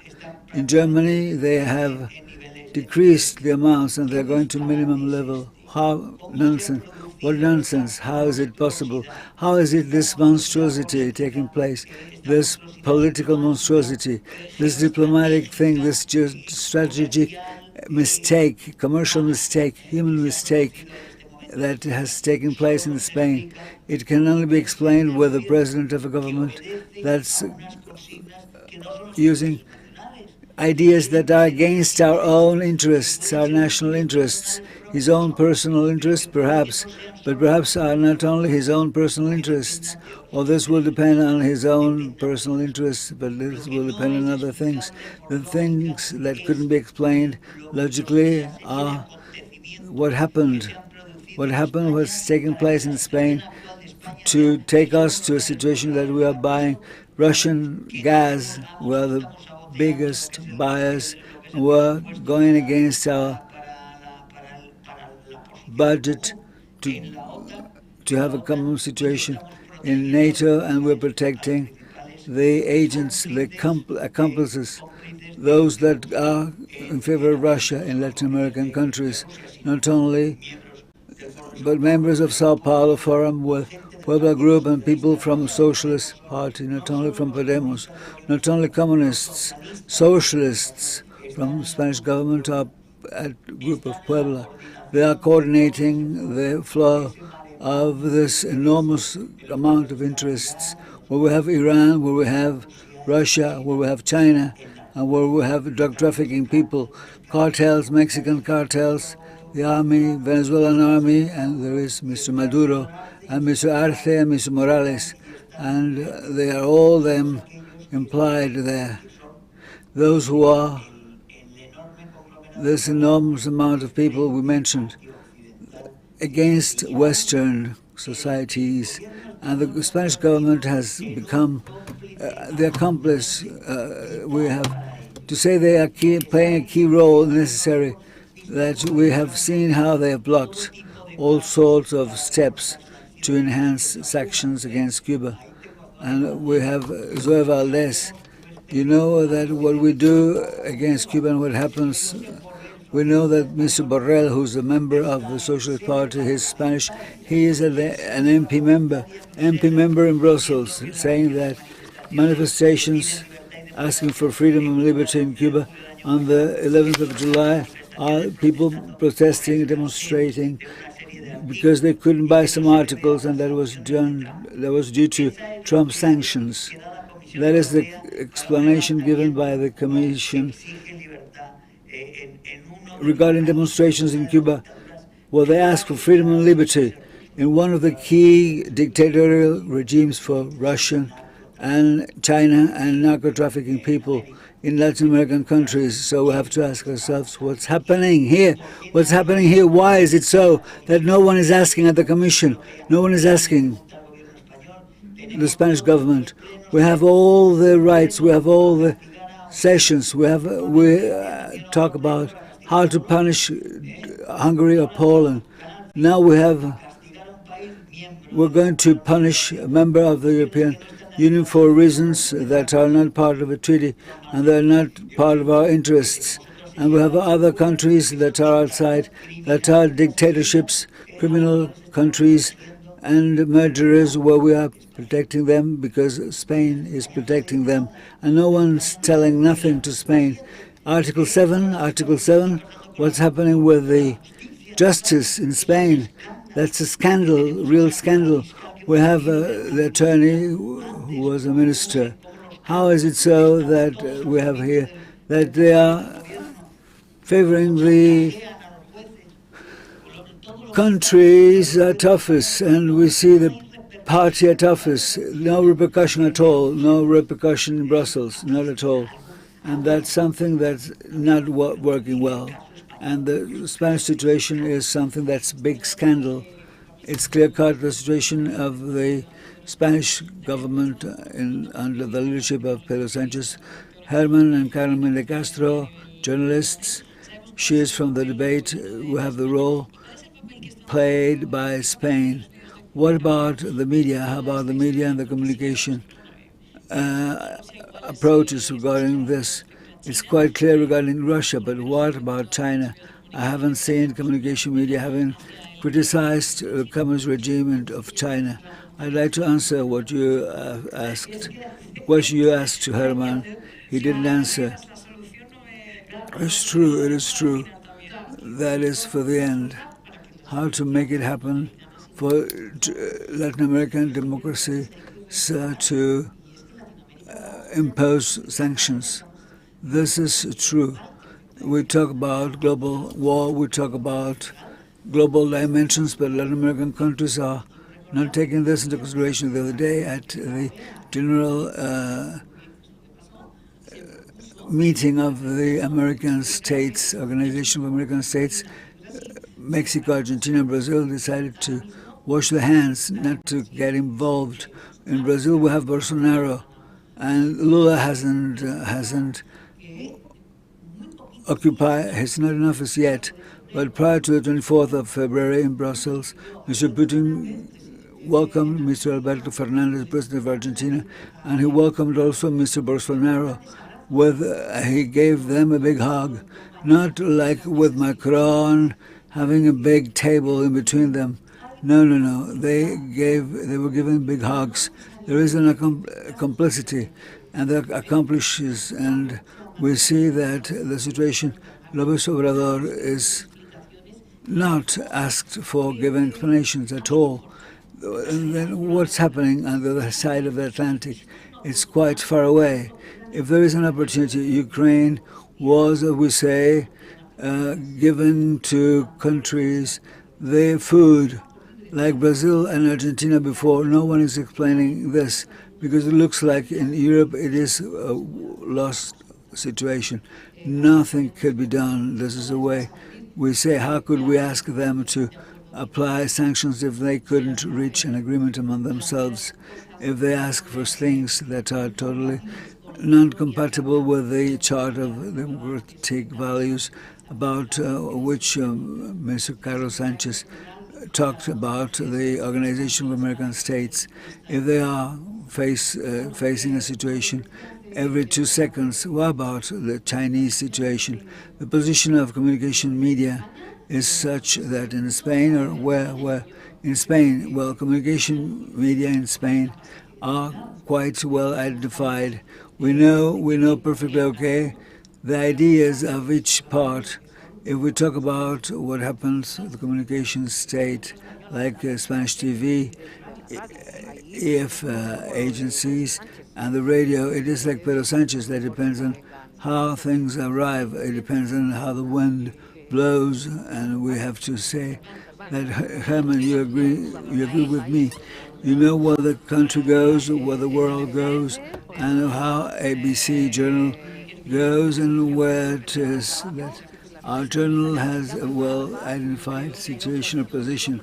I think there is a tradition in the United States, for instance, where the editorials are quite clear, while they state clearly their trends, their viewpoints regarding internal policies and international policies, and that's something we like in Spain. That's something that hasn't taken place in Spain, but I think this is obvious. I think that, well, let's call it a day, but Carlos Sanchez Berjain, perhaps we know that next elections will take place in Latin America. It is the second round of elections in Brazil. The second round of elections will decide if we go back to giving the power to Lula da Silva, or if the government of President Jair Bolsonaro is going to take office. How will this play a role if Jair Bolsonaro, if he is in office? How about Russian influence and Chinese influence in Latin America? Or what happens if Lula da Silva is taking office? What I said before the election in Brazil, it is just showing the confrontation of dictatorial regimes against democracies, the Castroism and Chavism. We have Lula. Lula is the one that's been corrupted and is the biggest. This is why he went to jail.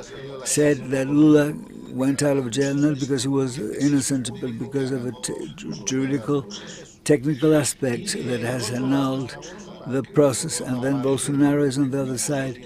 He is part of a national democratic trend. He has been criticized regarding foreign policies, regarding Russia and what happens, but the truth is that he is placed within democracy and not favoring democracies, dictatorial regimes like Cuba, Venezuela, Nicaragua. What has been pointed out before, he's not supporting drug trafficking. He's not supporting drug trafficking governments like Cuba, Venezuela, Bolivia, Nicaragua. He's not in favor of allowing the penetration, an open penetration that goes beyond the Brazilian interests, because the difference in the case of Brazil and other countries like Mexico is that Brazil is powerful economically. 20 years ago, we were talking about the importance of competitiveness. Brazil is now richer than Mexico. Brazil is nowadays the Latin American country where it has the important role, it plays the important economic role. That is where we see a confrontation, socialism, 21st, Castroism and Chavism against democracies, and depending on who's going to win. In Brazil, nothing will take place because Lula was there and he couldn't destroy democracy. Of course, there was the impeachment of the president. He left as his continuation government. The state of right, state of law is in Brazil a fact. Instead of the fact that Lula is free, there is the independence of the power, and federal activities are there. So Bolsonaro, Lula, Brazil will stay a democracy and will be a powerful economy. What I think is that we should take into consideration that in the case of Bolsonaro's winning, we have a dynamic of a pressure, diplomatic pressure, that should be exerted to take a proper line regarding Russian invasion of Ukraine, because if Lula is taken place, it's a lost battle.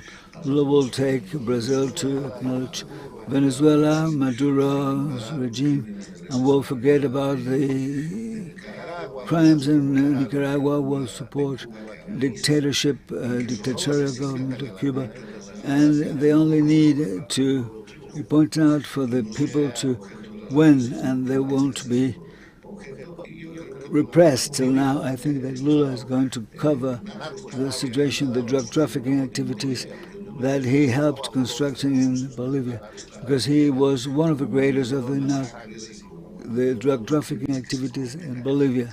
Like he covered the massacres and all the criminal offenses that took place there. I would like to say that all people here in this panel and people listening to what we're saying are people interested in politics.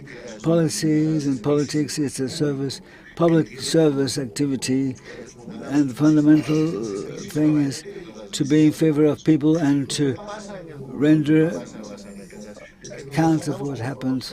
What happens in America is that we're facing the criminal offenders, and criminal offenders and those breaching the law are taking policies to keep on with drug trafficking. This is what Pablo Escobar Gaviria tried to do. During the 80s, he wanted to become politician to cover drug trafficking activities in Venezuela. Maduro is a drug trafficking person who's the head of a cartel, and he's the head of the government, dictatorship government, and he is acknowledged by many countries, and he's taken into consideration the possibilities given by the government regime to keep on with the government criminal offenses. Same thing as Cuba, same thing as Nicaragua. So what I'm saying is you have to put aside, on one hand, politics, and on the other hand, the organized crimes. We have to separate this. We have to split and separate. Cuba is not political. Dictatorships in Venezuela or Nicaragua are criminal offenders that are having power occupied by force. They have breached laws, not respecting human rights. They're exerting tortures. They have political exiles, and governments are tolerating that. Well, there are limits regarding what has been explained. European Union is an organism, but of course, the capacity is that we should denounce. We should be making them be ashamed of what's happening, like the Spanish government or groups like leftish groups that beyond the ideology are covering criminal offenders, and they become accomplices of those organizers of criminal offenses, not drug trafficking, terrorism, and other activities that are controlling governments of Cuba, Bolivia, and Nicaragua. We have to split up and separate the politicians from criminal offenders. I think that what Carlos Sanchez Berzain said is very important. I'd like to stress this. Interesados también en el mundo de la política, somos conscientes. Those about interested in politics and are deeply aware that these criminal groups are in Latin America governments, being part of the Sao Paulo Forum and Puebla Group, influencing the region. The current average context for this average Spaniard very affected by the economic energy crisis is affecting Europe and also Spain. How can we achieve that? These Spaniards and Europeans are deeply aware about the current problems in Latin America.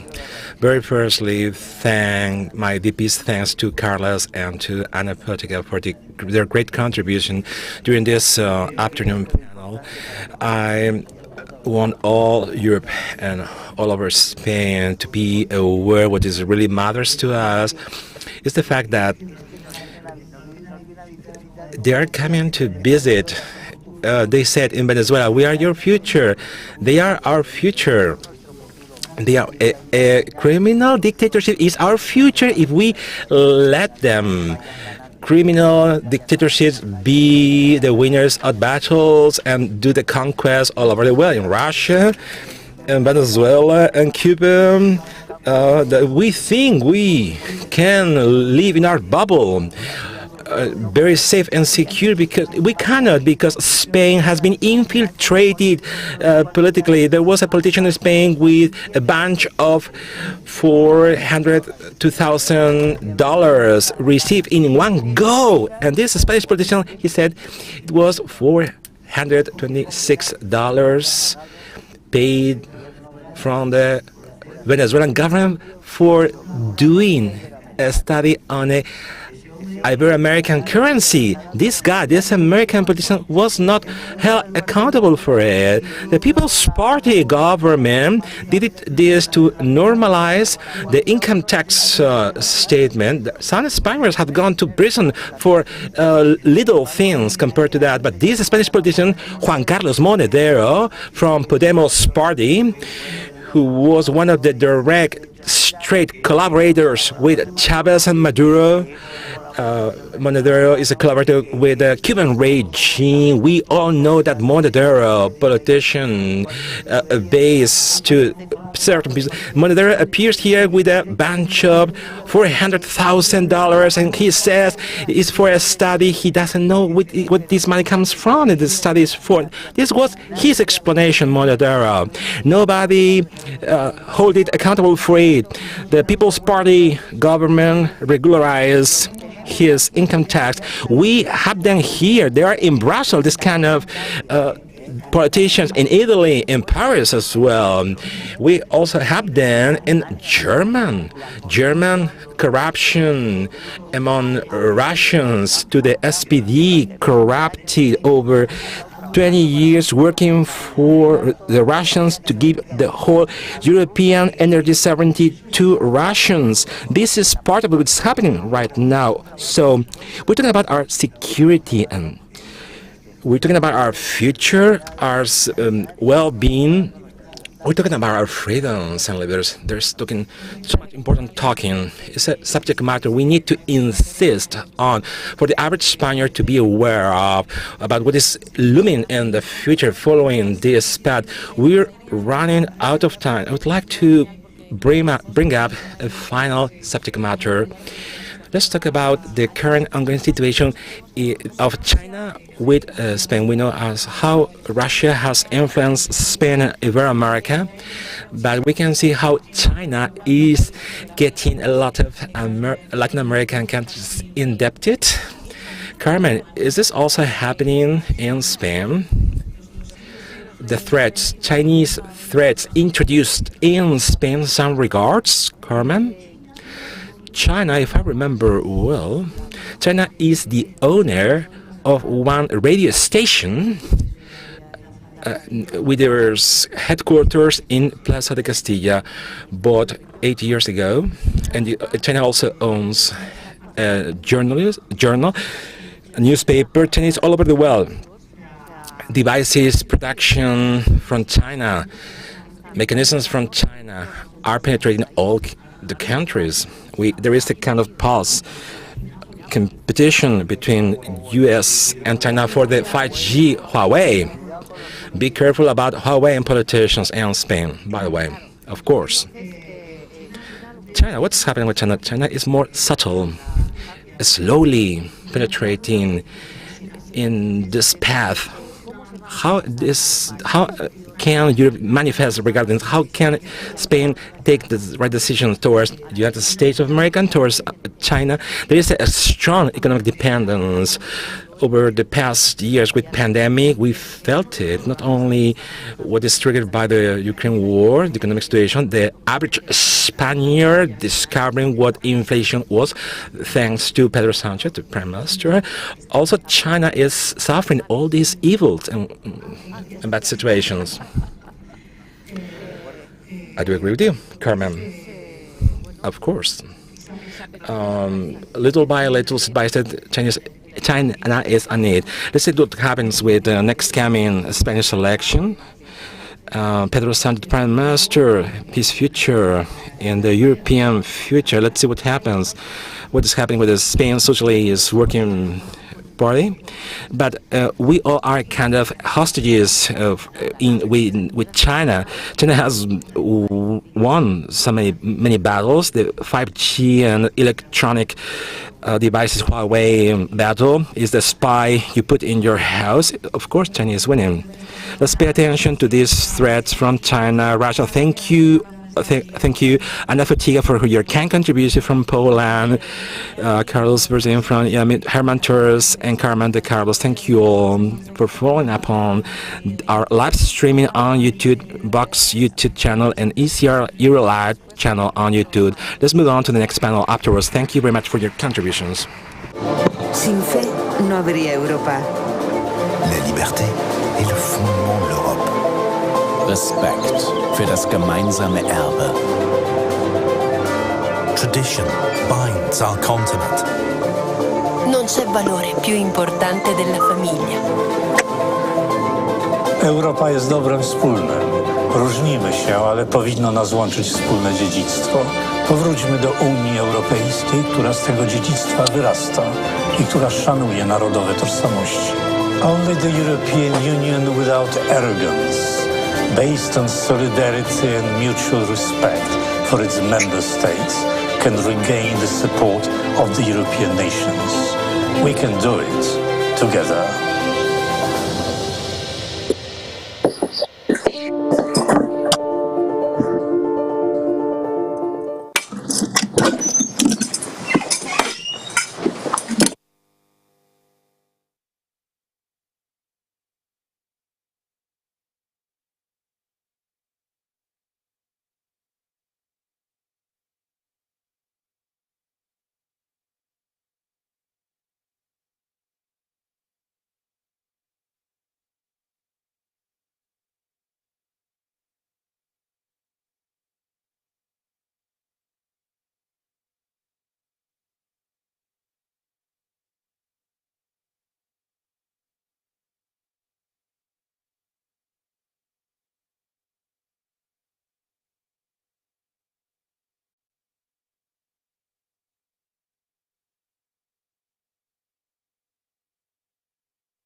Muy buenas tardes.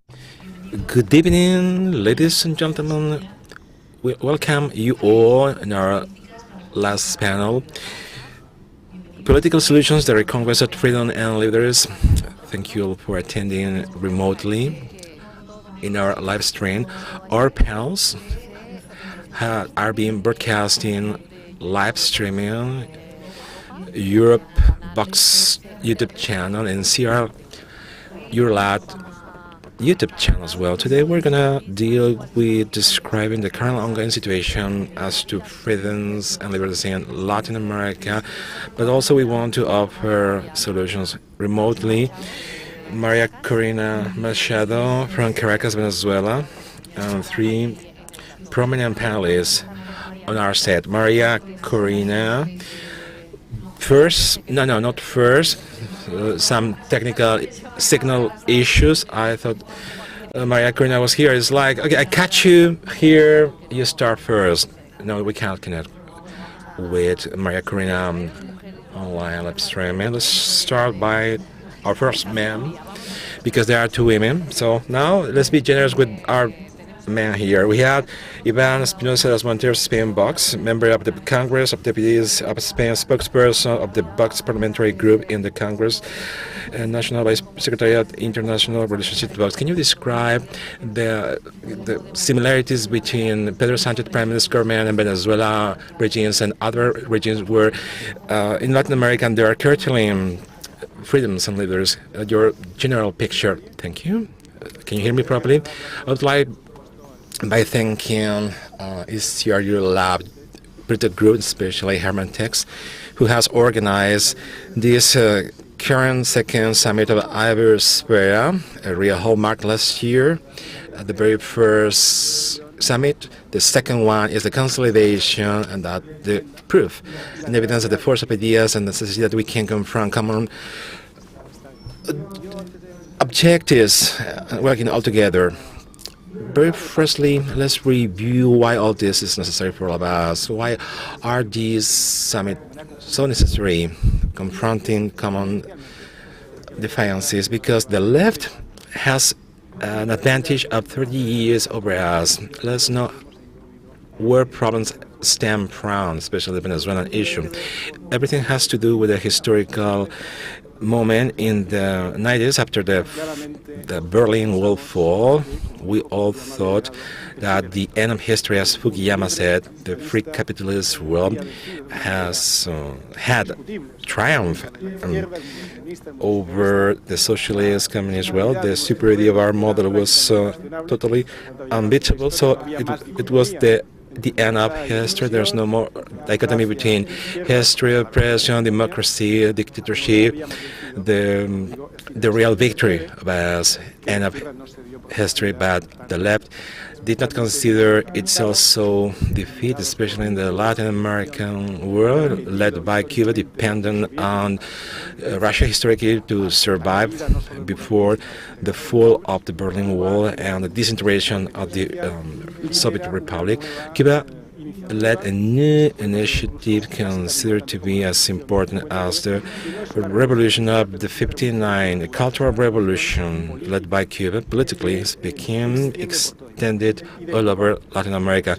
And from Cuba, Zoe Valdez knows it very well. From Cuba, everything stems from the Cuban intelligence and the Cuban oil. Everything stems from. And the Puebla group of the Sao Paulo Forum is a international socialist attacking all the basic principles that make Western be the best place to live on.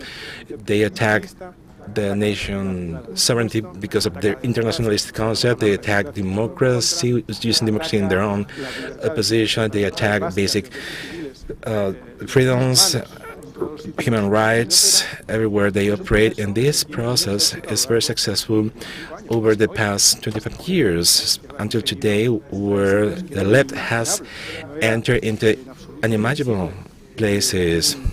But we cannot forecast that like a radical like voice could be the president of Chile or Petro in Colombia. I was an observer at Petro elections where he was defeated. It was considered literal threat, considered to that Boric is presiding Chile, and thanks to the influence of this group of nations, very well organized, structurally speaking, with funding mutually and reciprocally and mutual supports, explain everything happening, including Venezuela and Podemos, political party in Spain, which is the biggest disgrace in Spain we have known. The existence of Podemos stemming from the arrival of Zapatero in 2004, when Spain got worse and Spain decided to commit suicide because we are on the same thing, by considering that Podemos is democratic and Pedro Sanchez is a social democrat leader. These are barbarities assumed by our journalists, university, social, banking, company elites. All they have their own quota of responsibility. I don't want to deviate myself from your question. Everything is connected with Venezuela. The attack to the model of sovereignty, nation, family, motherland. This direct attack has been very successful to the extent that Spain, after 18 years, Spain has been accepting concept ideas totally unacceptable 18 years ago. We have not evolved towards the better. We have gone back in a very quantitative way. The national product in Spain has been stagnated over 20 years. We have not improved the average income per inhabitants, not a single euro. So people say that the important thing is economy. That we have to get focused on the economic area in managing the country. Of course, notably, economic management is important, but there's no the capacity to manage the people's economy if we not win the cultural battles. Culture has to do a lot with economy.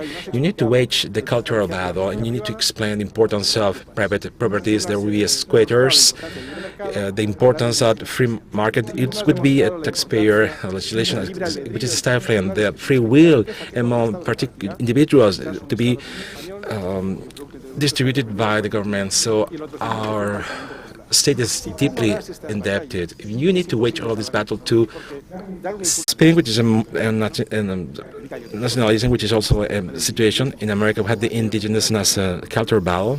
I don't want to deviate myself from this.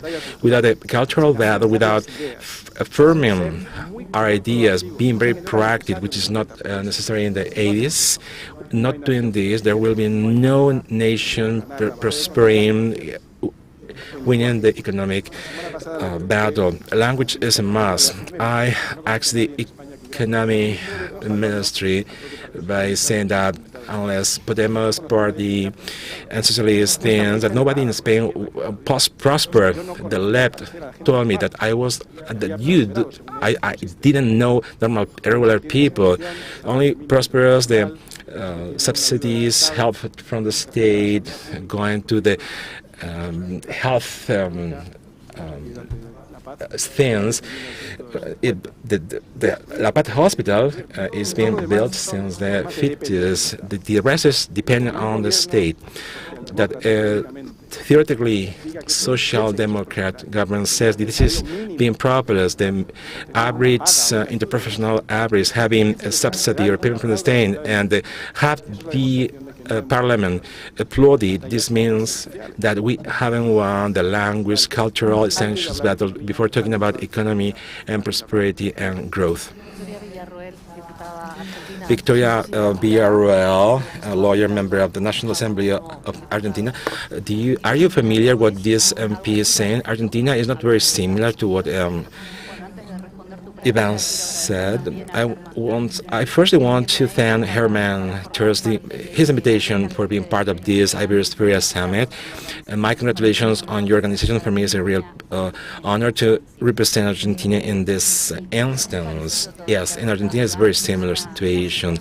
The situation mimics all around Iberoamerican countries. If I had to say everything you had been listening over the past 40 years in the Republic of Argentina regarding its past is false.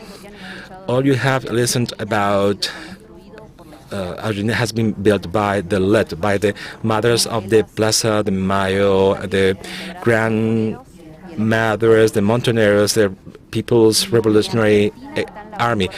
Argentina is not in the avant-garde of the human rights, nor the grandmothers and are white pigeons. I want to tell you where this originated, the current debacle, catastrophe in Argentina, which is a gangrene, painful thing, devouring over the past 40 years. I want to tell you that what I did over my past 17 years, in the decade of the 70s, there was an armed conflict, non-international, a low-intensity war. 17 armed organizations, the immense of them from the leftists, attacked the state and terrorized the population, assassinated the Argentinian and foreigners. They hijacked, sequestered, hurt people, occupied villages, decimate population. There were 17,000 victims, over 1,000 assassinated in just 10 years.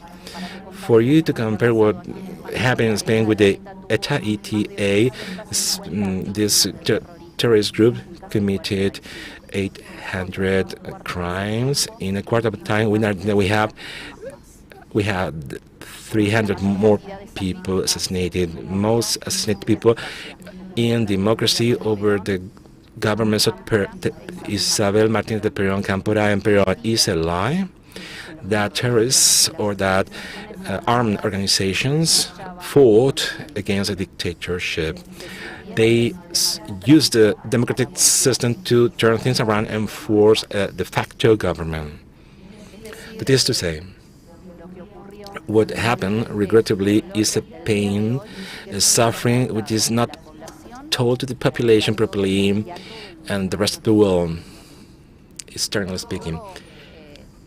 Then, the coming of democracy in 1983, there were abuses from the state during the combat with these armed organizations, but since 1983, the Argentinian state only chose to repair and remember the crimes committed by the state agents by denying terrorist victims, the ones were civils, their recognition to justice repairment and to knowing the truth. So a terrorist victim until now in the Republic of Argentina cannot know why was assassinated, hijacked, hurt. This victim cannot obtain justice even knowing who the terrorists aggressing her or were. And this victim have no dignity of being a victim of terrorism with a repair, as it happens in English with ETA, Grapo, or 11M victims. Terrorists in Argentina since 1983 took over the places from their own victims, and they appropriate themselves from their own human rights. And we only hear about the victims triggered by the state. In Argentina, if you were a terrorist and you suffer tortures, the Argentina state considers that this is lesser humanity crimes, and the state people pay criminal prison sentence for that. But if you're a victim from terrorism and you died from a bombing implemented with Montoneros, assassinated with 11 more people, this is a common crime and prescribes, expire, and does not receive any recognition for your human rights. We have been fighting for the victims of terrorism with a civil organization created 15 years ago, not only for the victims per se, but also for the historical truth and against the impunity against those who assassinated in the name of a revolution nobody asked for. And this matrix of evil, since that epoch, is behind currently occupying public position, paying money for themselves, getting richer and richer. These are behind the indigenous cause, the green feminisms, the environmental causes, and behind all cultural manifestation, Granziana. That is to say, those who combated against the state and subverting the order and attacking the civil population are the one considered the crucibles of freedom when they really violated human rights. If I had to tell you what I found over the past 17 years, I met many of you in my bell. I would say that patriots have underestimated what human rights are, which are the principal weapon to kneel down sovereign states. Today, this system, which is tested in the Republic of Argentina over decades, is applied as a terminated, as a franchising thing all over our neighboring countries and brothers in Latin America.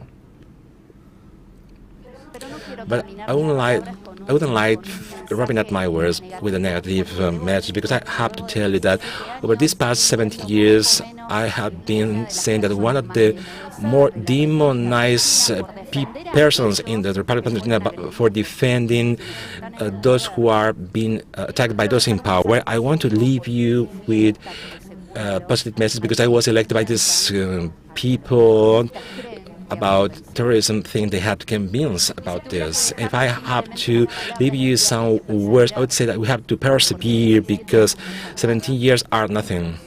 Because 17 years allow you to walk the street without being attacked by nobody, even though you can look like the most genocide person, as the leftists put on me, or the fastest terrorists, and so on. We also have to find the mistake lost in our nations, which is really failure. So I found it. They are my victims. We have to study our enemy. We cannot combat our enemy. We don't know how our enemy thinks, how it's going to react. We cannot move forward towards their action if you don't have your means, or we are not in conditions to combat it. We don't have this deep knowledge of how they look like and how they behave. I would so say that there is no way to win the battle if we are not the real protagonists. Then, by being spectators, we cannot win that battle. Lastly, I would say that we have to create and trigger networks. What ECR Eurolat political group did in the European Parliament, Viva Hail 22 bucks, doing all this thing, and those invited here, representatives from countries from Iberoamerica, is to create, to trigger networks, because the battle is not only one like this. We need to recruit people from others thinking like us, from other motherlands. The truth will never die if there are citizens fighting for it, and to make it imperative. That's why here among us, my victims are. Thank you very much.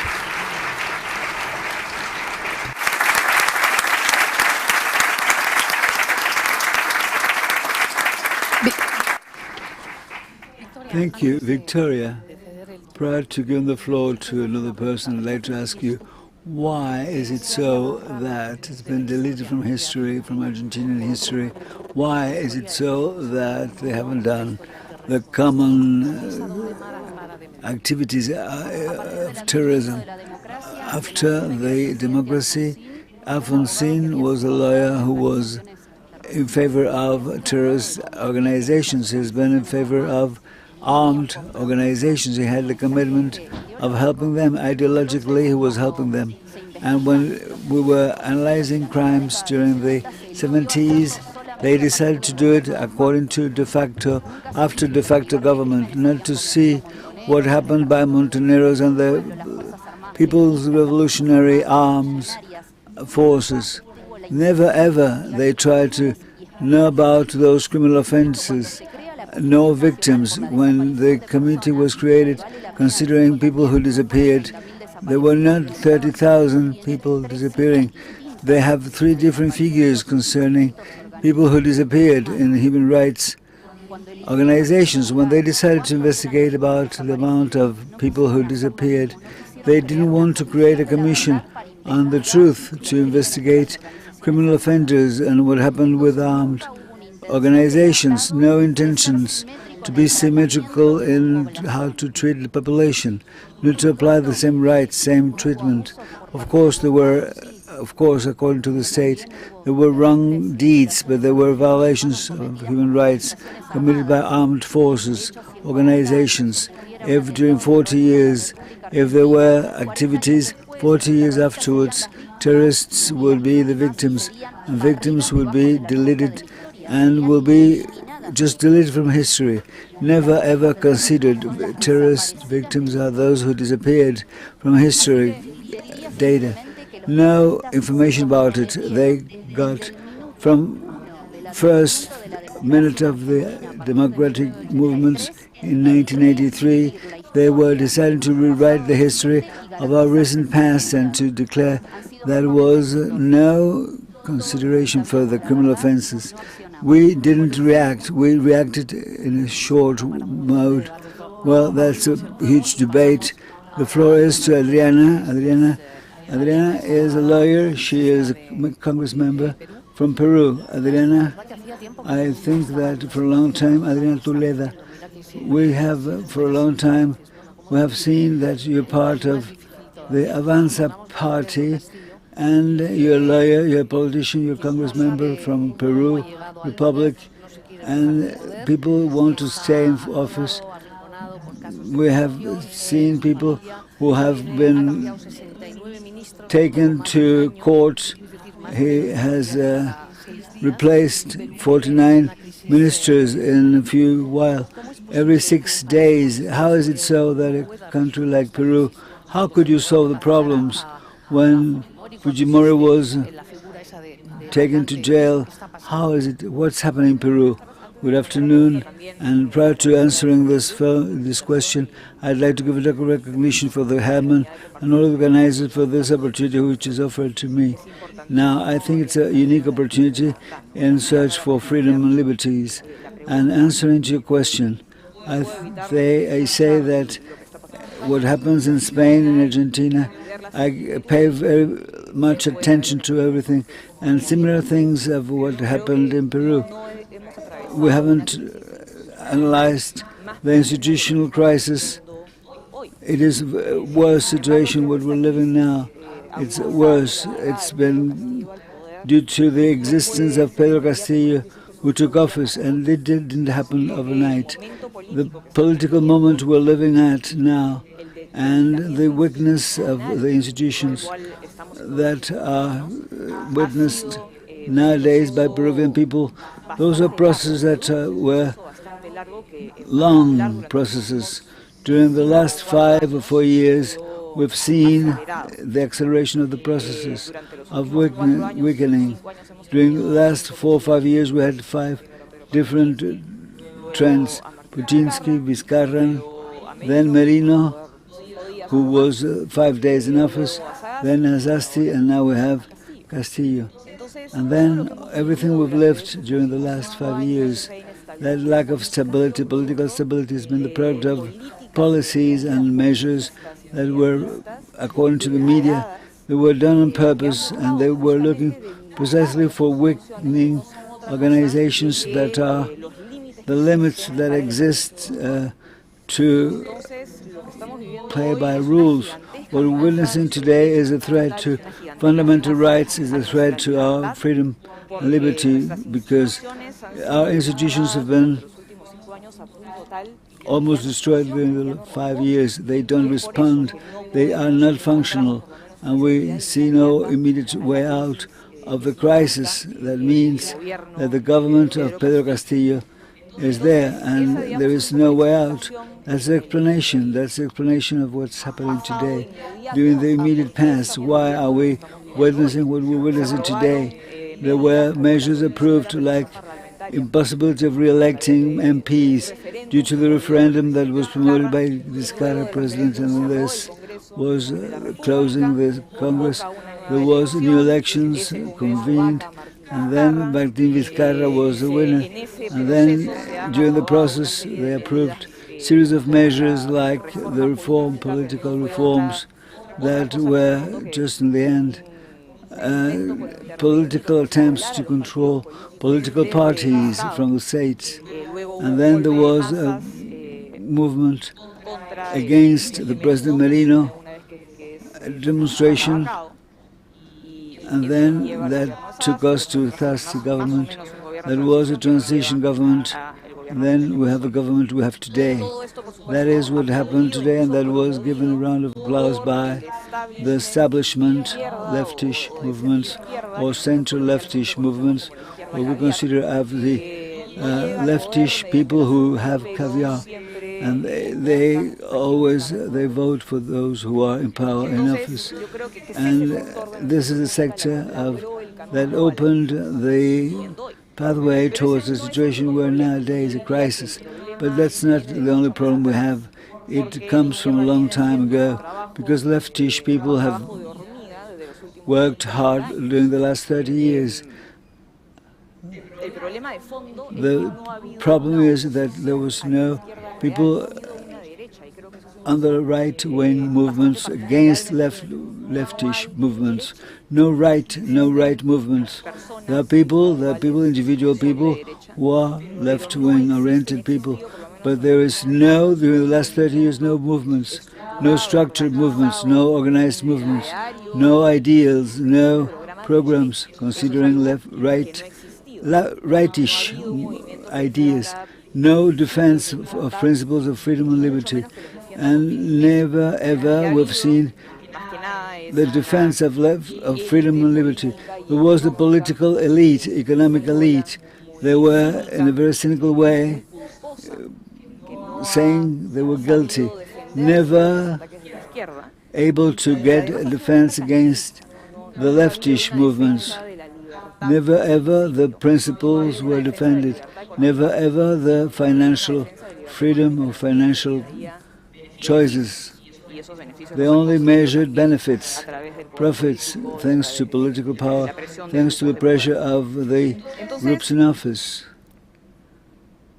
This is why it's very peculiar that in Peru, having lived what we've lived, it is a movement that is not existing. Rightish movements are not existing in Peru. It's unbelievable that reforms and economic reformation from the 90s on that took the growth to us, that was a miracle for the region. How is it possible that it was terrorism and they could go against Sendero Luminoso and MRTA? Those two processes couldn't trigger a consciousness, political consciousness regarding freedom and liberty in Peru. No political ideas regarding what freedom and liberty is, and processes from the 90s and fighting against terrorism, fighting against Sendero Luminoso MRTA. They took place with a pragmatic approach. Unfortunately, it's a vision that is dominating our policies in Peru. In Peru, no ideas are debated, no principles are debated, but there is only a pragmatic approach that in the end is hiding cynicism against the defense of ideas or ideals. From the year 2000 on, after Fujimori's government disappeared, during Fujimori's government, there was, you see, leftish movements that were not so important, but from 2000 on, those elites, economic and political elites, led the leftish movements to progress without any control. They thought that without a single word, if they play like this, being silent, they were letting policies of interventionism, policies of regulation, policies that were destroying labor conditions and so on, they were able to be alone, left alone. And the proof is that that's not the truth. Leftish people did what they did, thinking that in a parallel mode we could continue growing, we could continue living in freedom and liberty. And that was not the case, that's not been the case. But on the other hand, the political project of left people is what has been implemented in Peru since 2000 on. It's a political project that's including profoundly triggering inequalities in the proper sense of the term, inequalities, because what meant political and economic freedoms in Peru hasn't been seen in our history. Thanks to the growth of the financial growth that's taken place during the last 30 years, more than 6 million of Peruvian people stopped being poor people, and 2 million were not extremely poor anymore. So the growth, economic growth, had an impact on our real lives. And from leftish movements, they said that economic progress didn't mean an improvement or real changes. They say that poverty has been reduced, but only regarding money, only money. They say that inequities are there. They say that people are worse than they were before, that poverty has been enhanced and people are poorer, but that's not real, that's not true. The growth, economic growth, had an impact at different levels. United Nations and Oxford universities, they conducted studies. It's the power multidimensional index, so they have analyzed development and progress for 100 countries where they analyzed how they had improved access to education, access to public health and quality of life. And Peru has been one of the countries where they gained more regarding those indicators. And this is why saying that economic and financial growth didn't mean any real progress, it's something that's not true, it's something that's far from reality. What did happen is, and what we see nowadays, what we see today is that if this growth, economic growth, that took place in a gigantic mode, as we see people are more, they're wealthier, those millions of people, that was not accompanied by, or at the same pace, by the public administration. On the contrary, since 2000 on, we've seen a state of public structure that's been growing, more rules and more burden of red tape. The public budget has been augmented, and that's for 150% since 2000 till now. This increment of the budget was not translated in better public services, better infrastructure, better education, not at all. On the contrary, it seems that we are getting worse and worse. Then, in the end, the problem we're witnessing nowadays as a nation is that we have a state, we have public administration that's results of the political leftish projects, and that's triggering exclusion, inequalities. 75% of economic population that are active are having officious jobs. More than 90% are small companies, SMEs that are controlled by families or individuals, and the state wouldn't accept those groups of people. It wouldn't accept the majority of people. This is exploited by the leftish people who want a constituent assembly, that is, the government by people, and it's getting the reason aside, getting reason and thinking put aside. The objective, the feuille de route, so the Pedro Castillo is not able to stop this because MPs are against it. But having mentioned what you've mentioned, I take two ideas into consideration. All the presidents that are alive in Peru, with the exception of Alan Garcia, who killed himself, corruption, took Alexander Toledo to go to the United States, Alejandro Toledo.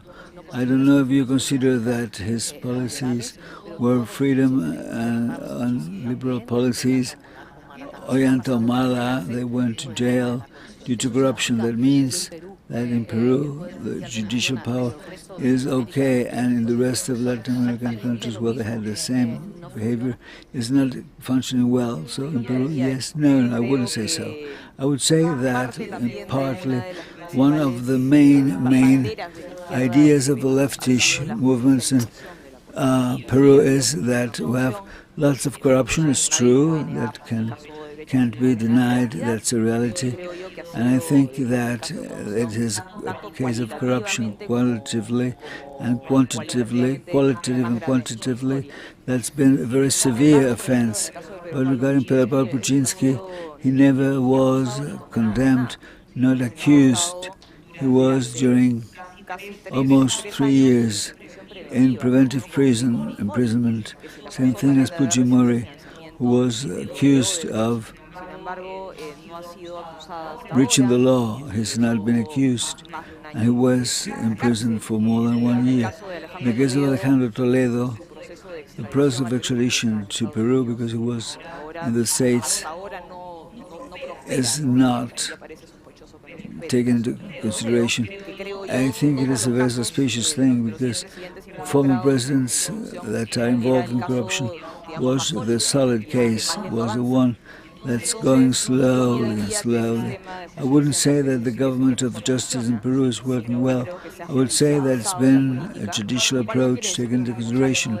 That wouldn't mean that responsible people shouldn't pay for what they've done facing justice. But I think that having so many politicians and presidents that are accorded to justice, it's not a signal that it's working well. It is just that it's a signal of how we have been little by little losing the state of law, and we have preventive imprisonment and judicialization of politics. We're talking about the influence of relationships, Spain and Latin American countries, and tomorrow we have the day of Hispanic approaches, and there is a politician in Spain, Rodríguez Zapatero, who Mr. Rodriguez has become, to a certain extent, Mr. Rodriguez is the mediator of Nicolás Maduro's regime, and he's saying that it wouldn't be Pedro Sánchez, and I would like to know, what do you think about it? What do you think, Ivan? What do you think, Ivan? And what do we have from our guests from Peru and Argentina? To what extent this will play a role, actions of Zapatero in South America, the influence of Zapatero in South America. Mr. Rodriguez in South America, would you tell us about results? So it means that perhaps Zapatero shouldn't go back to Venezuela for Venezuela to recover freedom. Zapatero, on top of many things, is bringing bad luck to us. This is a very special variety of bringing bad luck to us. He is forgetting bad luck towards people. It is a type of bringing bad luck that triggers disasters everywhere. It happened in Spain, happened in Venezuela. In Venezuela, he has interests, and he will be bringing bad luck to wherever he goes. It's surprisingly interesting that we are able to talk about Zapatero. Rodriguez in natural mode. He was at the Congress the other day. He was at the Congress of talking about lack of capacity of special needs, and he was talking in front of people, and he's very peculiar. I don't wish him bad, but being there and getting a round of applause after what he did to Spain, after what he's done to Venezuela, after what he's doing to Latin America, after the Sao Paulo Forum and Ecuador Forum, I think that in 2004, after the criminal activities in Spain, it's a big problem, and damage took place a lot of Latin American countries. After what happened in Spain, without this, Pedro Sanchez wouldn't have taken office. And we have socialism. And I was never in favor of socialist leaders, but I have a lot of respect, more than I have for the president of the political party, the Socialist Party in Spain. And yesterday I was having lunch with a journalist who talked about conversations he had with Rubalcaba after the election of Pedro Sanchez, and how Rubalcaba was saying horrible things. He was last of socialism, last of the 20th century, and he was horrible things. Talking about Zapatero, talking about Pedro Sanchez by Rubalcaba. Rubalcaba said that Sanchez is not representing a social democracy, not social democracy that is in the line of thoughts of European values. The political characteristics of the Socialist Party in Spain has repercussions to the last 20 years. It's becoming vile, and I would say that we have a lot of responsibility there, not only regarding political elites, but also regarding elites of sorts, of all types, the entrepreneurial elites also. What are responsibilities of our CEOs of big multinationals in Spain, multinational companies, mining, infrastructure, consuming activities, elites at universities, not only professors but other rectors of public and private universities. I've got my training in one of the best universities of Spain, but what a huge responsibility. What happens when they have the capacity of having the media to be influenced, so they are taking leftish ideas. Even the media of the rightish movements are having this responsibility, because even minority leaders of public Catholic Church, the Conferencia Episcopal in Spain, what a lack of responsibility. Elites in Spain, and what has been described, as we see in Argentina, as we see in Chile, as we see in Colombia, as we could say in other countries like Mexico and so on and so forth. It's a clear-cut situation. Elites did disappear, and because they were coward, because of interests, because they were according to the power, but no battle was taken into consideration. What a lack of responsibility for the political elites of a Spanish country.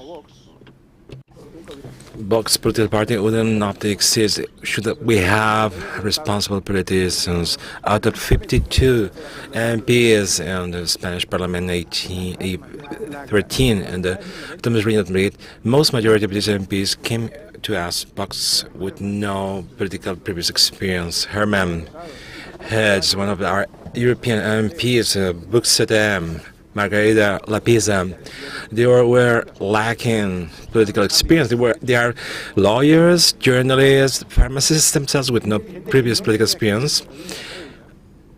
And now they step forward by committing themselves to our cause, because politicians are irresponsible. We wouldn't have been here, never ever, if not for this elite irresponsibility. I'm not making friends with people I studied with or I share working moments. I will never have this moment shared with them again. It's the real truth, the whole truth, nothing but the truth. There are so many irresponsible people who had brought it to this point and all around countries in the world. This has not been done only because one Zapatero or Sanchez prime ministers or an Alfonsian president or Humala in Peru. No. This is personage, characters come here out of a successive wave of a lot of irresponsibility. Nobody refrained them over the paths. Neither in these elite groups or political parties real responsible impeding a country to prosper. Those who have been born with less, developed less, those having less, we cannot expect more from them, not because of the Bible says it in the parable of the talents. You expect more from those who have most, or you demand most to those who have more capacities or opportunities, having more responsible positions, having more money, more resources, and so on and on. Of course, we expect much more from them, and they, in some greater extent, are co-responsible people in the disasters we are seeing in our countries.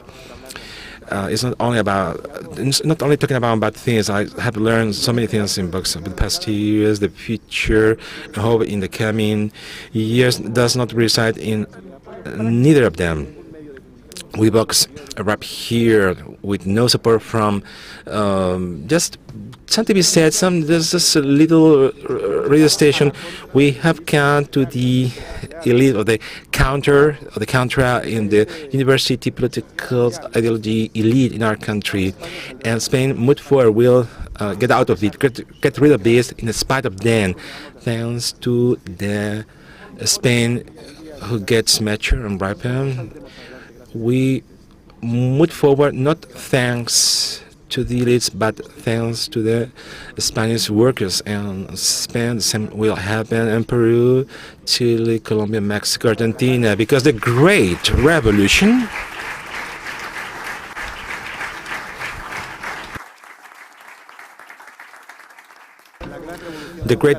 will never be led those working in this tower.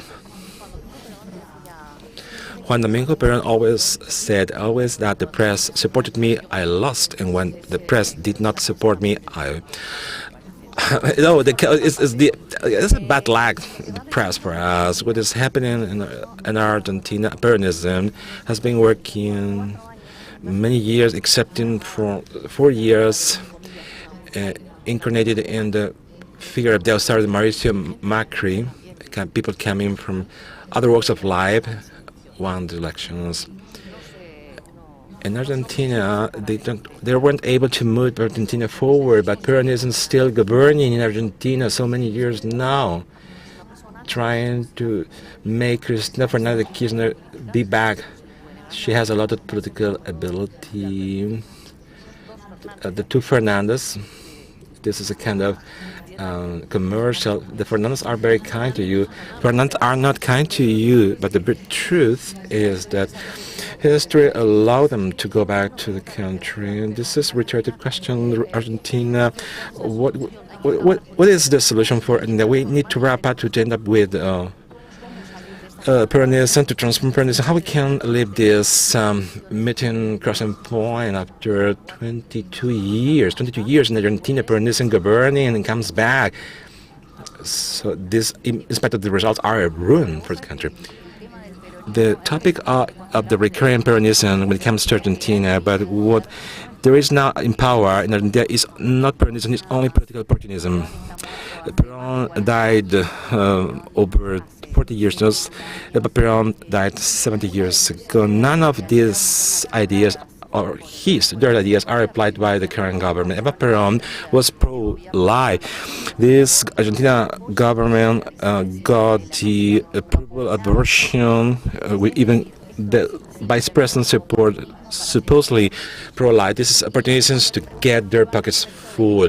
Regarding the influence of Rodrigo, ex-Prime Minister Zapatero, we should say social democracy in Europe, influence with their subsidies, economic help from the Netherlands, the Nordic countries, Scandinavia, made our armed organizations, members in America, be members of political parties by using democracy tools and make them kneel down as they made it now. They are also quite responsible for these NGOs from America, US, New York, social democracy, California, with a great presence in our countries, with the support and fostering by bibliography, with movies, films.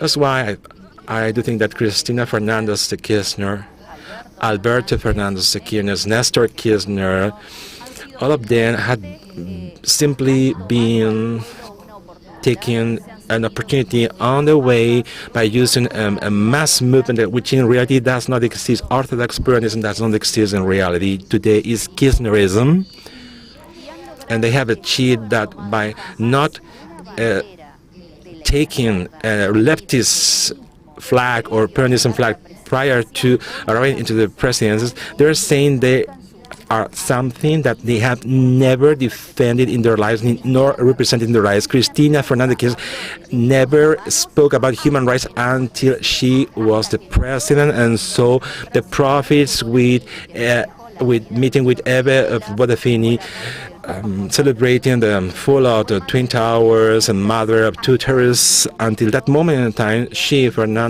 Cristina, she never found the sense of meeting with these people, but in fact these people are behind of Mapuche and abortion topics and environmental questions, impeding our resources being sustainable, exploited for our country not starving.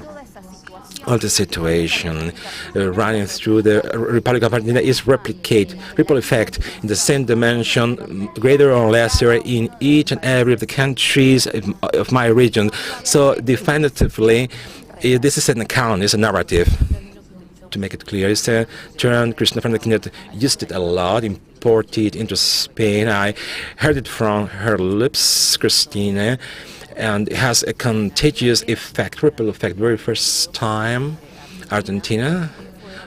Zoe Valdez told us yesterday when we talked about this indoctrination symbols, demonization of Hispanophobia. This started with, for Eastern countries, entered Cuba and is moved forward. In the case of Cristina Fernandez Kirchner, when she orders to demolish Columbus statue, and Fernandez is a very Spanish surname, is because Hugo Chavez go to the Pink House, and how do you have this Columbus genocide there? I would like to explain to you that I do think that over these last times, the cooking of this indoctrination account, the construction, the building of 16 universities during Kirchnerism as to impose one single thing, how it has been implemented in Argentina. How can you explain that it's still working in spite of the bad results?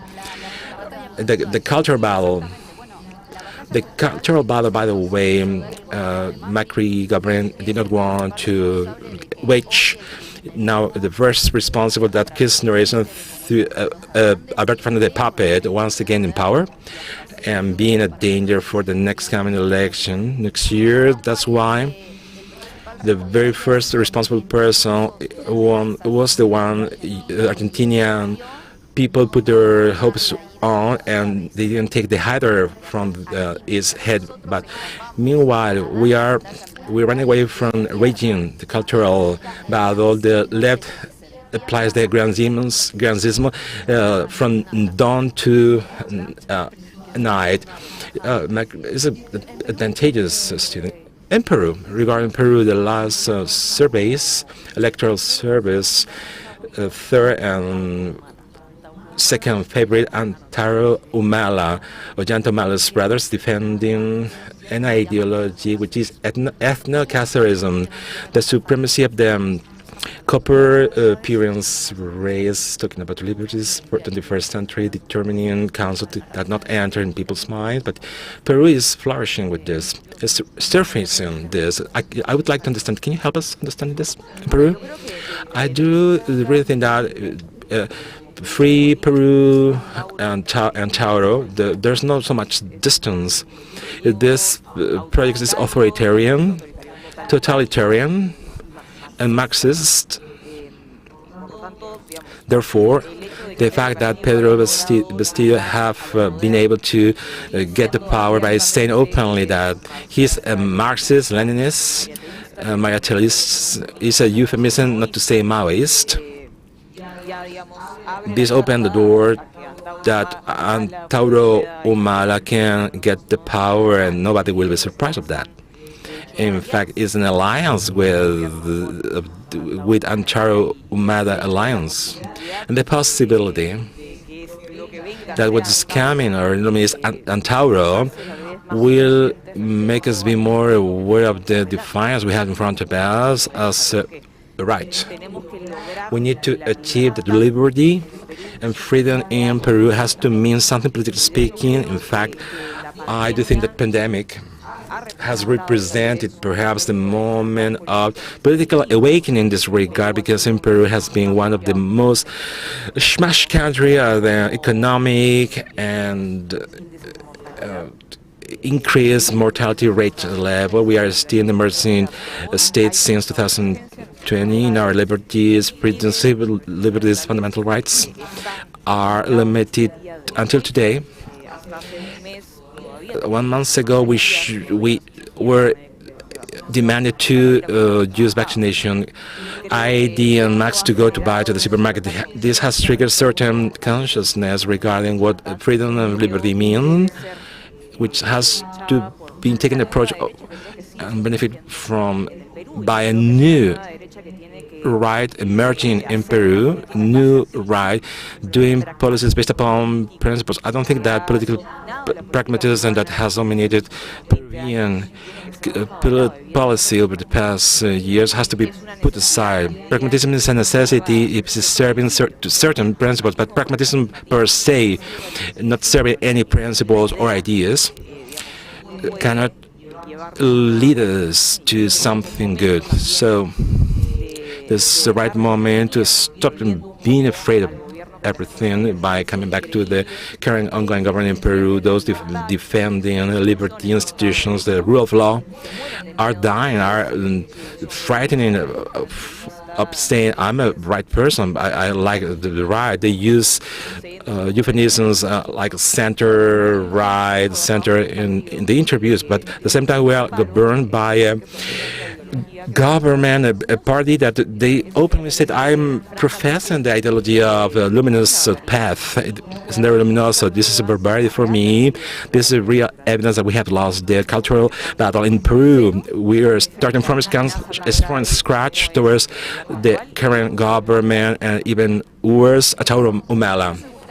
Would like to add upon that regarding the ethno-Catholicism, which is an ethno-nationalism, and ethno-nationalism based upon the origin, ethnical origin. This tendency is all around Iberoamerica, Hispanic America, and each and every of the countries region have reclaims from so-called indigenous ethnies trying to balkanize, to make our territories as the Balkan, the former Balkan Republic, putting in contradiction the sovereignty of our republic.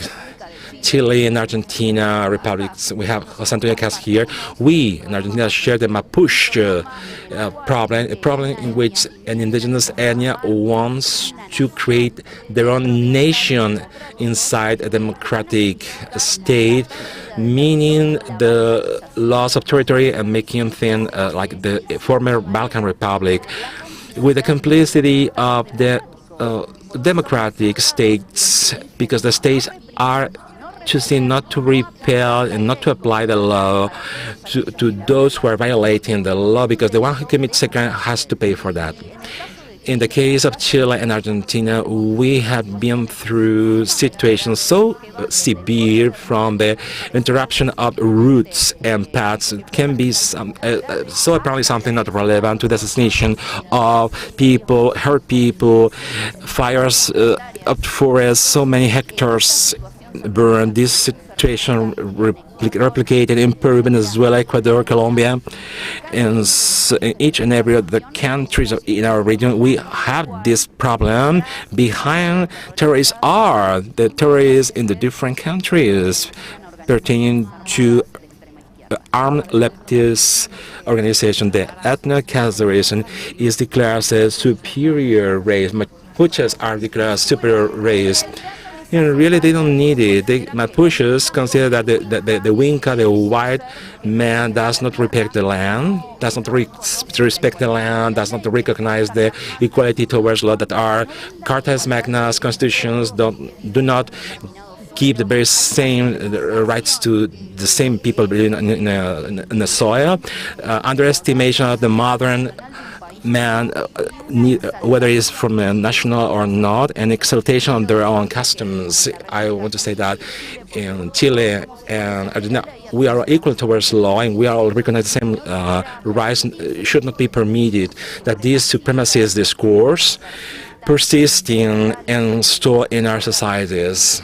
Mapuches in Chile and Argentina is enormous, huge communicating gases and gases problem. Mapuche organizations are also fighting among themselves. There is a Mapuche terrorist organization committing crimes every day. I do understand that this is like this. There are subtleties.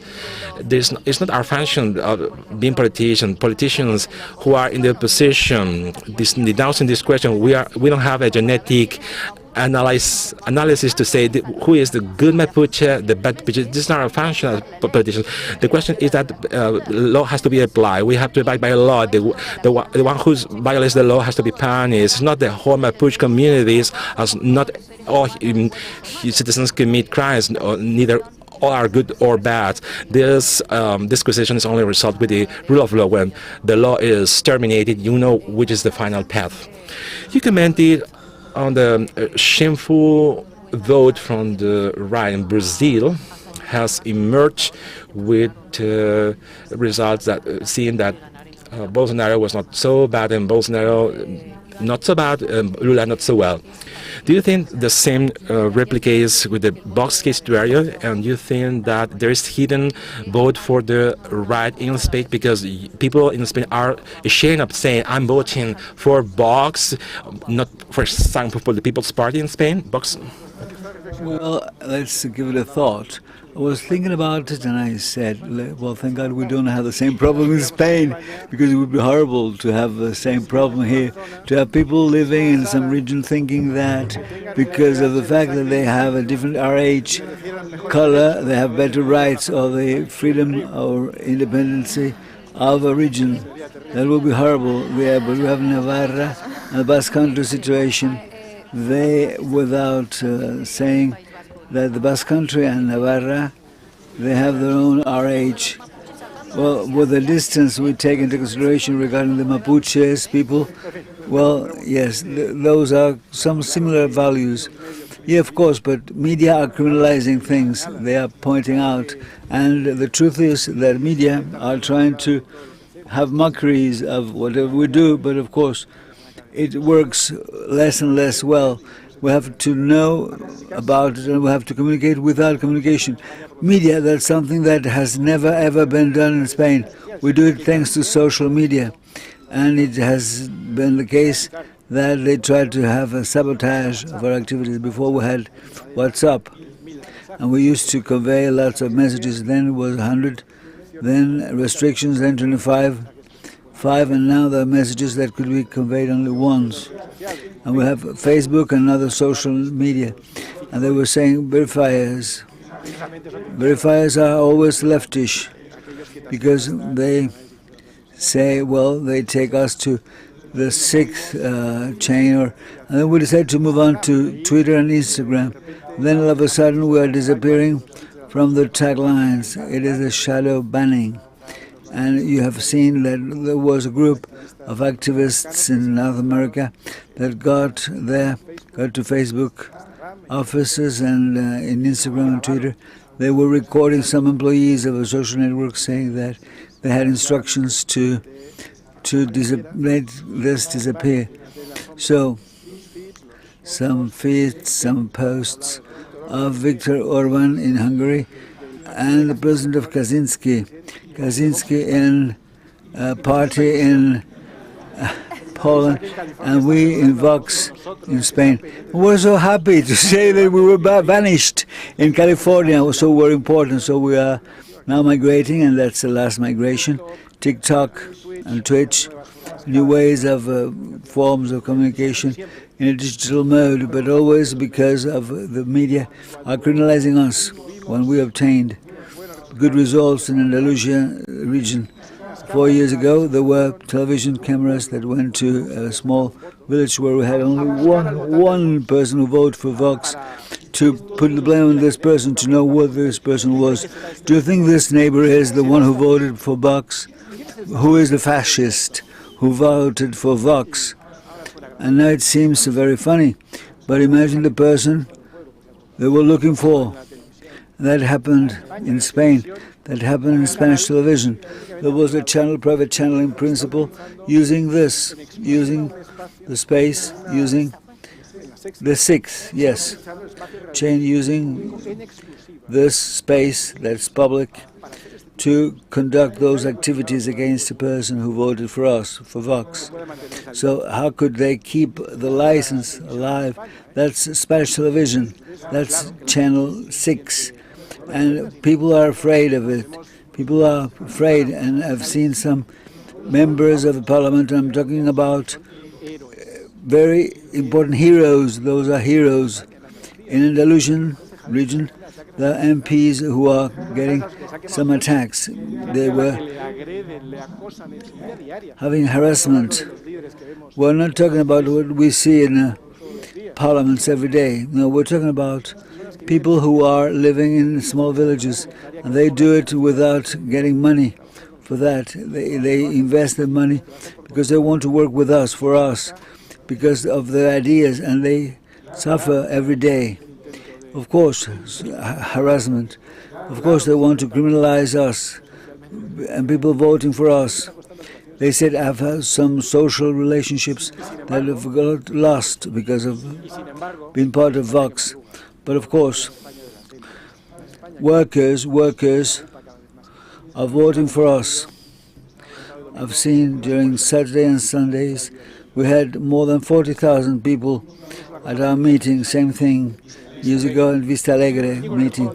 And Íñigo Rejón said that there were families that were going to mass in using deluxe cars, but now we have workers, people who made a great effort to go to Madrid from different parts of Spain, even from abroad.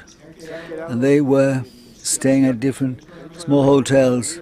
They paid for cars, and they stayed here for 2 days among similar people like them, without any problem, not a single incident. 40,000 people listening to music and talking every day. Not a single incident. Municipal agents, the police agents, never ever had problems. That's Spain. That's a real Spain. That's not the Spain we see according to television. It's not PP and the political party of socialism. No, it's not People's Party, not the Socialist Party. People from PP, People's Party, could look like votants for us, but politicians are alike.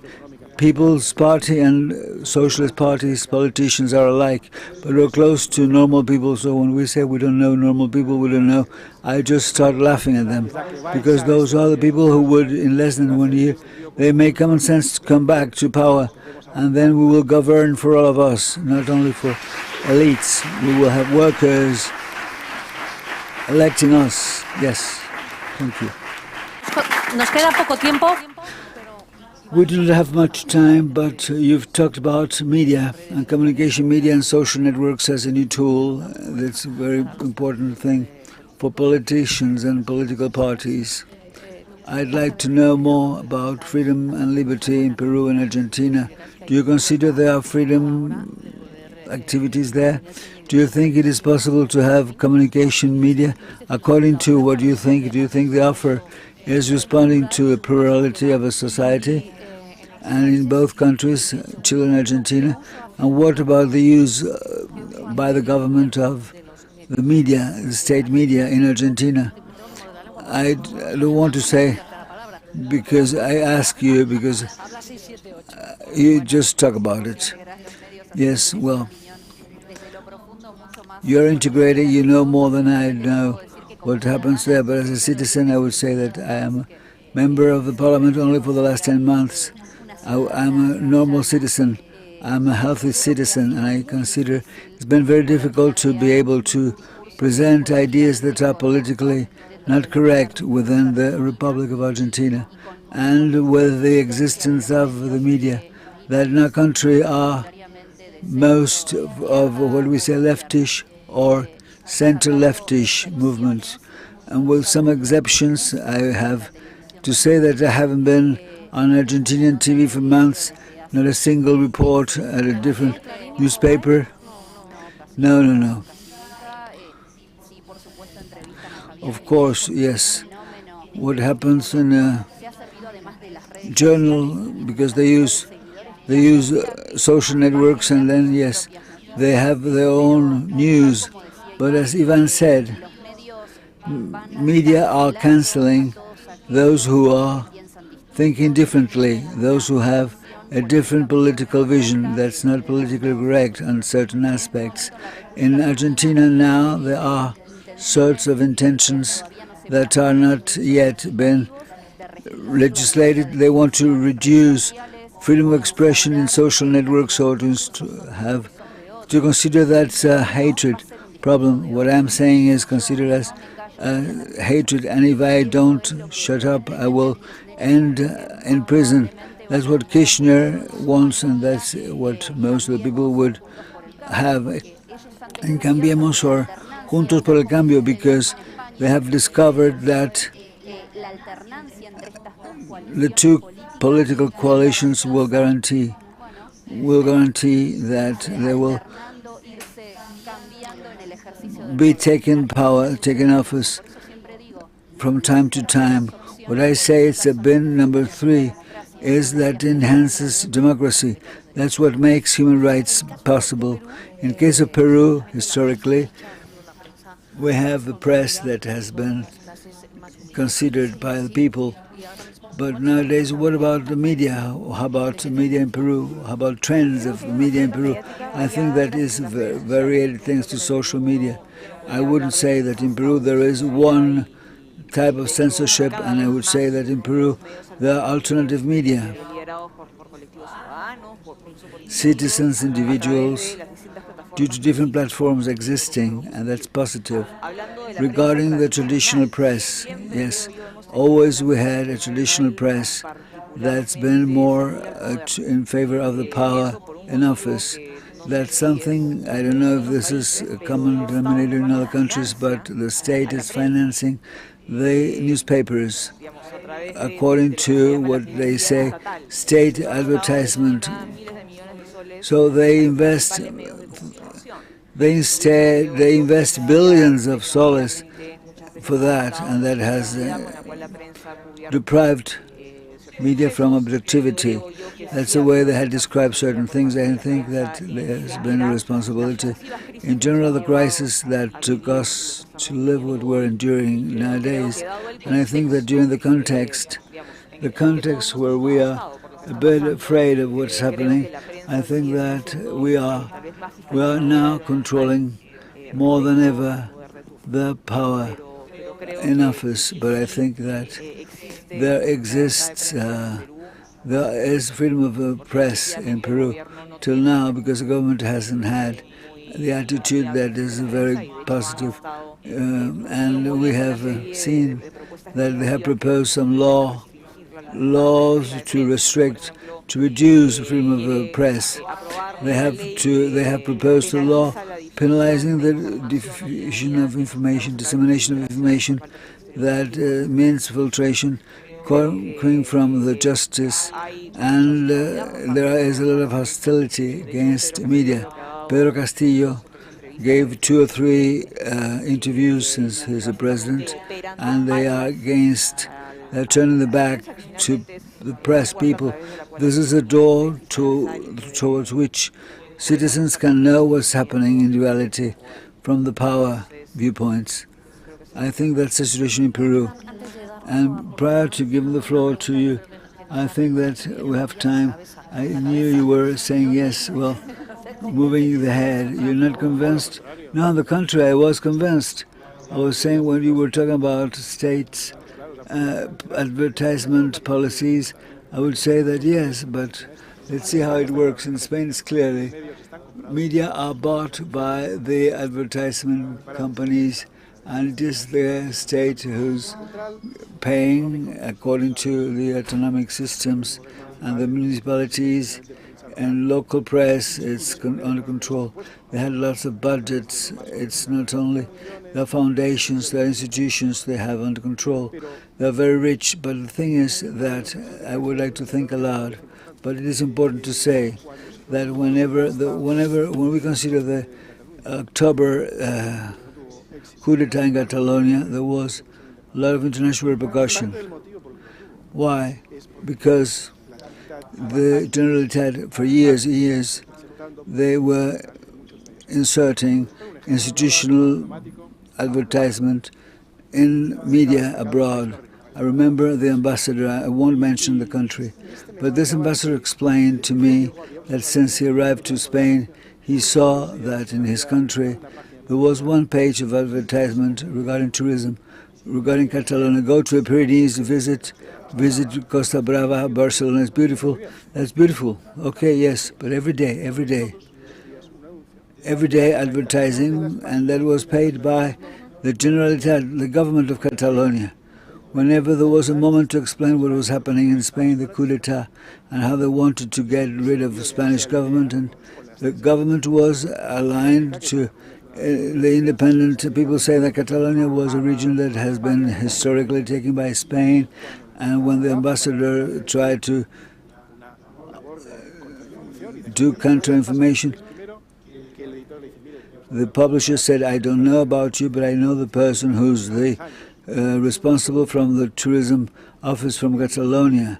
And in the Ministry of Foreign Affairs in Madrid, they said, stop your activities. So the importance of the press and what happens is enormous, not only from inside but also abroad. The image is at stake. It's due to our own policies and how they are against us. That happened from a Nordic country, and this is what happens in New York also, not only according to the press, but according to agreements from the Generalitat to students who go to North America. And when you go to an American university in New York or Utah, there are a few Spanish students, but a lot of people from Catalonia that have been paid by the Generalitat in the case of journalism and human activities. They are going to present their ideas. This is a government relationships with the press. It's fundamental to give an idea on what's happening and perhaps against the power, against the Spanish power. I'd like to give the opportunity. I'm told that that's the end of it.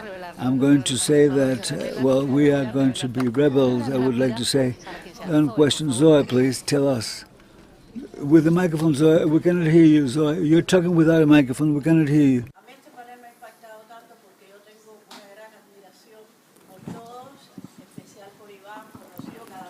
I have a lot of admiration for Ivan and all of you. Whenever he talks at the Parliament, at the Congress, I get a lot of emotion, and I think that he's right, Ivan is right, but I have to tell you that Boris is not a radical person. I am radical. I think that Boris is like Fidel Castro, because, you know, I said that it is bola de churre, as we said in Latin America. It is what happens. It is that this lack of proper activities has been conducted in Latin American countries. It is what happened, the Montoneros is what happened with the 26th of July. 26th of July, terrorist activities, they destroyed what has been done during the 50s. Batista is considered the dictator, very bad person. And I was a very, how you say, freedom and liberty, because it reminds me a Ukrainian friend who, whenever he said Russian, said Russia, like biting, or she's always against Russia. And how about the solution? My question is, how about the solution? In a very egotistic way, if Vox took office, what will be the solution regarding the Cuban problem? What will happen? Do we have drones? What will happen with Cuba if Vox could take office? Because I'm a radical person. What do you do for Cuba? Yes, you can summarize. Yes, well, problems, complex problems. that has been presented here along decades are not easy to solve with, coup de baguette magique. We're not going to solve problems. We're not going to solve problems all of a sudden. We're going to solve problems in Spain. During 4 years, there are problems that have been deteriorating, and it will take time till we recover the situation. But what I can guarantee is that problems, very complex problems, could get solved thanks to our strong will, and there is a turning point where we take decisions regarding economy, regarding separatists in Spain, and regarding Cuban people. Cuban people, they are very talented. They are very cultured. For decades, they have suffered a lot, and Cuban people will deserve the explicit support, our support. No doubts about it, with a government of Spain that will understand that our priority in the world should be, of course, being part of Europe, but also a good relationship with Latin American countries and Cuba, Venezuela, Nicaragua. All suffering countries should count on our solidarity, and true solidarity, and a Cuban government, a Spanish government that will support Cuba population without any doubts. Thank you very much. Thank you. Gracias. Thank you. Thank you all for accompanying us in this panel session. And now we have a closing ceremony by Santiago Abascal. We thank you all for taking part of our panel sessions. Thank you for staying with us till such a late hour, and next year we'll see each other again. Thank you very much. Stay with us.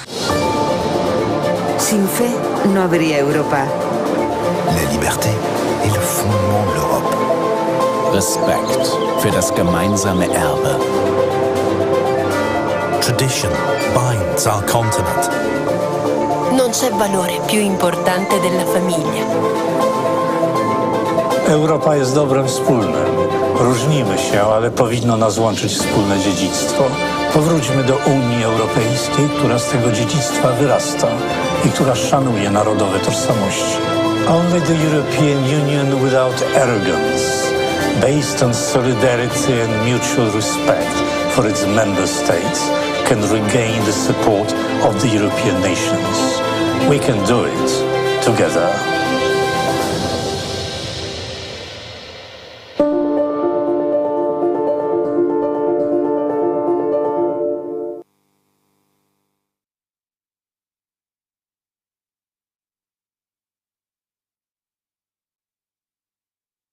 Good afternoon. We're going to start in a short while, and we have, of course, the closing ceremony by Abascal, Santiago Abascal. Take seats, please, take your seats. We're about to start the closing ceremony.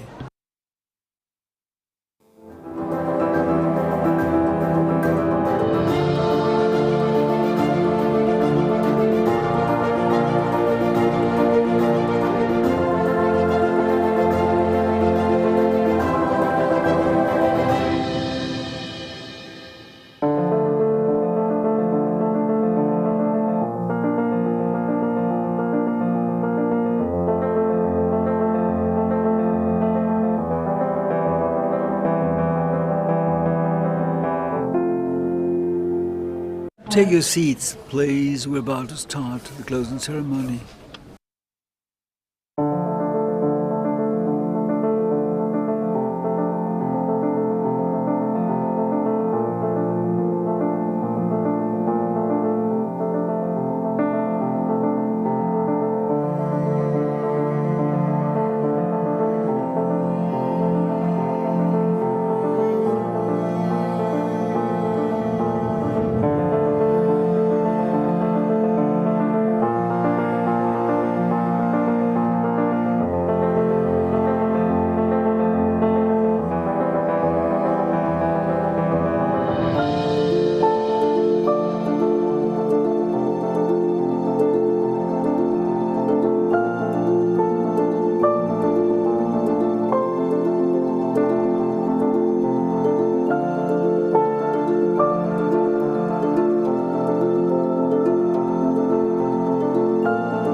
Good afternoon. With this closing ceremony, this is a farewell of this summit regarding Iberosphere. The second summit's been fantastic. I'm very happy of what we've achieved. I'd like to thank you all for your kind presence and participation.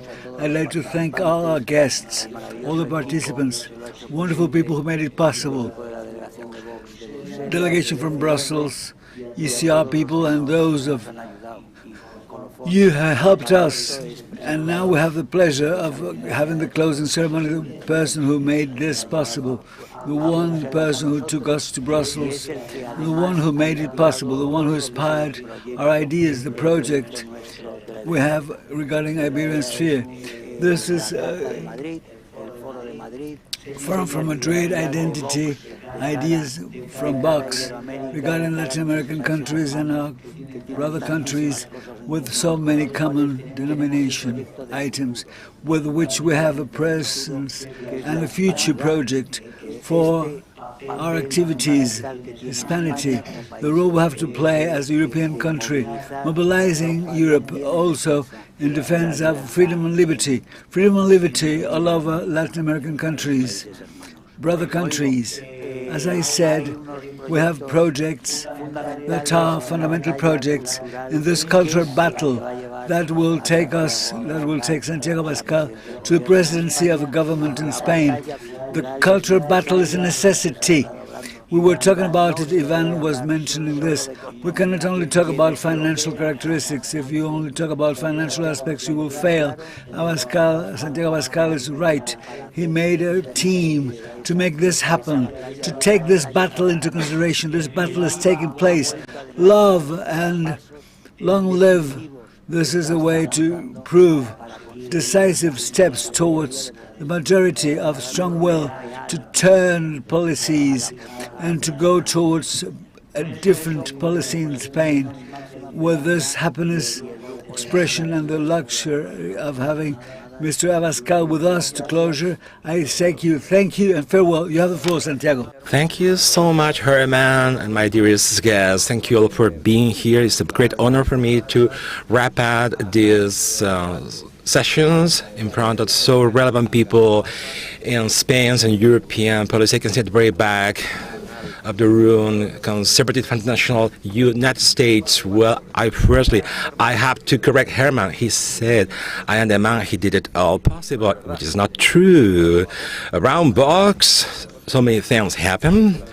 I don't realize about things. I'm very surprised, very gratefully, over the past weekend with a gigantic event, with a great social mobilization in Spain, with a massive international support, which surprised everybody. Ourselves being surprised, and surprise also President Vox, and this event is surprising, and this convening of this event is surprising to me. Herman Tex is the real artist doing. He is an independent within Vox, but he is an advanced avant-garde person in the cultural and political battle. And Herman also takes sides on things until the point he gets stained, even compared to others who are not so independent. This is the man, Herman Tess, the man who made it possible.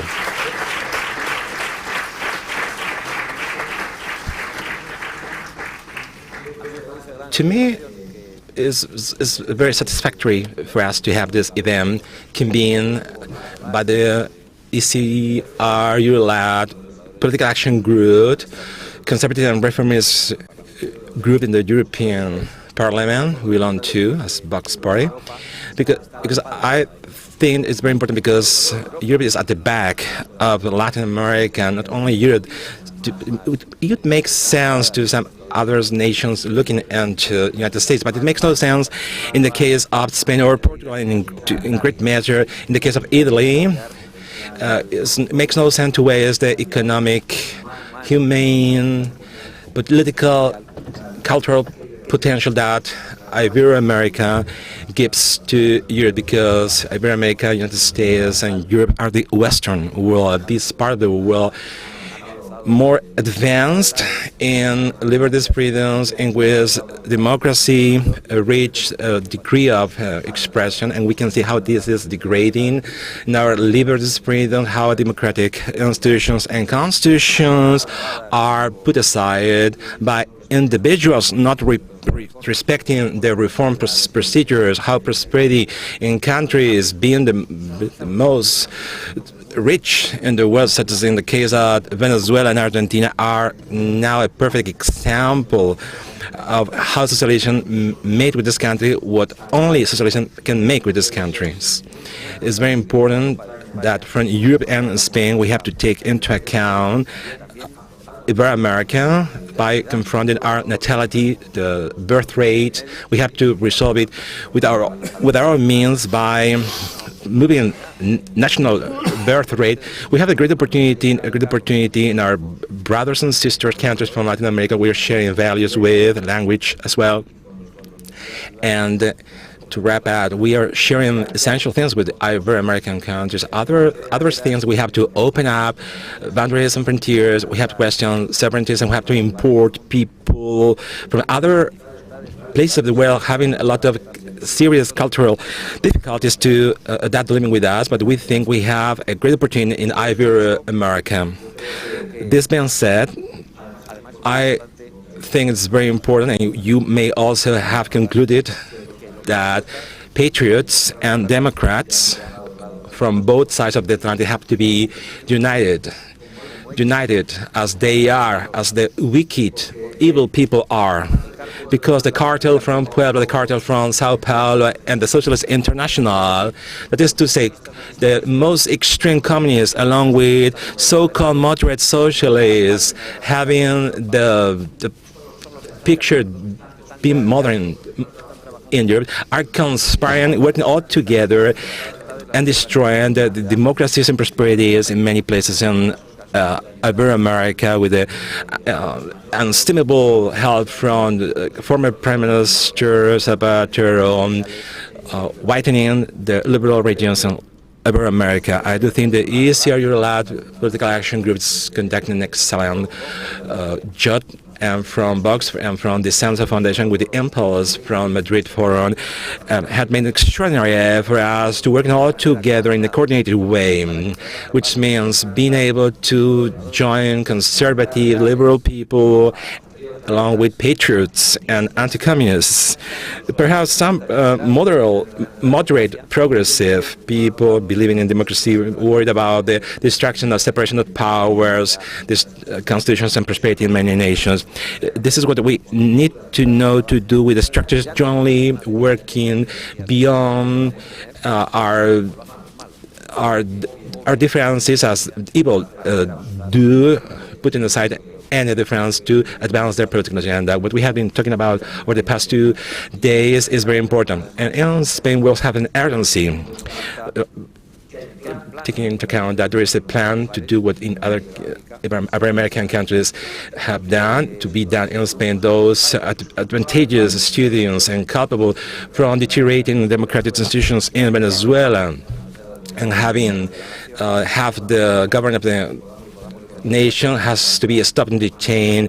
There's little than 1 year left for general election in Spain, but we need to know that these people in Spain have a plan to wrap up and terminate the separation of powers. Now is debating in Spain the possibility of an agreement to once again share the benches of the judicial system between the People's Popular Party and the Socialist Party is relevantly severe, and we need to keep ourselves distance from the Socialist Party having social communists in the government, trying to control justice, to get over our constitution and to do referendum, illegal referendum, consultative illegal referendums across the Spain's country, and to weaken Spain democracy. This is the biggest threat we are confronting right in Spain, which is coincidental with which some of you are confronting in Latin America. That's why a real honor for me to share this space of reflection with all of you, and to be safe and secure. We are going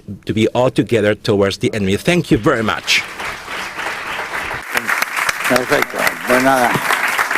Thank you, dear friend. Thank you. Fantastic. Thank you all. for your kind presence and participation.